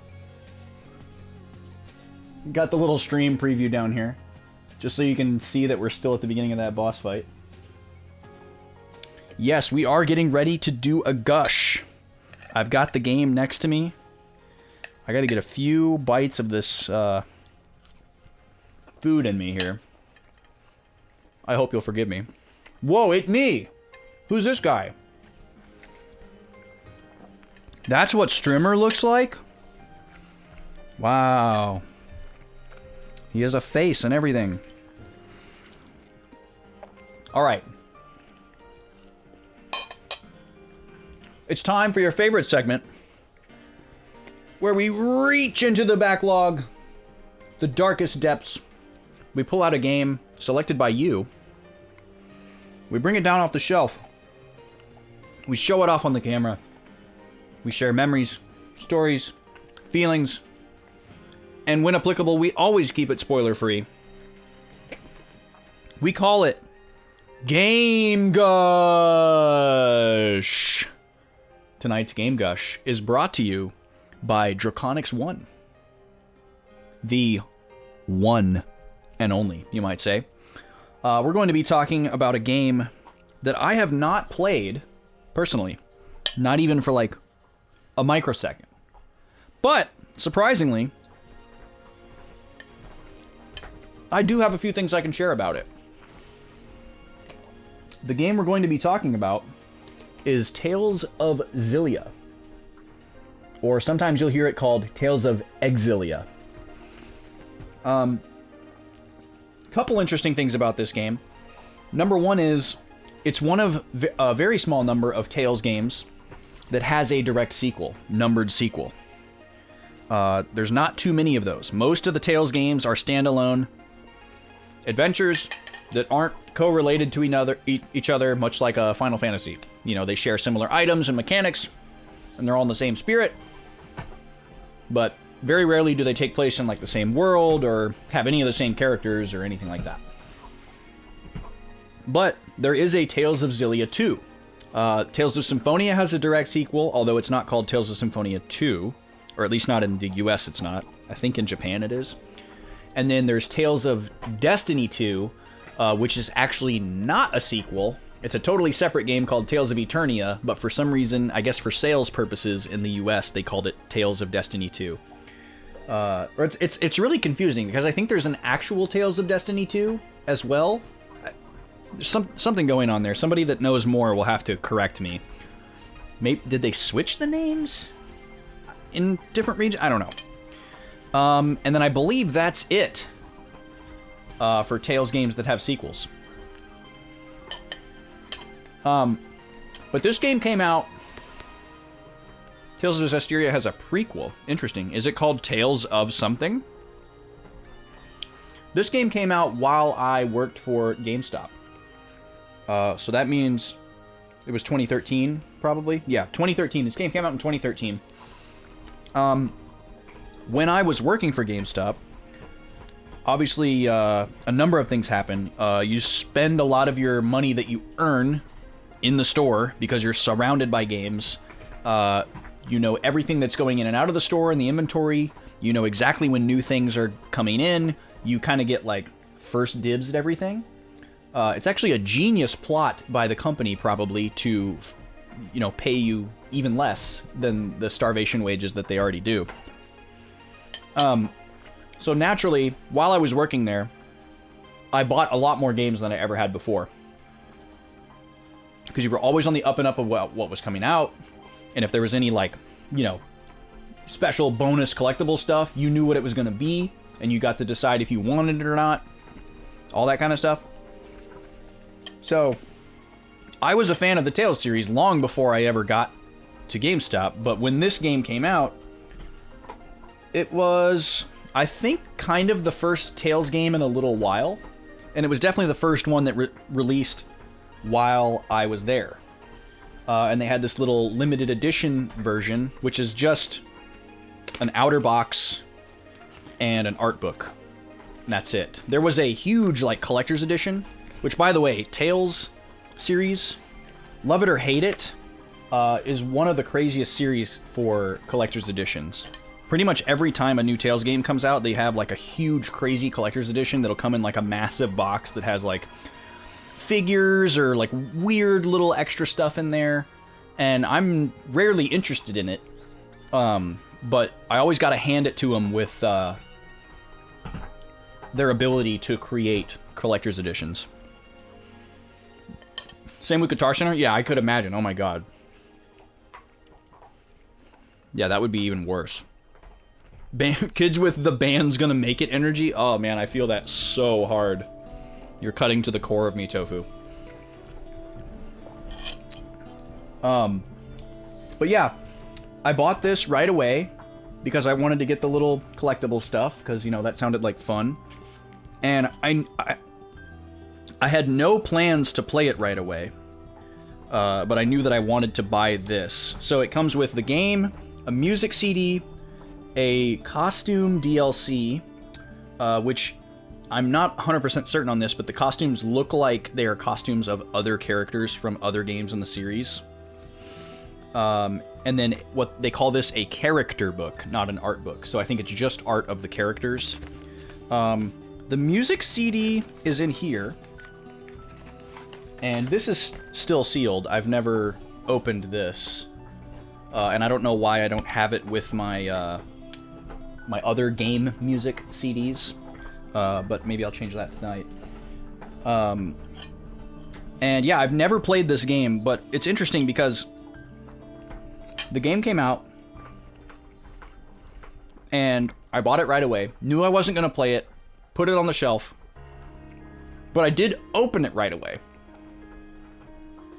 And the reason I wanted to open it right away is twofold. Number one, I wanted to look at this book, and I would have thought that I would have wanted to listen to the CD, but maybe I just wanted to look at it. Or maybe I had a plan to listen to it and then just didn't happen. But another reason why I opened it right away is because another bad thing that happens when you work at GameStop is you get this, like, collector mindset where you think that certain things might shoot up in value.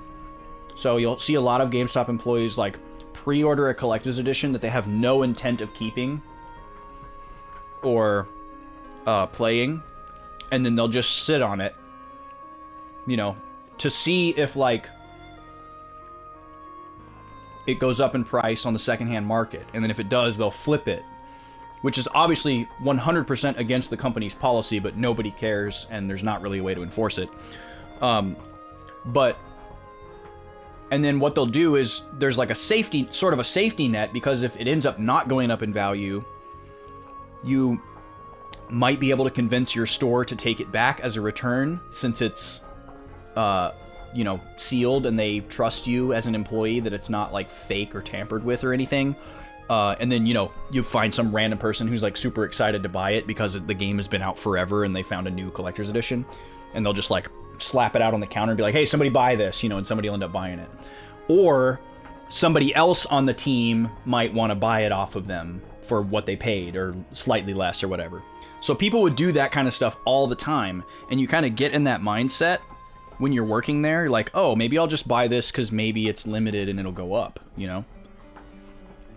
Everybody did that when Fire Emblem Awakening came out, because that was when the whole, like, scarcity trend with Nintendo started.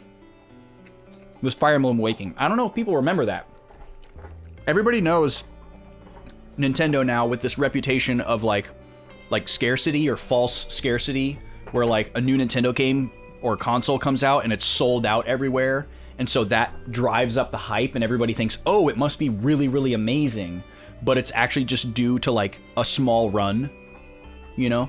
And there's no confirmation on this, but it seems pretty like provable. But people assume that, you know, Nintendo is doing that intentionally to like artificially inflate the value of their products and their market or whatever, where like Amiibo came out around the same time and they did the same thing where like Amiibo came out and you couldn't get them anywhere. You couldn't find them anywhere. The secondhand market went crazy because people were flipping them for 3 times the price, and people assume, oh, Amiibo must be really cool. Amiibo must be the next big thing because everybody's talking about that. And so people would buy stuff like this for that reason. You know, in case that scarcity thing happened. So what I was trying to say is one of the reasons why I opened this right away when I got it is because I was trying to train myself out of that behavior. Like, hey, you're going to buy this game and you're going to open it right away because you're not going to flip it later on. You're not going to sell it. You're not going to try to return it. You're going to play this game someday. So break the plastic seal, look at the stuff inside of it, put it on the shelf, right? Now, I don't always do that.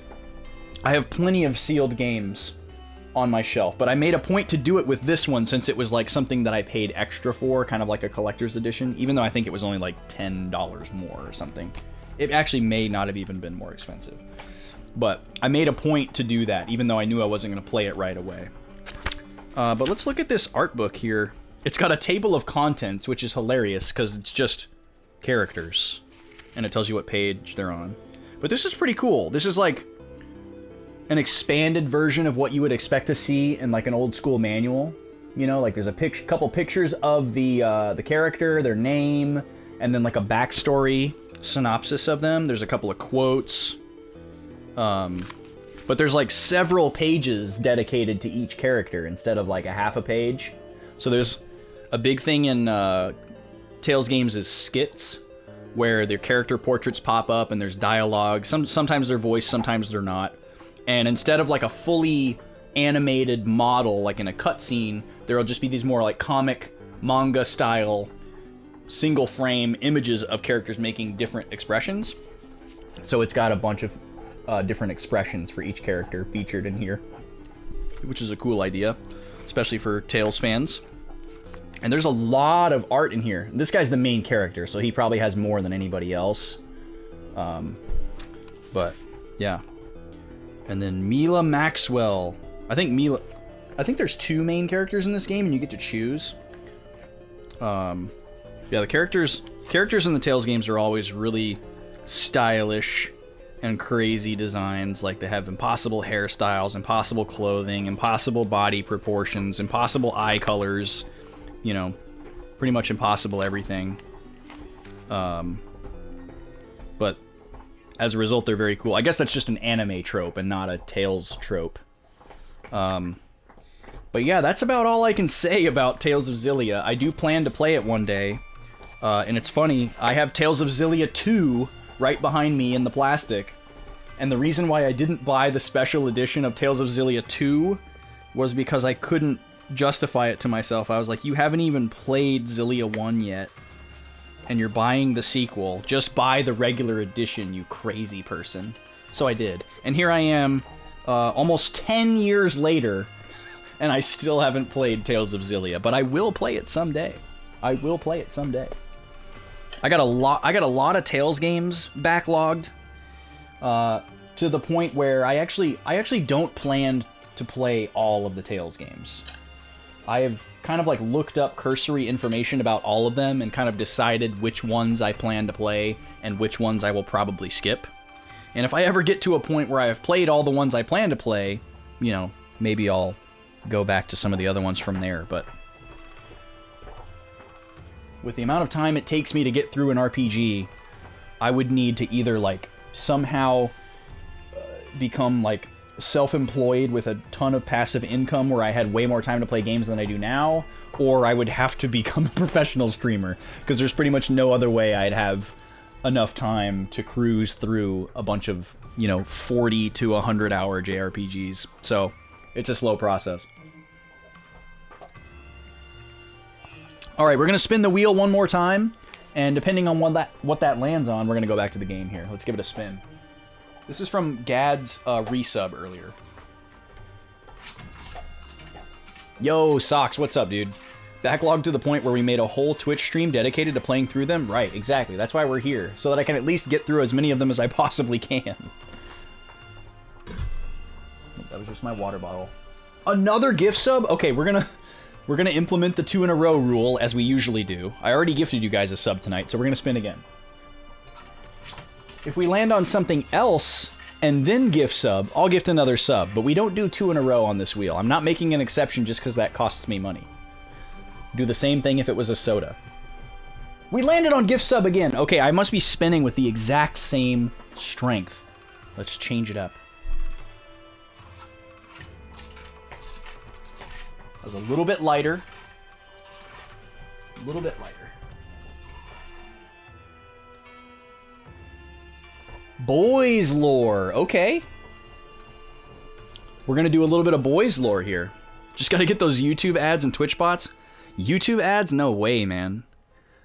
Man, if you want to make money on YouTube, there's no way to make money on YouTube now. There's, I mean, you either got to be grandfathered in or you got to have, like, an insane following.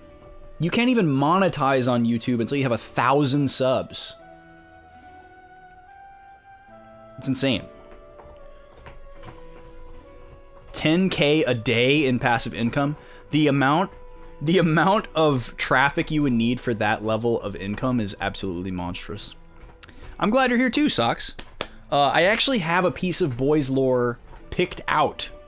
I've decided now that I should always know what the next clip is going to be so that if it gets landed on, I don't have to go decide what it's going to be. I already know what it's going to be. And this one is going to be special. It's going to be a lot more exciting than the last one. So you guys should be excited about this. Let me get this queued up. I am going to have to go into the other room to queue it up, but I already know what it's going to be, so you won't have to wait that long. So enjoy the tunes, and I will be right back with a clip of boys lore. You're not going to want to miss this one. This one's really good.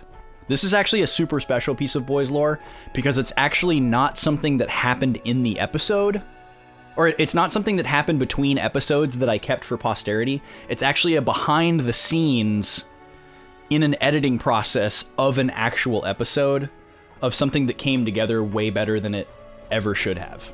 So this is a very special piece of boys lore.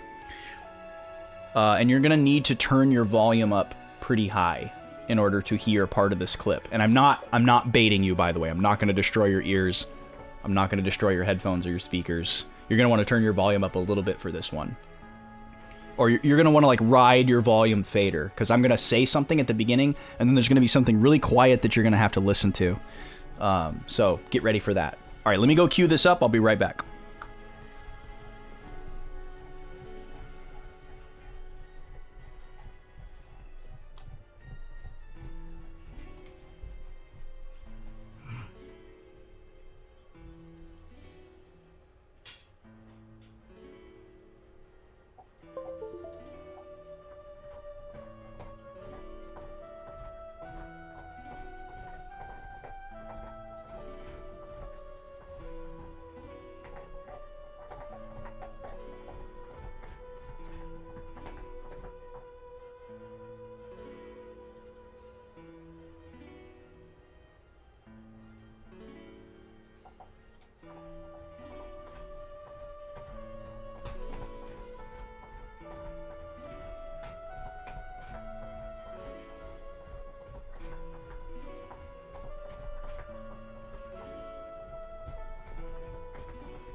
All right, so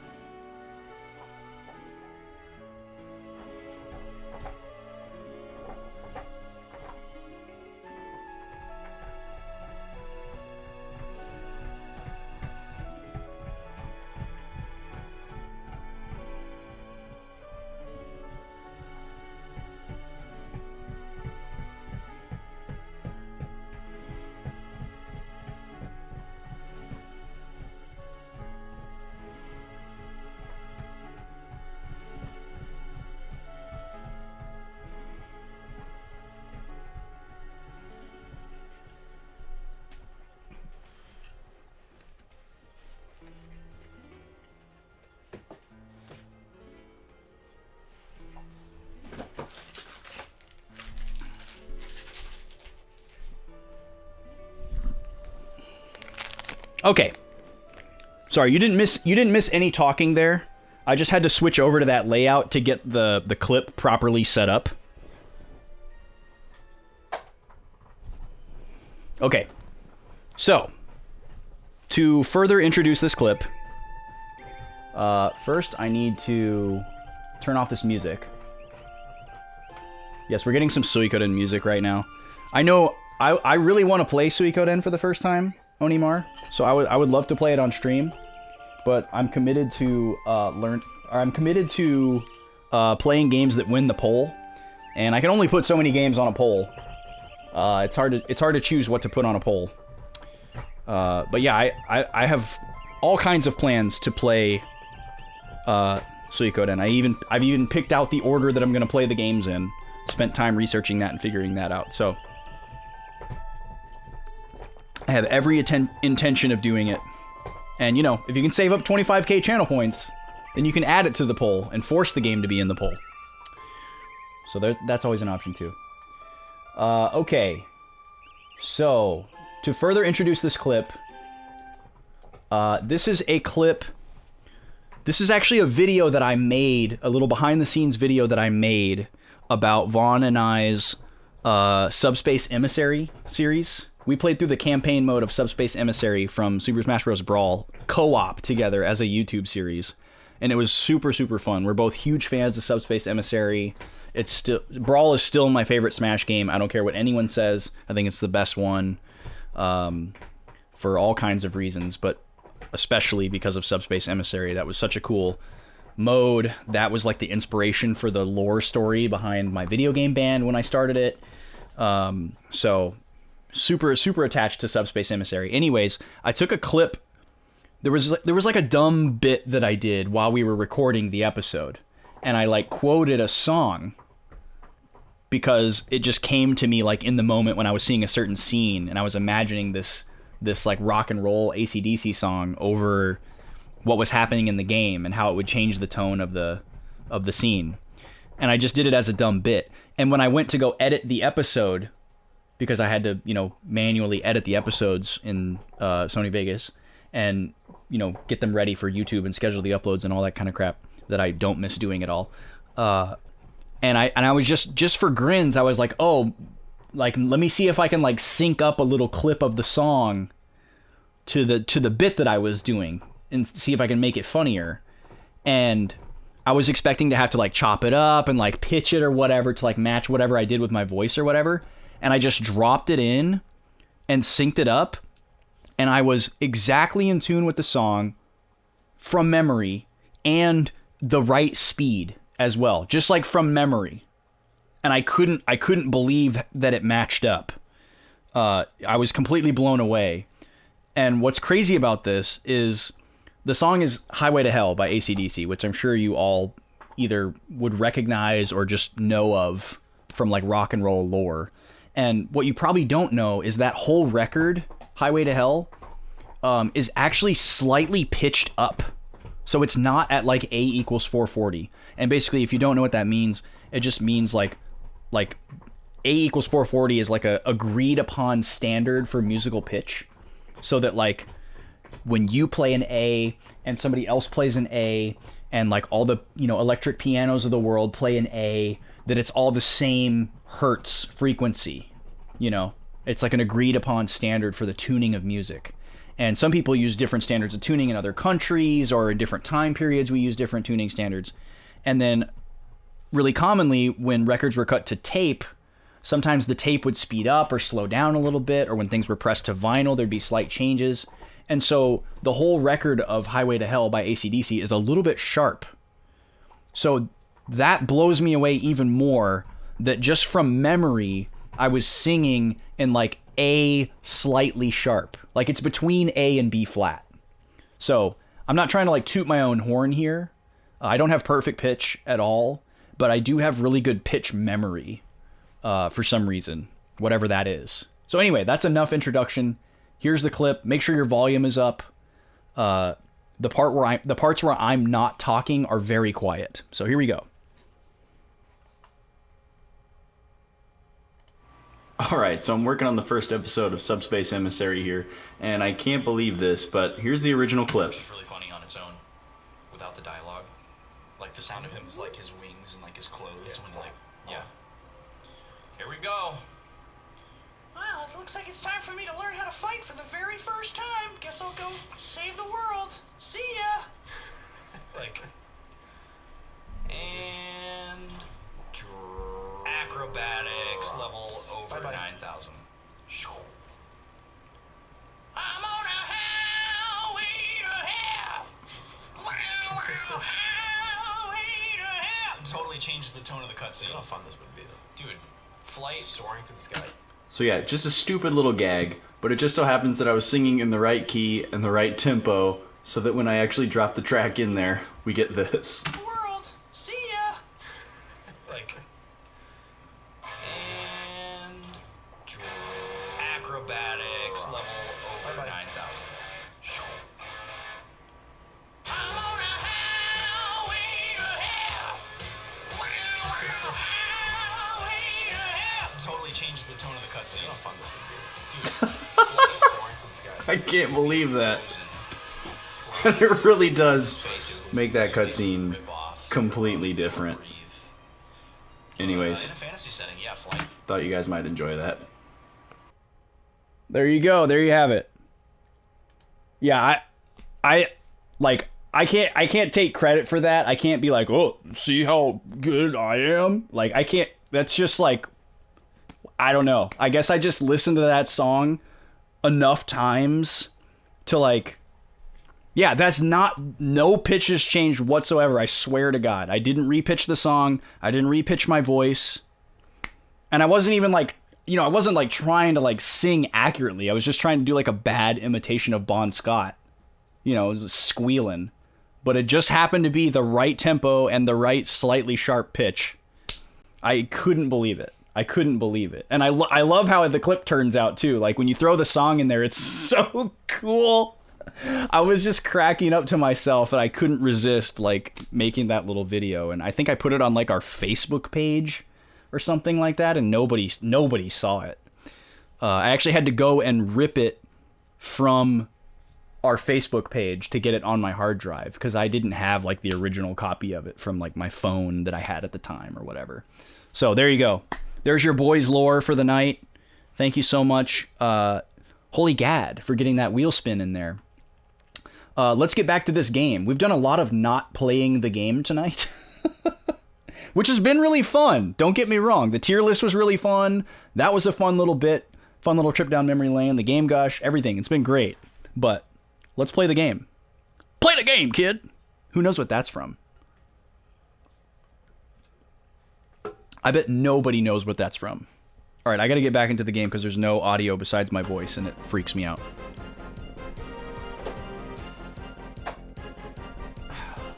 Bon Scott is a bad impression of Bon Scott. I mean, that's semi-valid. Do you get credit if you Googled it? I mean, I'll give you half credit, I guess, because I'd be surprised if it came up. But, you definitely won't get full credit for Googling it. Thanks for your honesty, though. That's a pretty obscure reference. Definitely, blew my mind, though, when that happened in that game. It was like the first time I ever saw a video game break the fourth wall. And it was in a very, like, overt way. Yep. Yeah, it's from Ken Griffey Jr.'s Winning Run on the Super Nintendo. If you sit in the batter's box for too long and you don't throw a pitch, the umpire will turn around and knock on the screen, and it sounds just like Knuckles against a CRT. And he says, "Play the game, kid!" Wow, Luca, you saw AC/DC 15 years ago? That's amazing. Also, hi. How are you? I wish I could have seen AC/DC 15 years ago, because I bet they sound a lot better than they sound now. But I bet they were still pretty poopy. In an amazing way, I'm sure. I think Angus Young is a super underrated guitarist. I don't know if he's still got it, but... Alright, so we're fighting Lee Halt here. Oh no, we beat Lee Halt, we're fighting Janice. It was a pretty great show. That's awesome. Okay, opening gambit here. Analyze, decelerate, fragile. And all of our properties from the previous battle are carried over, so it's really interesting. So we might actually have some like buffs and debuffs that we had last time. It was loud. Oh, you were there too, Brad. Oh, he's got this spell again. This spell really hurts. This is gonna be a tough fight. Sorry, I'm smacking on some Arizona green tea fruit snacks here. Bear with me. Hopefully it's not too abrasive.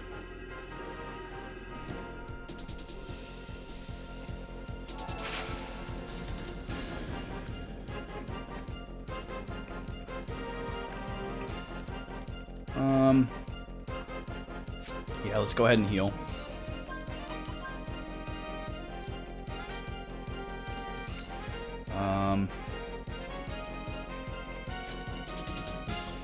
Ooh, Gatling. Oh, you know what I could do? Before Gallows heals me, let me use Valiant to boost her attack a little bit, and then I'll use Gatling on the next turn with her boosted attack. Jet, you can attack. And then Clive usually has lock on ready to go at the beginning of the battle, but since it's carried over from last battle, we're not ready for that yet. Okay, so Virginia's got a nice attack boost there.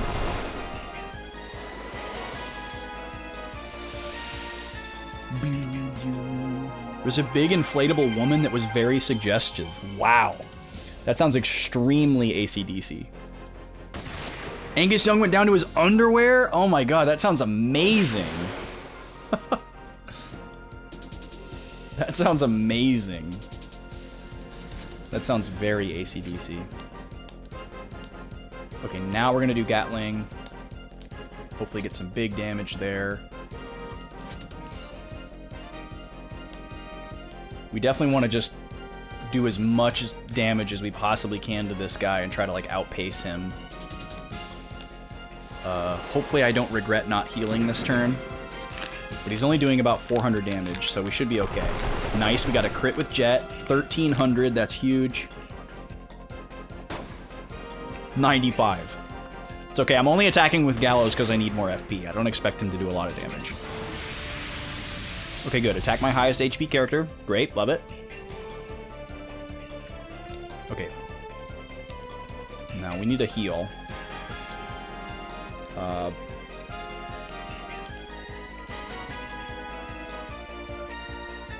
Now Jet's gonna do Gatling.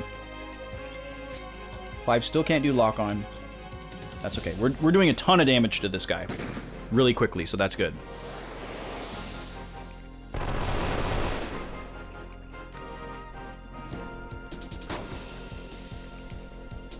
We might actually kill this guy really fast. Yes, a crit! Let's go, dude.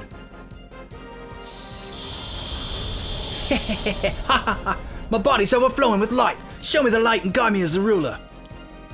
Is he gonna transform or is he actually dead? Oh, he exploded. We laid waste to that guy. We did so much damage. Holy crap. Okay, Automod is going crazy right now. Automod is so weird.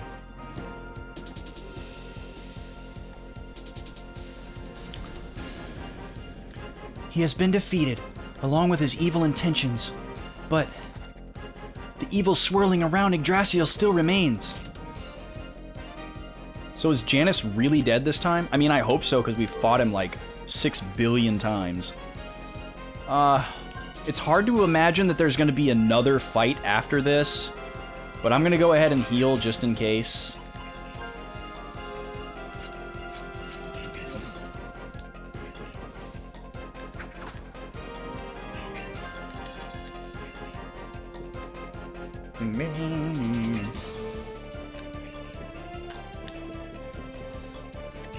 I'm so conflicted about how to feel about this right now. Like, boss rush is such an end game thing. Okay, what do we got going on here? Is there a sign? No. Oh, we're gonna play Simon.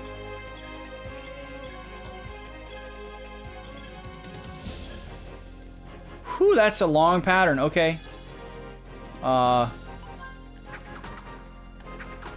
do we light him up?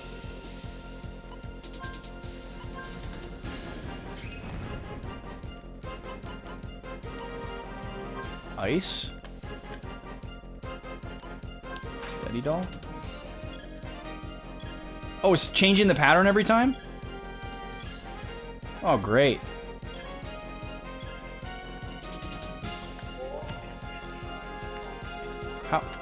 How do I activate them?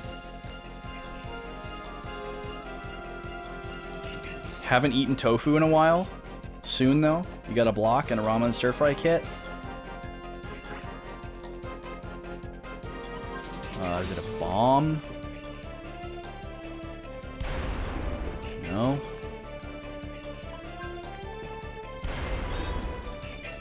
Wait, are you serious? It's this? Okay.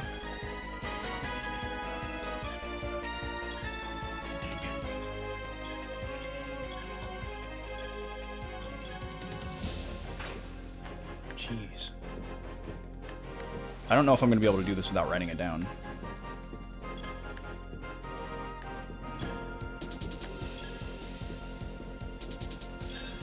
Oh, I was so close. All right, let me try it one more time, and if I don't get it, I'll write it down.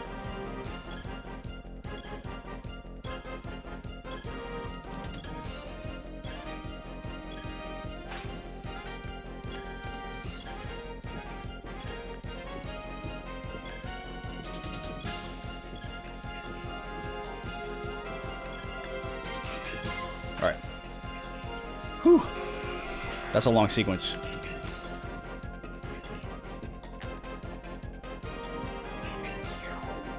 How much more of this dungeon is there? Who's left? Is this gonna be where we get introduced to, like, the real antagonist of this game? Because we've killed everybody who's been the main antagonist of the game so far. Is this where we get the Final Fantasy villain switch? Extension. Pressure. Petrify. Shoot, shoot.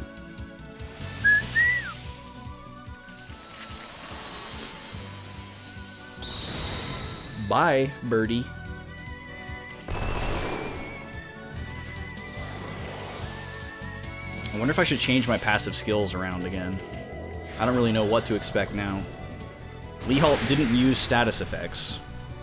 Janus didn't use status effects. So I feel like I should just go back to my highest drop rate setup with Jet and just best judgment. The ye old late game bait and switch. Yeah, RPGs love to do that. What's going on over here? Oh, there's a switch underneath it. Can I hit that? No, it's not on the right plane. Oh, I gotta use the teleporty. Which sounds like porta potty. Oh, nope, that doesn't work. That's right, you can't do it over nothing. Or you can only do it over one square of nothing. Okay, let's try this. Nope. Let's try this. Aha! Okay. But I can't hit that switch. Oh, you hit the block and then it falls down. I forgot that that was a thing. Okay. So, last time the free door was the chest door. Yep. This is a mimic.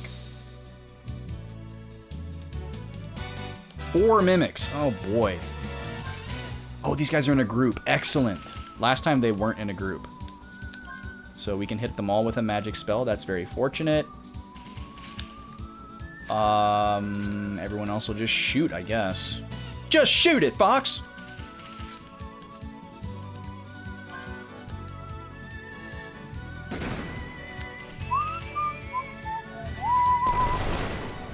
At least the mimics give you an item after you beat them.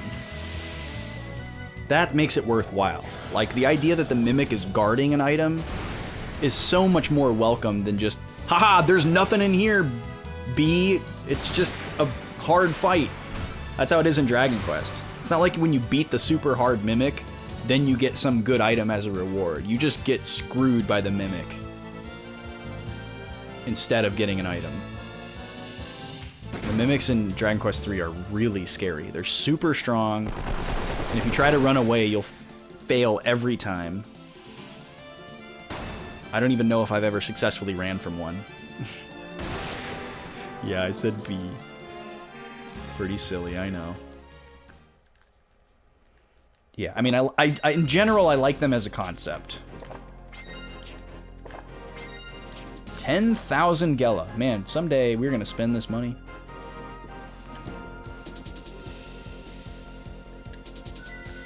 Alright, cool. We just ran out of vitality. That's very useful. B is for butt. That's right. Oh, it's this guy again. Maybe he'll give me another Holy Grail. This guy can't use magic, that's right. So just shoot him. Fragile. I don't think Fragile's gonna miss, so I'm just gonna go for lock on right away.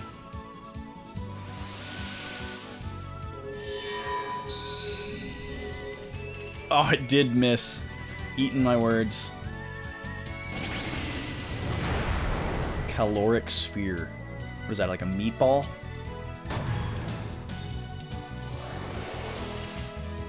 Matzo ball? Mozzarella ball? Or maybe it's all three put together. Wouldn't that be something? I'll try it one more time, I guess. Full auto pew pew.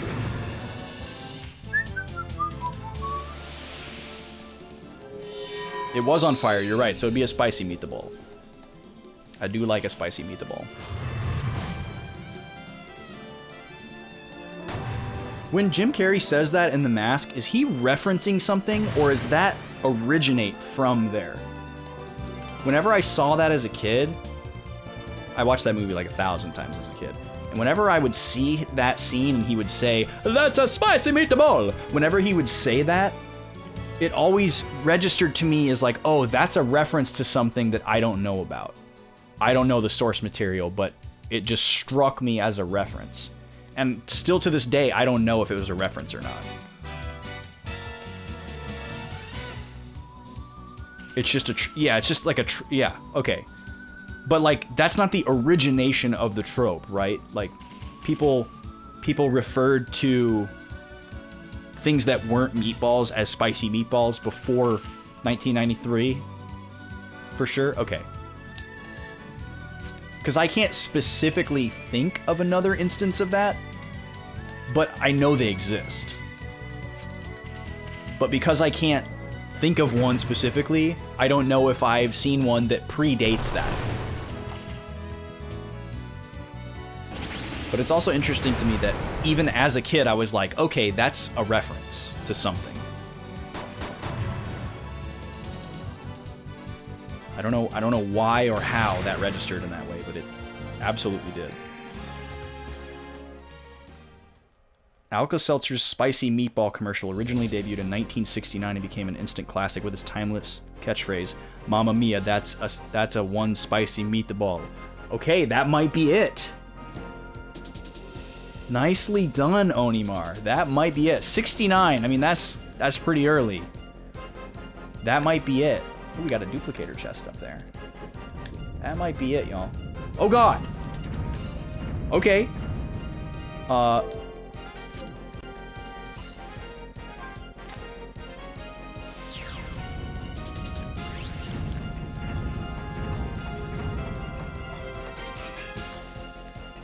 think there's no penalty for that. Just do that to dodge encounters. We got quite a few duplicators. A booster kit. The booster kit increases the capacity of your ECN gauge by 10? 10?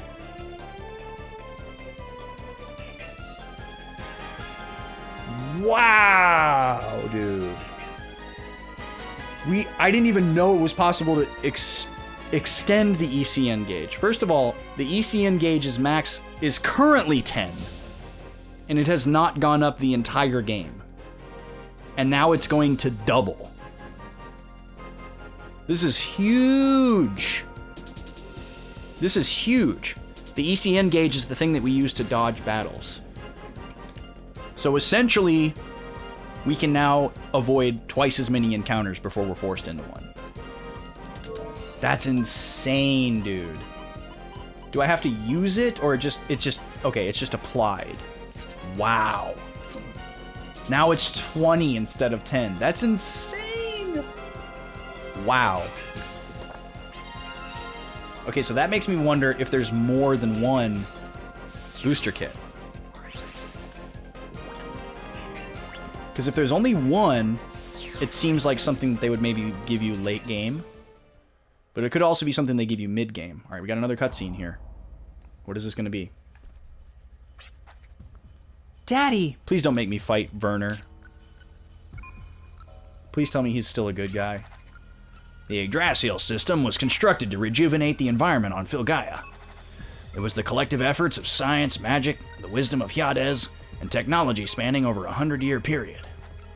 And that fateful day 10 years ago, Lehalt, Malik, Melody, and the rest of us were to have accomplished a triumph to go down in history. But the outcome proved otherwise. The activated Yggdrasil did not supply the Earth with energy, but did the exact opposite. It began devouring the remaining energy of the planet from its roots. I'm sure you've witnessed the surrounding environment of Yggdrasil.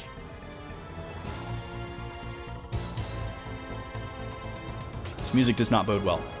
The flush greenery, the deep forests, the crystal clear lakes. That beauty is a sweet tune that can only be played by Sin. 10 years ago, there were no wasteland or desert seas on Filgaia. What? It is true that the Great War of Ages past has left battle scars from the use of science and magic. So the reason why that was revelatory... Sorry, stop for a second.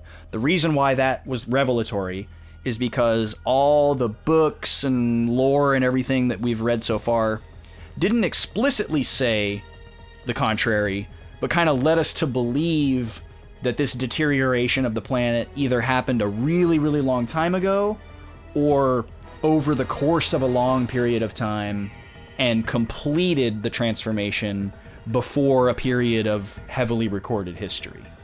So we were kind of under the impression that, you know, in the long, distant, mythical past is when the planet was like lush and green and beautiful. And he's saying, no, this happened 10 years ago. So everyone's like, what? It is true that the Great War of Ages past has left battle scars from the use of science and magic. However, plenty of verdure did cover the lands, and the oceans were blue. The truth is, it was the Yggdrasil system and the Council of Seven that drove Filgaia to its deathbed. Daddy, no, that can't be true. The Yggdrasil system was out of control. It consumed all the energy it could from Filgaia. Yeah, the characters are older than 10 years, so how do they not know that? Yeah. So maybe that's why she's immediately saying that that can't be true. The generator couldn't handle the load, and ultimately exploded. I thought all 7 of us perished, but it appears Lehalt, Malik, and Melody miraculously survived and restored the system to its current state in the last 10 years. Which also, Werner has said to us multiple times that he is not alive, and that hasn't really been clarified yet. And he's telling us yet again here that he died 10 years ago when this explosion happened. And we haven't asked any qualifying questions about that. We don't know what exactly that means. We found out that Leehalt, Malik, and Melody, like, cobbled their bodies back together and were kind of held together by this magical force or evil will to live or something. The Yggdrasil system itself. Damn it. The Hermes Trismegistus. How are we supposed to say that? Trimegistus? Is it supposed to be Trismegistus?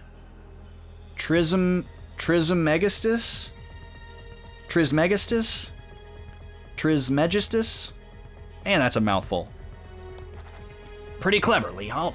You may have fallen, but you're still one heck of a programmer. Gematria. Okay, I'm going to write these names down, because I feel like these are going to come up.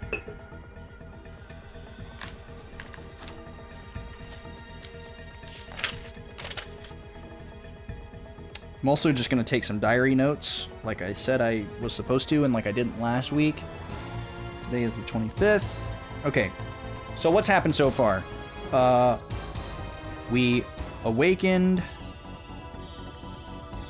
in Green Lodge.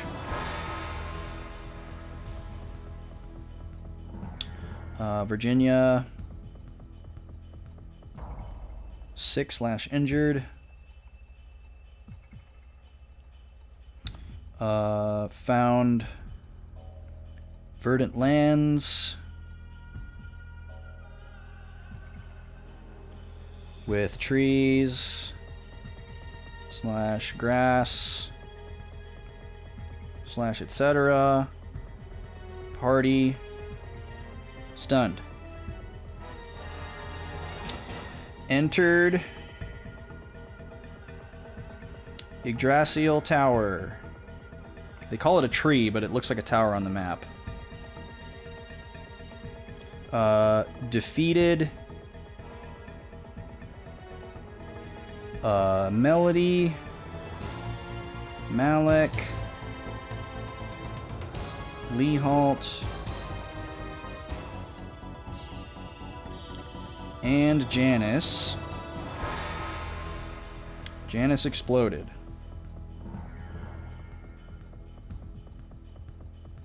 Werner attempts shutdown.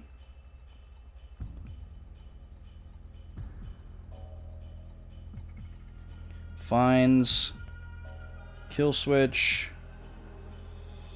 Protocol by Leehalt. Okay, now I can write down what he just said. Trismegistus. What was the first word? Hermes. Werner calls it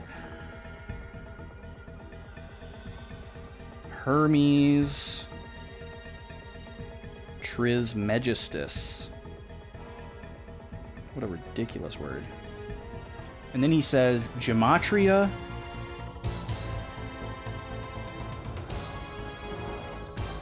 Notaricon.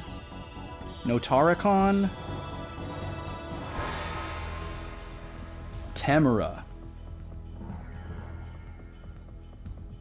No, damn it. How can I break into the system?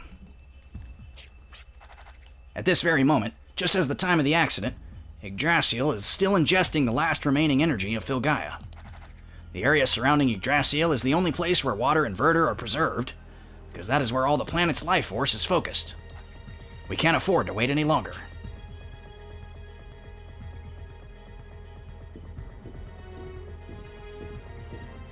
What? Why is everyone just looking at Jet? Hey, let go. What's your problem? Oh, wait, that's Jet, sorry. Hey, let go. What's your problem? This is the terminal cable that connects to the Yggdrasil system.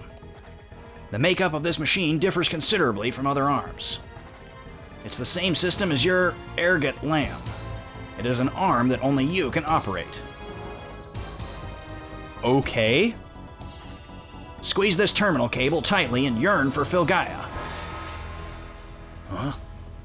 I know you're desperate, but give me a break, mister. Do as I say. We don't have time. Well, this is, feels a little bit plot glue. Like this? Yes. Just as when you're aiming with the Arget Lamb, envision the system as an extension of yourself. Not a mass of iron, but a part of your body. Jet. Communicate your spirit into the system structure, just as you do when you interface with the Arget Lamb. Yearn for Filgaia. Not the planet covered in wasteland and desert seas, but the Filgaia filled with verdure and oceans. Filled with verdure and oceans. What, like the surrounding area of Yggdrasil? Not an artificial place like that. You know it as a Filgaia back when it was full of life. It's a Filgaia that only you know. A Filgaia from your memory. What?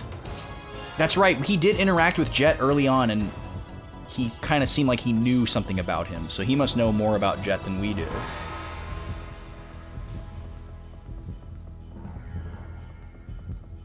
Where am I?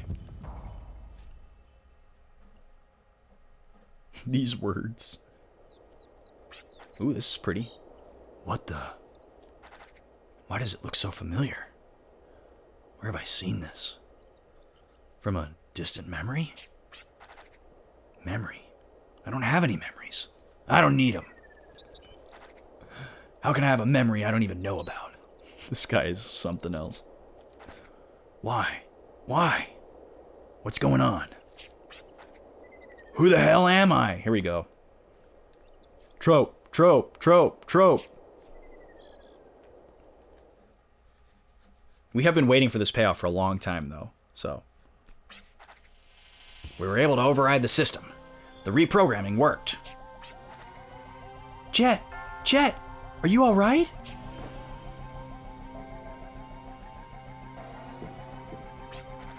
What the hell was that? Why do I have memories of a previous Filgaia? Well, apparently because you're older than 10. I want answers, mister. Who the hell am I? You are a life born on Filgaia. Are you not satisfied with that? It appears to be from above. Okay, I'm going to write down some notes here really quick. So, Werner knows Jet. Jet interfaces with Yggdrasil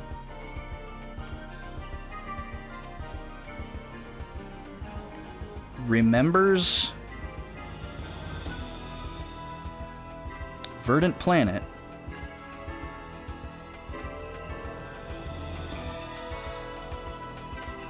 doesn't know why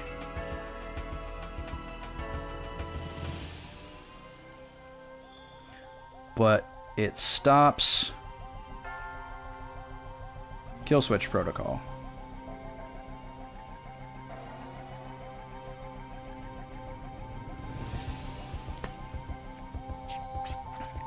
It's probably from the top floor where the core generator is located, but the system override should have made it in time. Daddy, wait! Oh my god. There better not be a boss at the top of this place. Which door did I come in?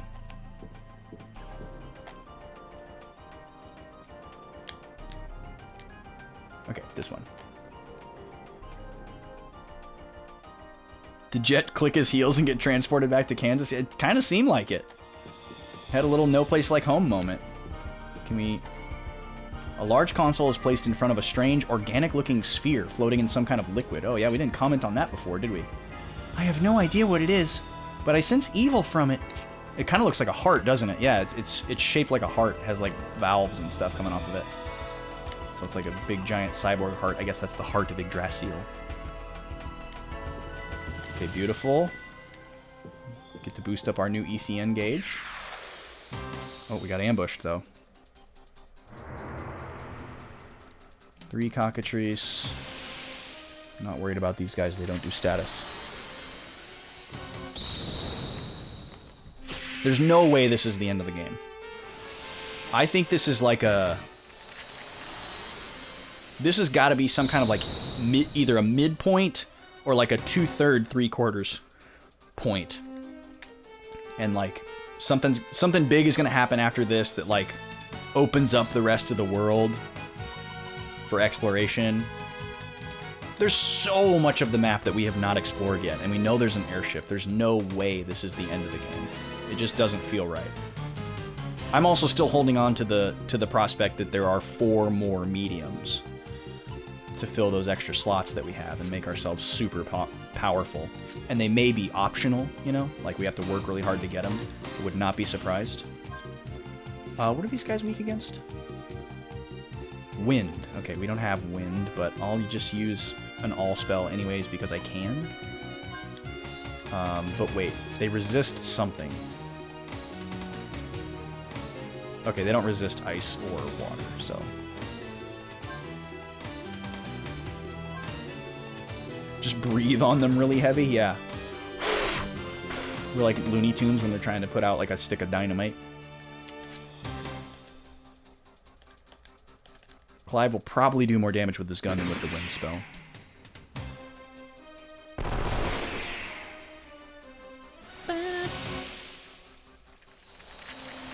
I always get so scared when I see Petrify. I think they're going to actually turn me to stone, but it's just the name of the earth spell. Oh, these guys inflict paralysis. They do have a status effect. Oh, they're trying to inflict poison too. Okay. I spoke too soon. These guys inflict poison and paralysis. Well, give me the freaking items, would ya?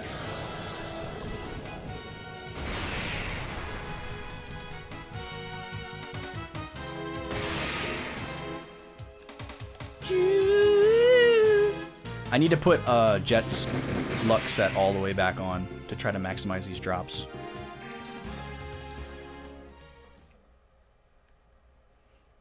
Because you know what happens when the world opens up in an RPG is you start grinding. And totally lose touch with reality. Let's see here. Personal skill, that's what I'm looking for. How have we not leveled up? We did 4 boss battles in a row and got a ton of experience from them and nobody leveled up. That's insane. Okay. So let's see here. I'm gonna get rid of everything that's not a status ward.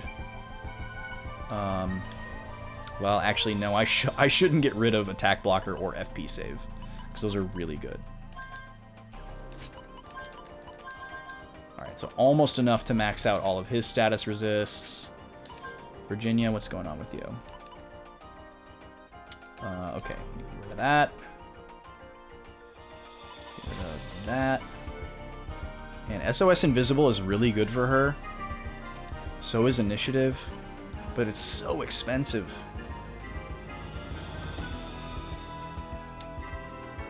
And if we're not going to have a boss battle for a while, that's really the main time that I would need SOS Invisible. I'm going to risk it. We'll see if I regret it. But that's just enough to max out my status resist with her, so that's a good trade, I feel. And then, let's see here. Jet. Jet's in a rough spot here. We really like him having the critical boost, but I think this is the thing that it makes the most sense for me to get rid of. So we're going to boost, luck boost all the way up, and then we can max out poison resist. Oh no, we're 1 short. Alright, we'll take that.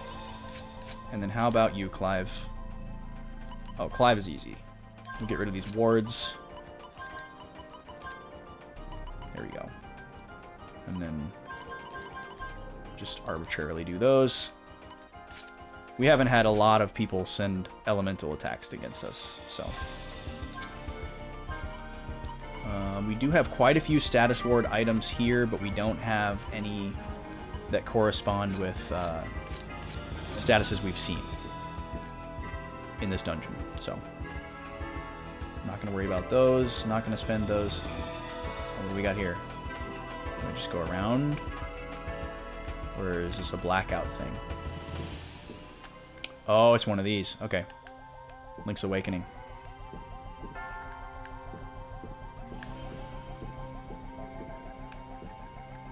Okay.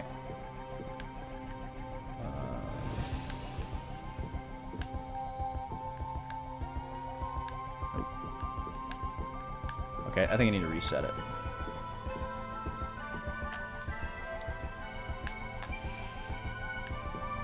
how does it start? Starts solid. Okay. So you want to go bottom, middle, and then all the corners?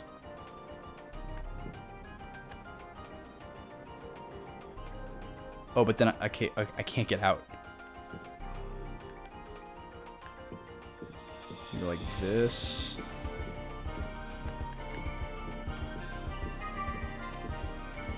Yeah, that doesn't work.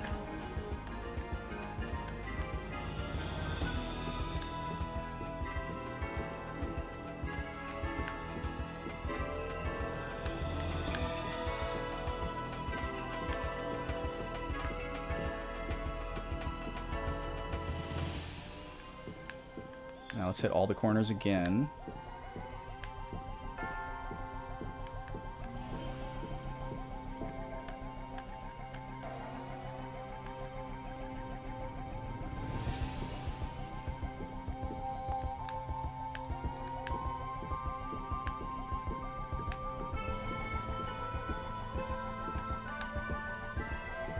There.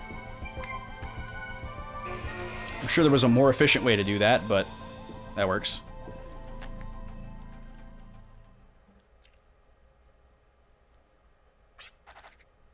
They're still alive. Oh my god. The generator. The core generator has been gouged out. Does that mean there is someone else within Yggdrasil besides us and them? We cannot carry out the download procedure in this state. Who would want to steal Yggdrasil's generator?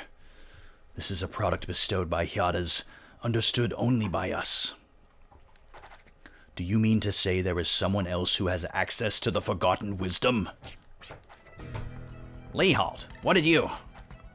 What the... It is all over for us.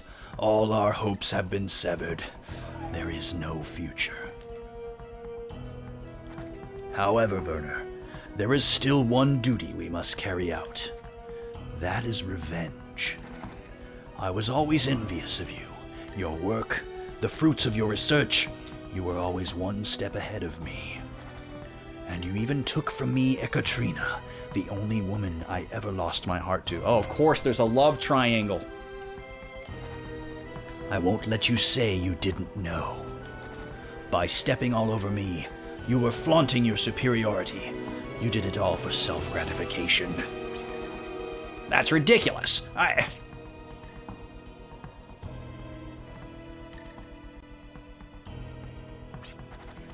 This time, I thought for sure I would be able to surpass you with my work. Never did I imagine you would come back from the dead to stand in my way of evolving Filgaia.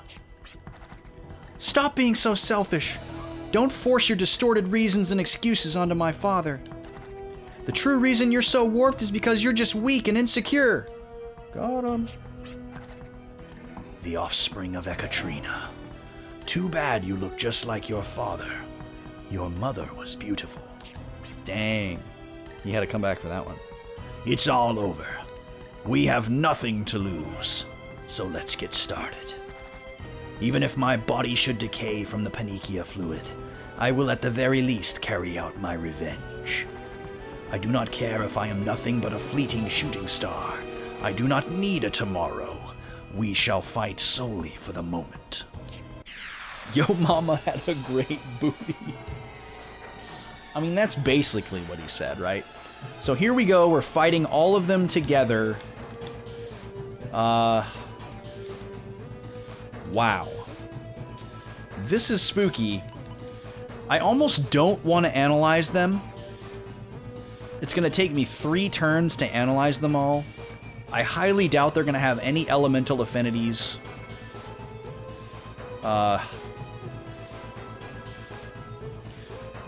What I'm wondering is if they're going to do the same things that they did before, and we're supposed to learn from that. So, if Melody and Malik do the same thing as before, we're in really good shape because we beefed up our status resistance. Everybody's immune to poison now, which is huge. And I think everybody but one is resistant to confusion. So, yeah, I don't know. I don't know what to expect here. They might have some kind of like tandem attack that they can do together. The quickest person to take out was Malik, because he was taking the most damage from our attacks. So I think I'll go after Malik first. Obviously, my top priority should just be eliminating one as quickly as possible, because I got to assume they're all going to act and attack every turn. And if Leehalt only attacks when I attack him, we can just debilitate him by ignoring him. He was still attacking every so often, but, you know, not that much. So here's what we're going to do. I'm not going to try Sleep. I'm not going to try Feeble Mind at this time. Let me attack Malik. Let me slow down Leehalt. Let me fragile Malik. And then I'm going to lock on to... Actually, I'm going to regular attack Malik, just in case the fragile doesn't go through. I want to make sure that's on. Miss. That's a bummer.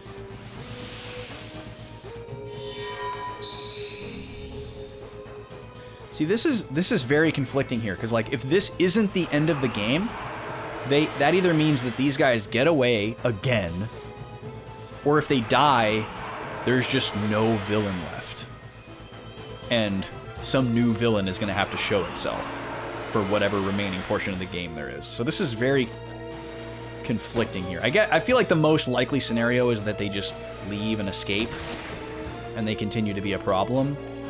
But it also feels kind of played out, like they might need to introduce a new antagonist. But if this is not as close to the end of the game as I think it is, I feel like there's plenty of time left to introduce that. I guess I'm going to go ahead and heal since I can get max value from it. And just in case they bust out some amazing attack next turn. Decelerate. Did we pull off the fragile? Oh, that's a good reason to analyze it so we can check on their status. Oh, man. Keep in mind what they said when I entered the room. Oh, well, yeah, that definitely alludes to there being like another antagonist, like the person who knew about the machine besides them and either sabotaged or stole the generator. It seemed unclear. They made it sound like they said it was stolen, but it looked like it was there. So, yeah. So yeah, that's obviously alluding to another villain. I would love for these guys to go away. I'm kind of sick of them, so we'll see. Okay, I'm just going to assume that I got off the fragile and I'm going to start attacking. I'm not going to waste my time doing analyze. I'll just have to pay more attention. Crit, love it.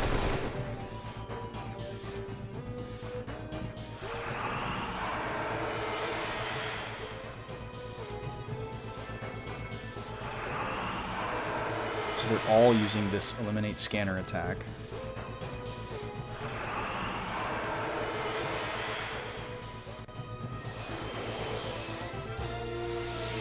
So group heal was a good decision.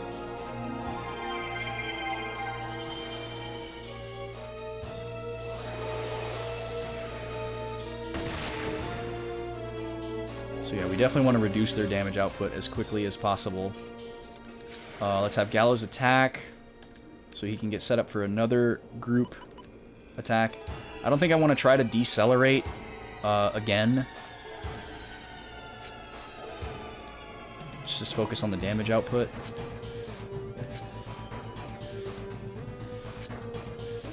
Everybody attack Malik. He should be the quickest one to get rid of.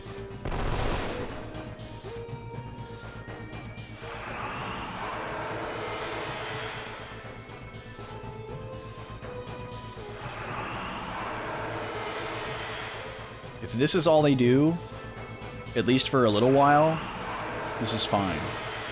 You know, maybe they do something else at 50% health, or maybe they do something else when one of them is beaten, whatever. But we can deal with this. I don't want to die. I don't want to die. Please actually be dead. Yeah, let's go ahead and take this group heal here.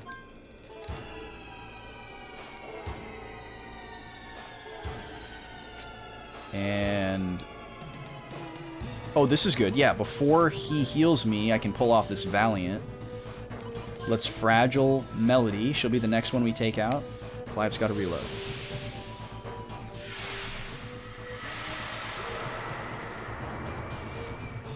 Yeah, there's just no way this is the end of the game. Absolutely no way.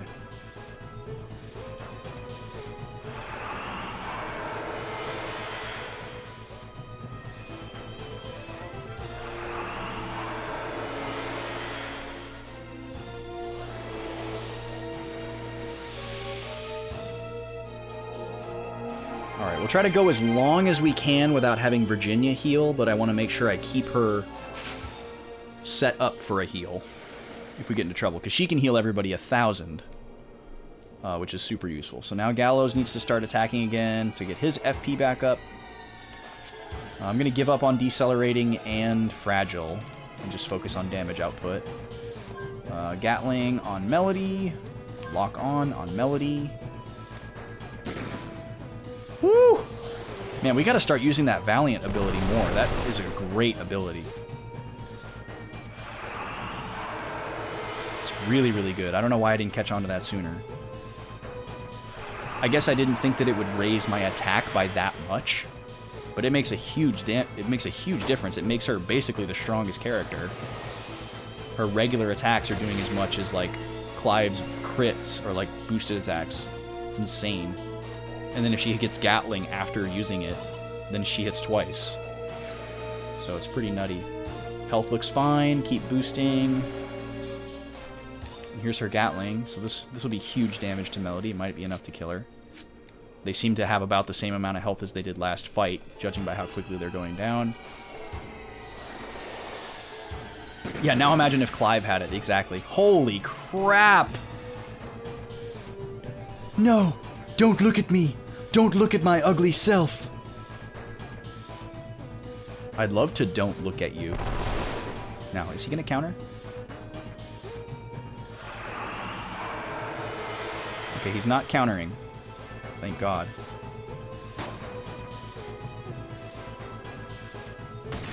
Finally, we can just attack this guy. This will go considerably faster.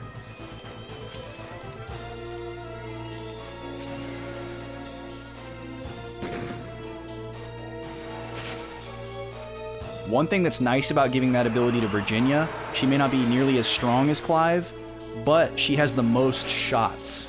So you don't have to worry about wasting a turn reloading. You can just keep shooting. So that's kind of cool. That's one silver lining of it. Okay, this is a little scary because Clive's health is really low.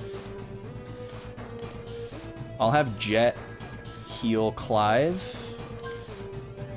because he's going to do the least damage, and then Clive will also defend, so that should be a pretty good combo.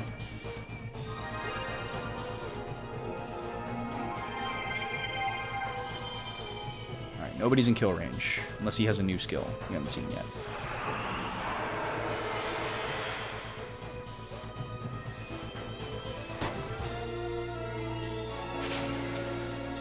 We still don't have enough for a group heal this turn, so this is also kind of scary.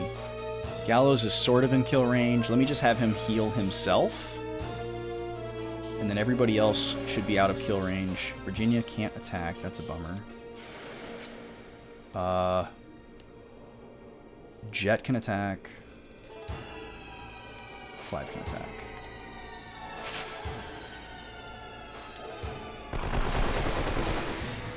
Nice. Oh, we got him. It's over. My demise is the death of this planet. We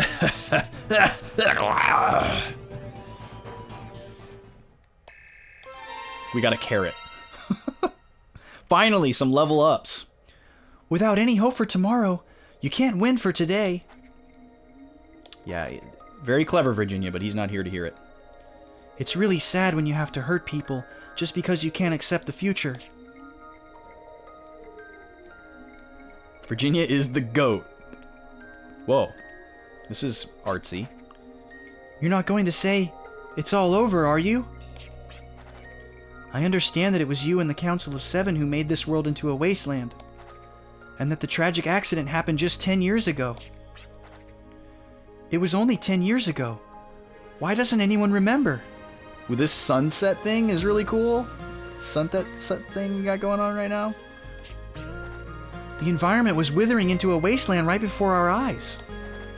Don't you think it's odd that no one noticed such a serious incident 10 years ago? We're about to get hit with some Final Fantasy VIII crap. Better not. I believe it was 8 years ago that the professor and I began our research into the cause of the planet's decay. At that time, we were trying to figure out when the decay actually began. If the sudden decay of the planet occurred 10 years ago, the professor and I wouldn't have been researching a thing. Could it be that the moment of the decay has been erased from the memories of all people of Filgaia? And one more thing. Why do you keep the truth locked up inside your memory? Your memory alone.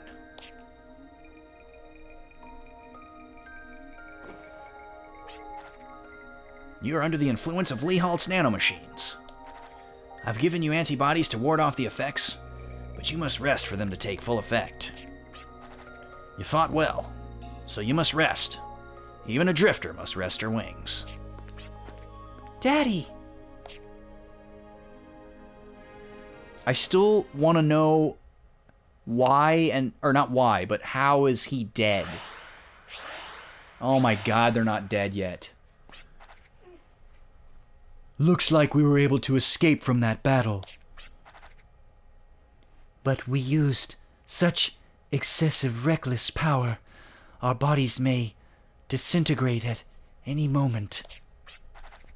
What have we accomplished? What will we leave behind? Ultimately, nothing. As the ones entrusted with the word of the gods, there is nothing so regretful. Uh-oh, here we go. Oh my, could it be that... It's downloading. Did we make it in time? It's a miracle. It's a miracle. But the fleeting sparkle still lacks the energy to bring forth the entity. Is that all you blokes can say? Calling everything a miracle? So did Janice do this then? Janice, you're alive.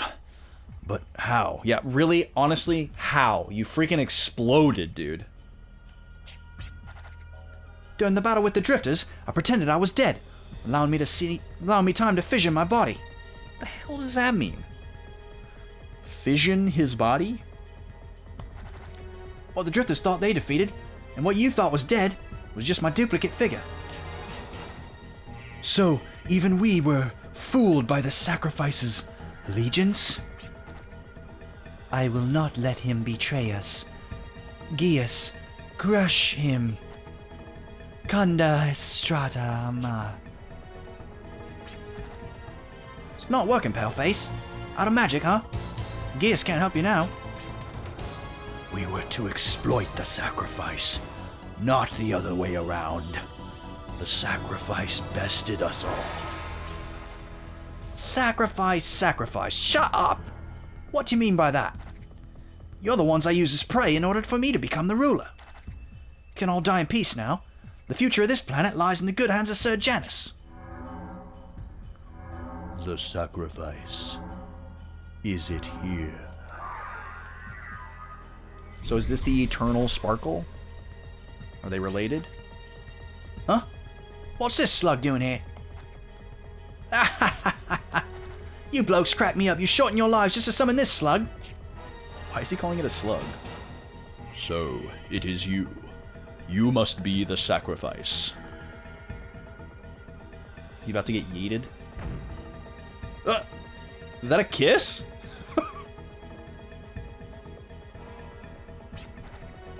Are you calling me your sacrifice? Whatever, slughead. I've never seen the likes of you, but it's time for me to rid this world of demons. Sure feels nice to do good for the world. I like how this is a battle. Dang, Janice, 2k damage? Glad we're not fighting you. This guy looks crazy, though. How did they design this polygonal model? That effect is insanely cool. I get it. You don't want to be sliced to death, but clobbered to death by my bare hands. Well, I'd be more than happy to take up your request. If there's anything else I can do, please let me know. Oh, now what? You raised your hand to deliver my final blow? Why don't you surprise me? The Dark Spear. It is time to return your rightful owner. Ugh. Got him! Although, if it was returning to him, wouldn't he want it to return handle first and not point first?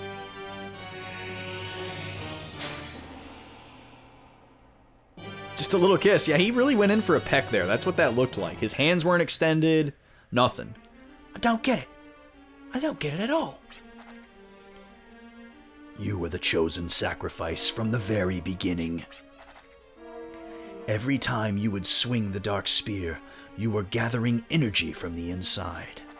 You must have felt the massive life force, energy, when the Dark Spear pierced the Guardian's altar. That torrent of energy, I know you felt it run through your body via the Dark Spear. With it in hand, you have not become a formidable being. You have been bewitched by the Dark Spear to become the sacrifice. You played an impeccable fool. I like how moments ago, Lee Halt was ready to accept defeat and say that this guy had fooled all of them. But now he's like, we got ya. So this foolish lapdog was just meant for fodder? You can take pride in knowing that you shall not be slain by the Dark Spear ever again. You can boast about that in the other world. There is no other world. That's why I chose to be the ruler of this world. Well spoken, Janice. Are you the ones who have summoned me to this land once again? I am Siegfried. Okay, I remember Siegfried is the name of an important character or entity in Wild Arms 1. I think it's a recurring theme in Wild Arms. I think Yggdrasil might be as well. And I think all the worlds are named Filgaia. I have returned to wage war on Filgaia and its spawn. Please insert disc 2. Alright, this feels very mid-game now. End of chapter 2. How many chapters are there? Holy crap. End of chapter 2. This might be a really freaking long game.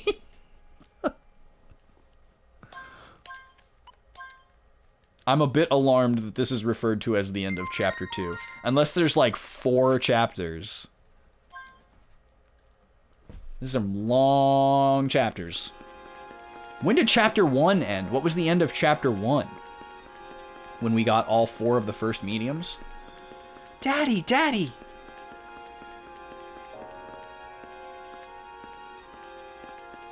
I finally found you. I finally caught up with you. Daddy, wait, don't go! This is very dreamlike.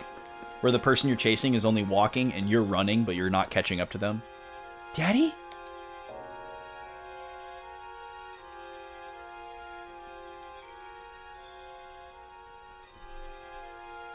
Oh. Decided to draw her gun. Oh, it was a dream, okay. What a terrible dream. Why was I pointing my arms at Daddy? Come in. Are you ready to go? Everyone's waiting downstairs. Oh no, tell him I'm sorry. I'll be right down. Are you sure you're okay? I'm fine. I'd rather be up and about. My, aren't we spunky? Well, hurry on now. They're all waiting to see you. Okay. So she's back at home. That's her aunt. I shouldn't worry about that dream I just had, right? It'll be fine.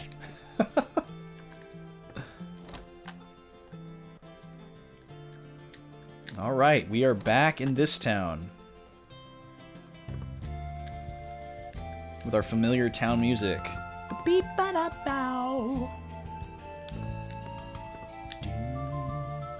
This is also very, like, midway point through an RPG where you kind of, like, get, like, a reset. You know, like, you've been in, like, dungeons for a while, you've been in boss fights for a while, and then, boom, you're in, like, a town. It's comfy.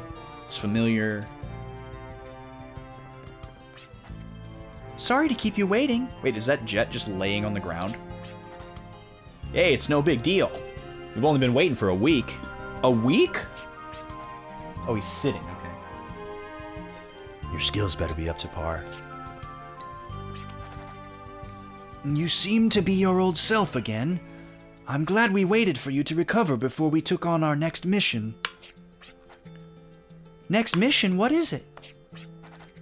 It should be fairly easy. I wanted to ease you back into the swing of things. The clients are from the Ark of Destiny. Let us head there to hear about the details. All right, so we're heading to the Ark of Destiny. I'm going to write that down before I forget.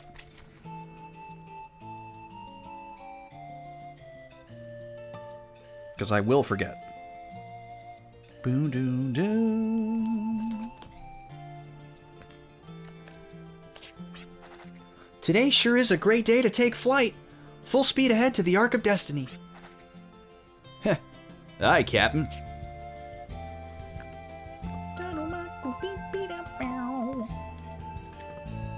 The song's so good.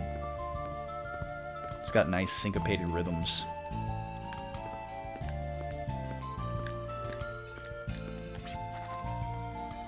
Southeast of the Cape, where the giant statue stands, is an area full of rugged mountains. South of there is a fighting arena called Gunner's Heaven, where fighters risk their lives to show off their skills. Oh, there's an arena! It's an RPG now, folks. Okay. South of...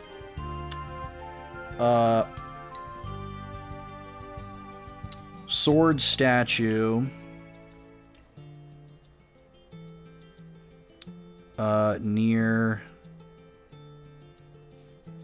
Virginia town, because I don't remember what this town's called, is Gunner's Heaven.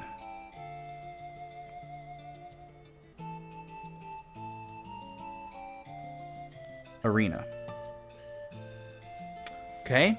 This is also a very mid-game thing to introduce. It's like a bunch of side content. It's hard for an average farmer like me to fathom the existence of such a preposterous place. But he knows about it, and he's going to tell us where it is. Desire will lead you to tomorrow. However, if you fully succumb to desire, you will lose everything. Do you remember Gob's hideout south of here? That mansion used to belong to a wealthy merchant. However, desire got the best of him, and he lost it all. Yeah, we already went there and looted it, so I don't think there's anything there for us. And I'm assuming we're going to get different text. Yeah. This is Virginia's hometown, so Virginia's going to get special text. A drifter's wings are not meant to only fly high or fast. There's something far more important. It is willpower to continue flying, the wings of the heart. Well, that sure was nice of you to say, sir. So we're going to have to talk to everybody as Virginia and as somebody else.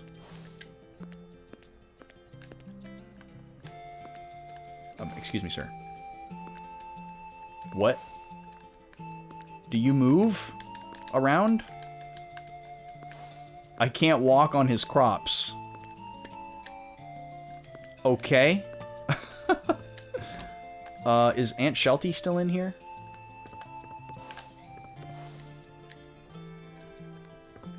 Yes. Okay, what does she say to Jet?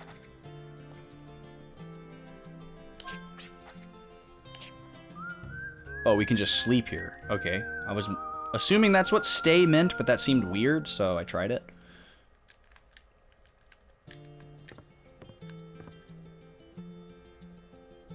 Have we already read this book before? Yggdrasil in the future catches your eye. After 100 years of research, an environmental plan to revitalize the planet is about to reach fruition. Many of the businesses that have sponsored this plan have systematically entwined like a tree trunk to form a large tree. It is called the Yggdrasil Project, a plan to replace the Guardians as the power that sustains the world in order to bring forth a future. Okay, so I think we have read this before, but this is a good refresher. So the Yggdrasil tree is not a real tree. It's a bunch of businesses stacked on top of each other. That's how this just phrased it. That's a really interesting idea. The main engine of the Yggdrasil system is its powerful generator, which acts as the heart. This is where the planetary energy is produced and distributed through microscopic machines at its roots. The vision of the Seven Dreamers is about to become reality. We humans must continue to utilize the power of the lost wisdom of Hyades and bring forth a future for the planet. That is our duty to our children. So that's... Now we know that that literature is kind of like brainwashed, basically, because it's not fully true. As long as you're giving it your all, you're definitely moving in the right direction.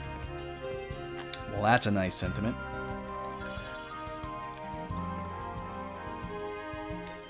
Giants that don't get along. Is this about the... Yeah, these are about the two sword statues. We know that. That's how we found the Nidhogg place to begin with. Oh, one more bookshelf. Sorry, since that one was such a good refresher, I'm going to see what these are. Roykman & Co.'s travel route.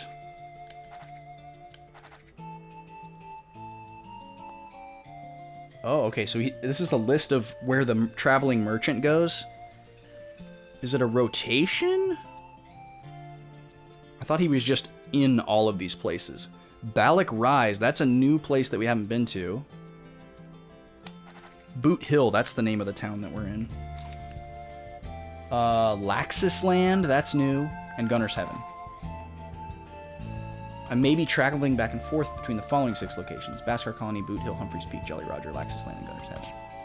Huh, so does he actually move around? I don't understand. Huh. Wait. So he walks out into that field when you exit the building? Do you have to, like, dash out here in order to be able to talk to him? That's so crazy. Even if the field does not yield crops for 10 years, I'll continue looking after it for 20. I believe that with a left tender loving care, the land will reciprocate. Well, I hope you're right, dude. Okay, moving on. Today is November 26th, Pen Day. Today I'm grabbing my pen to pen a story about pig pens. Pig pens are not pens that look like pigs. Please don't pick up that pen to stab me. That was silly. Oh, she says the same thing to Virginia.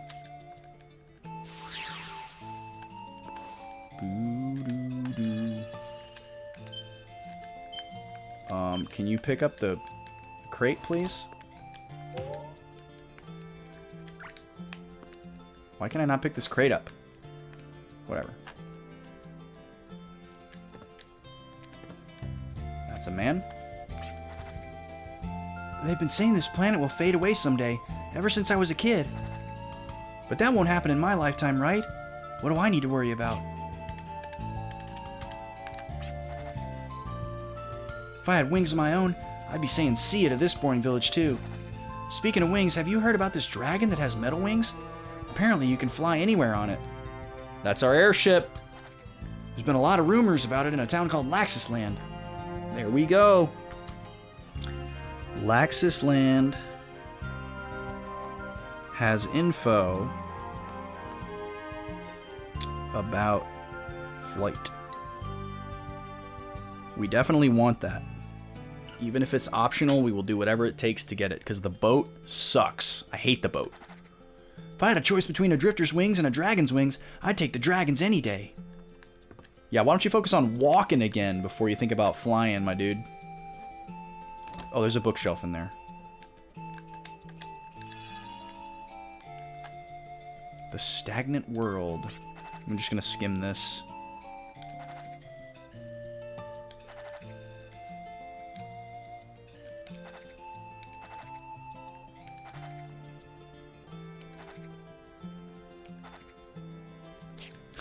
This is crazy. I don't know if this was done intentionally, but all the books in this town they like take on new life. Or I guess I shouldn't say all, but a lot of these books are like kind of, they hit different now that we know what we know. Because that book was basically somebody like waxing, like, you know, maybe everything isn't quite as we're told. You know, something doesn't feel right. You know, and now we know that that's true. Well done, developers. What does that mean for that chicken? It was a kitty. It was just a kitty sitting on the bed here.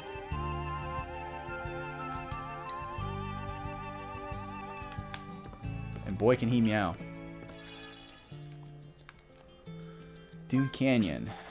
Steer your ship north of the cape where the giant statue stands, and you'll come to a strait that connects the inland sea and the open seaway.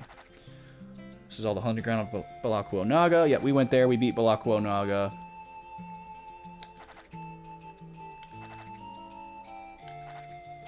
Yeah, that's written in my notes somewhere. Another world. Human brain does not make use of its full potential. There's another world that can still be tapped from the brain. Blah, blah, blah. Electrical signals, memories, dreams, stream cases. Oh yeah, this is where somebody was like, we were able to like download stuff from the brain and project it onto a screen. So that may come up again later on.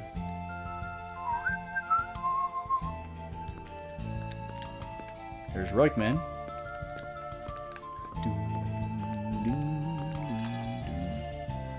What does this mean? What am I supposed to do to this chicken? I don't understand.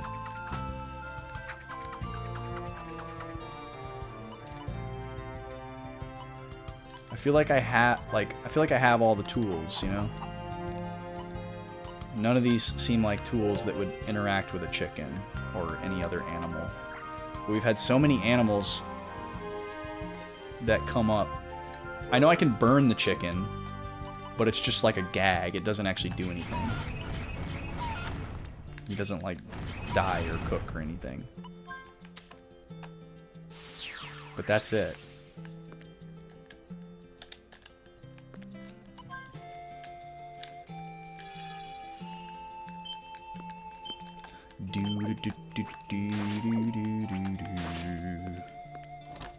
That's the arm shop. What do you say? Even if you only have one option at the moment, there are an infinite paths you can follow. What's important is which path you choose. What do you say to Virginia? Head south along the dunes from the southern beach and you'll eventually come across two beaches. If you land on the eastern shore, you'll see a mysterious crater. If you land on the western shore, it'll take you to the inland sea. That's what I read in a book, but I'm pretty sure you'll see plenty more interesting stuff if you head out there. Okay, I gotta write this down. That was a lot.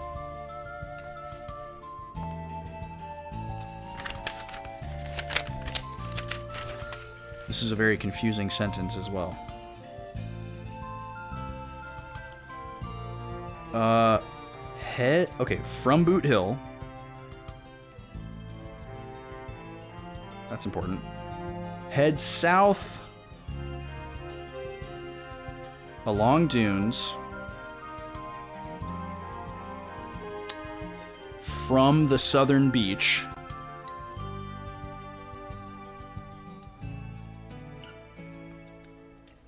And you'll eventually come across two beaches.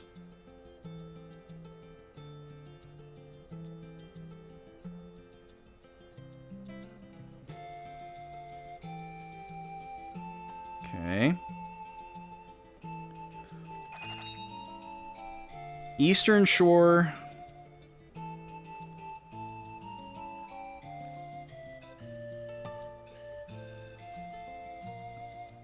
Mysterious crater.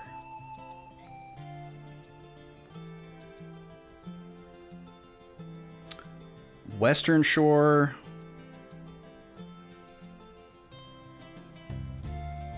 Inland sea.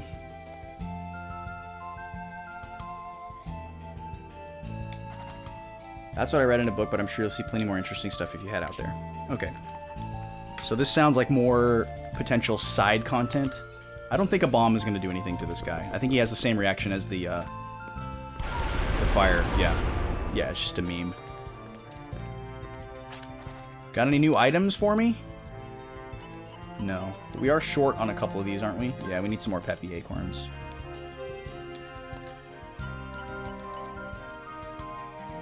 Call whistles, we'll call it good for now. Dogs can be pretty scary. They can see right through you. Especially the big white one by the house over there. Every time I pass by him, he wags his tail as if he's saying to me, I know you're a scaredy cat. Interesting. They can see right through you, but I guess I shouldn't really shy away when he looks at me with those big black eyes. Do you say anything different to Virginia? No. Where is this big white dog? This guy? They can see right through you. What is the significance of that?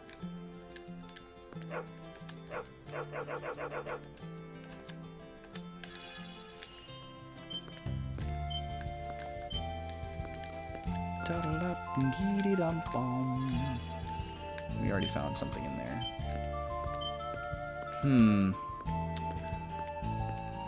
Yeah, I don't know, man.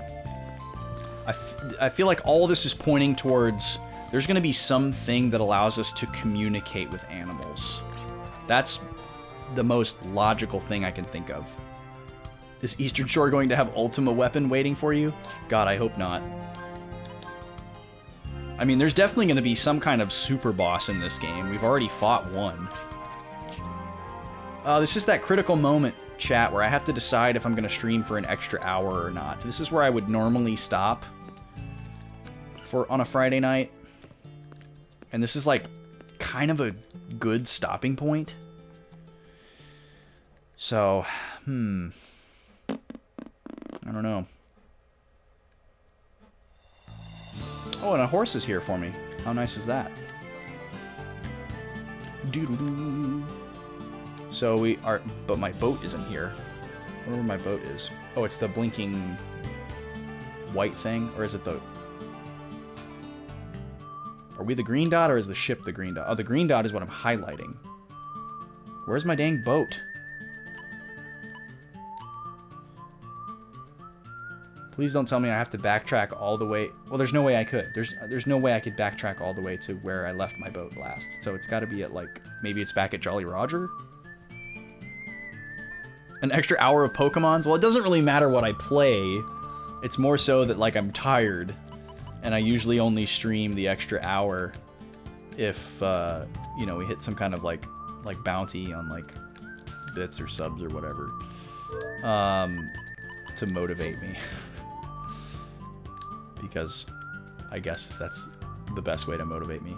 Not to sound scummy. Just gotta be real, you know. Yeah, I think I'm gonna stop here. I don't want to push it too hard. I'm definitely tired. I mean, I wake up at 5:15 every day, which blows. So, you know, it's hard to go super late. But 6-hour stream, nothing to sneeze at for sure. So, housekeeping. I will be streaming on Sunday, starting at noon. Our good friend of the stream and mod, Count Gooby, is having a birthday celebration on Sunday, and I'm going to be a part of it, and I am able to stream what I'm going to be doing. And I'm going to be playing Ocarina of Time Randomizer, something that I used to do all the time. If you've been on the channel for a while, you know I used to play OOT Rando for a really long time. I used to do it every week. That's actually what got me into streaming on Twitch initially. But I don't do it regularly anymore. I just do it recreationally. A new version of OOT Randomizer just came out, 7.0. There's a bunch of cool new settings. And we're going to be doing a multi-world, which means... Let me go big cam here. Let's just go big cam. Let's go music. Full sign-off mode, you know what I'm saying? There we go. Oh, that seems really loud. There you go. We're going to be doing a multi-world, and what that means is I'm going to be playing a video game, and everybody else is going to be playing a video game. There's going to be at least like 5 people. I think there might be like 7, maybe even like 10 people. I don't know.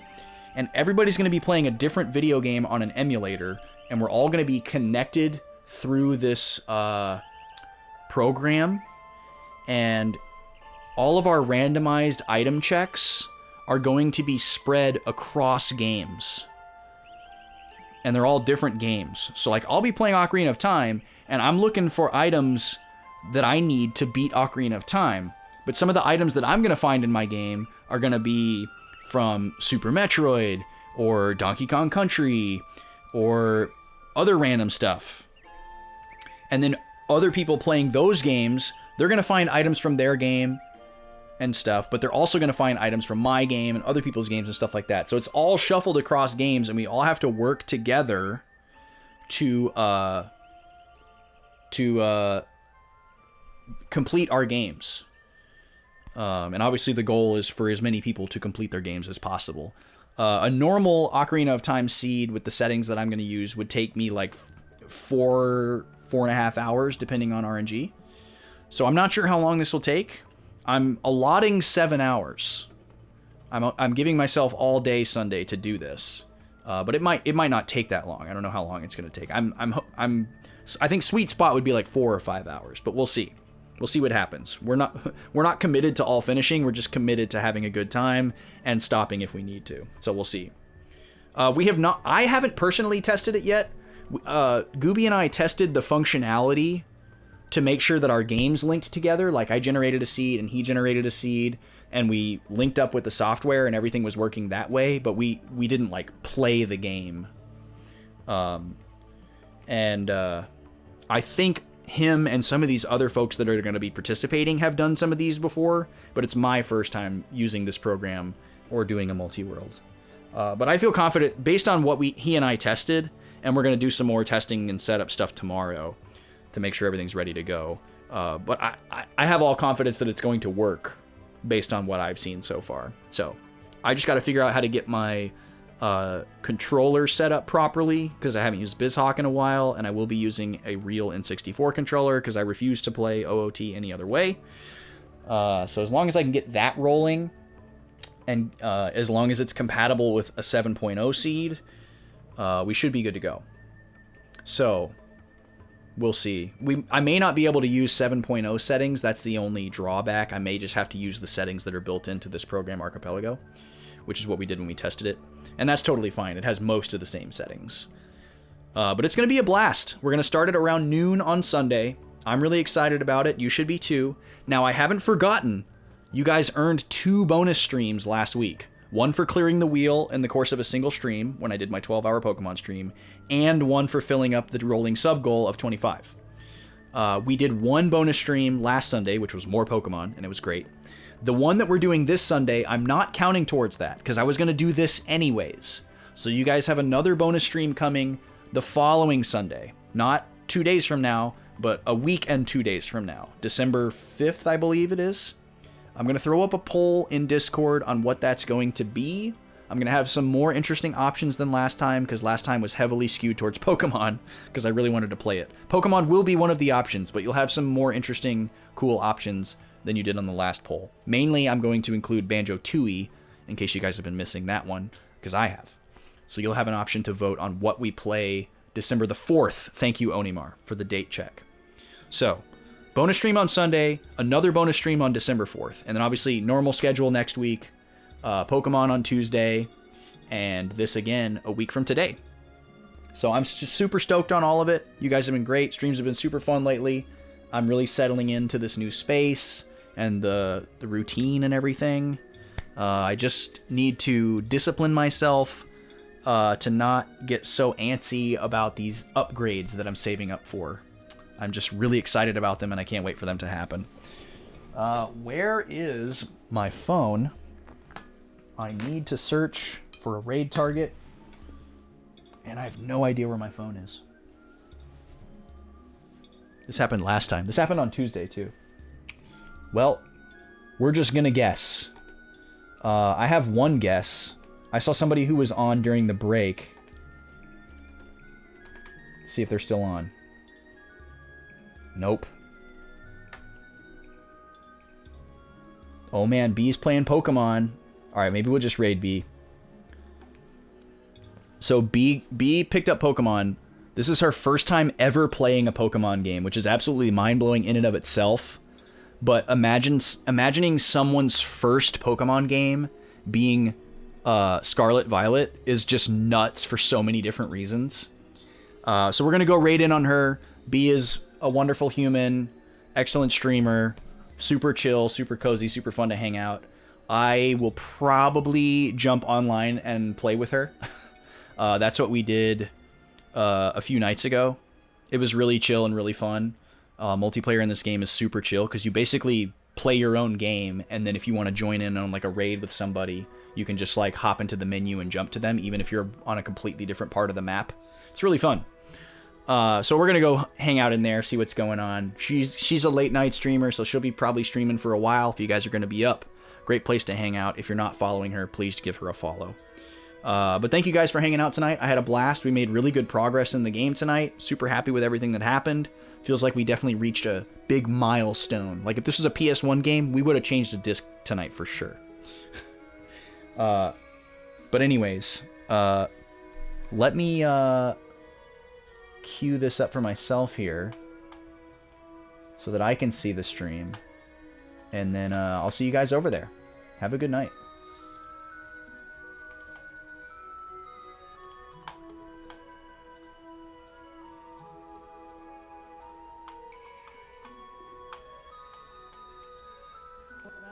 I just want it to be like this forever. Thank you for the raid. Dragon gifted 3 months of tier 1 Thank to you. Colin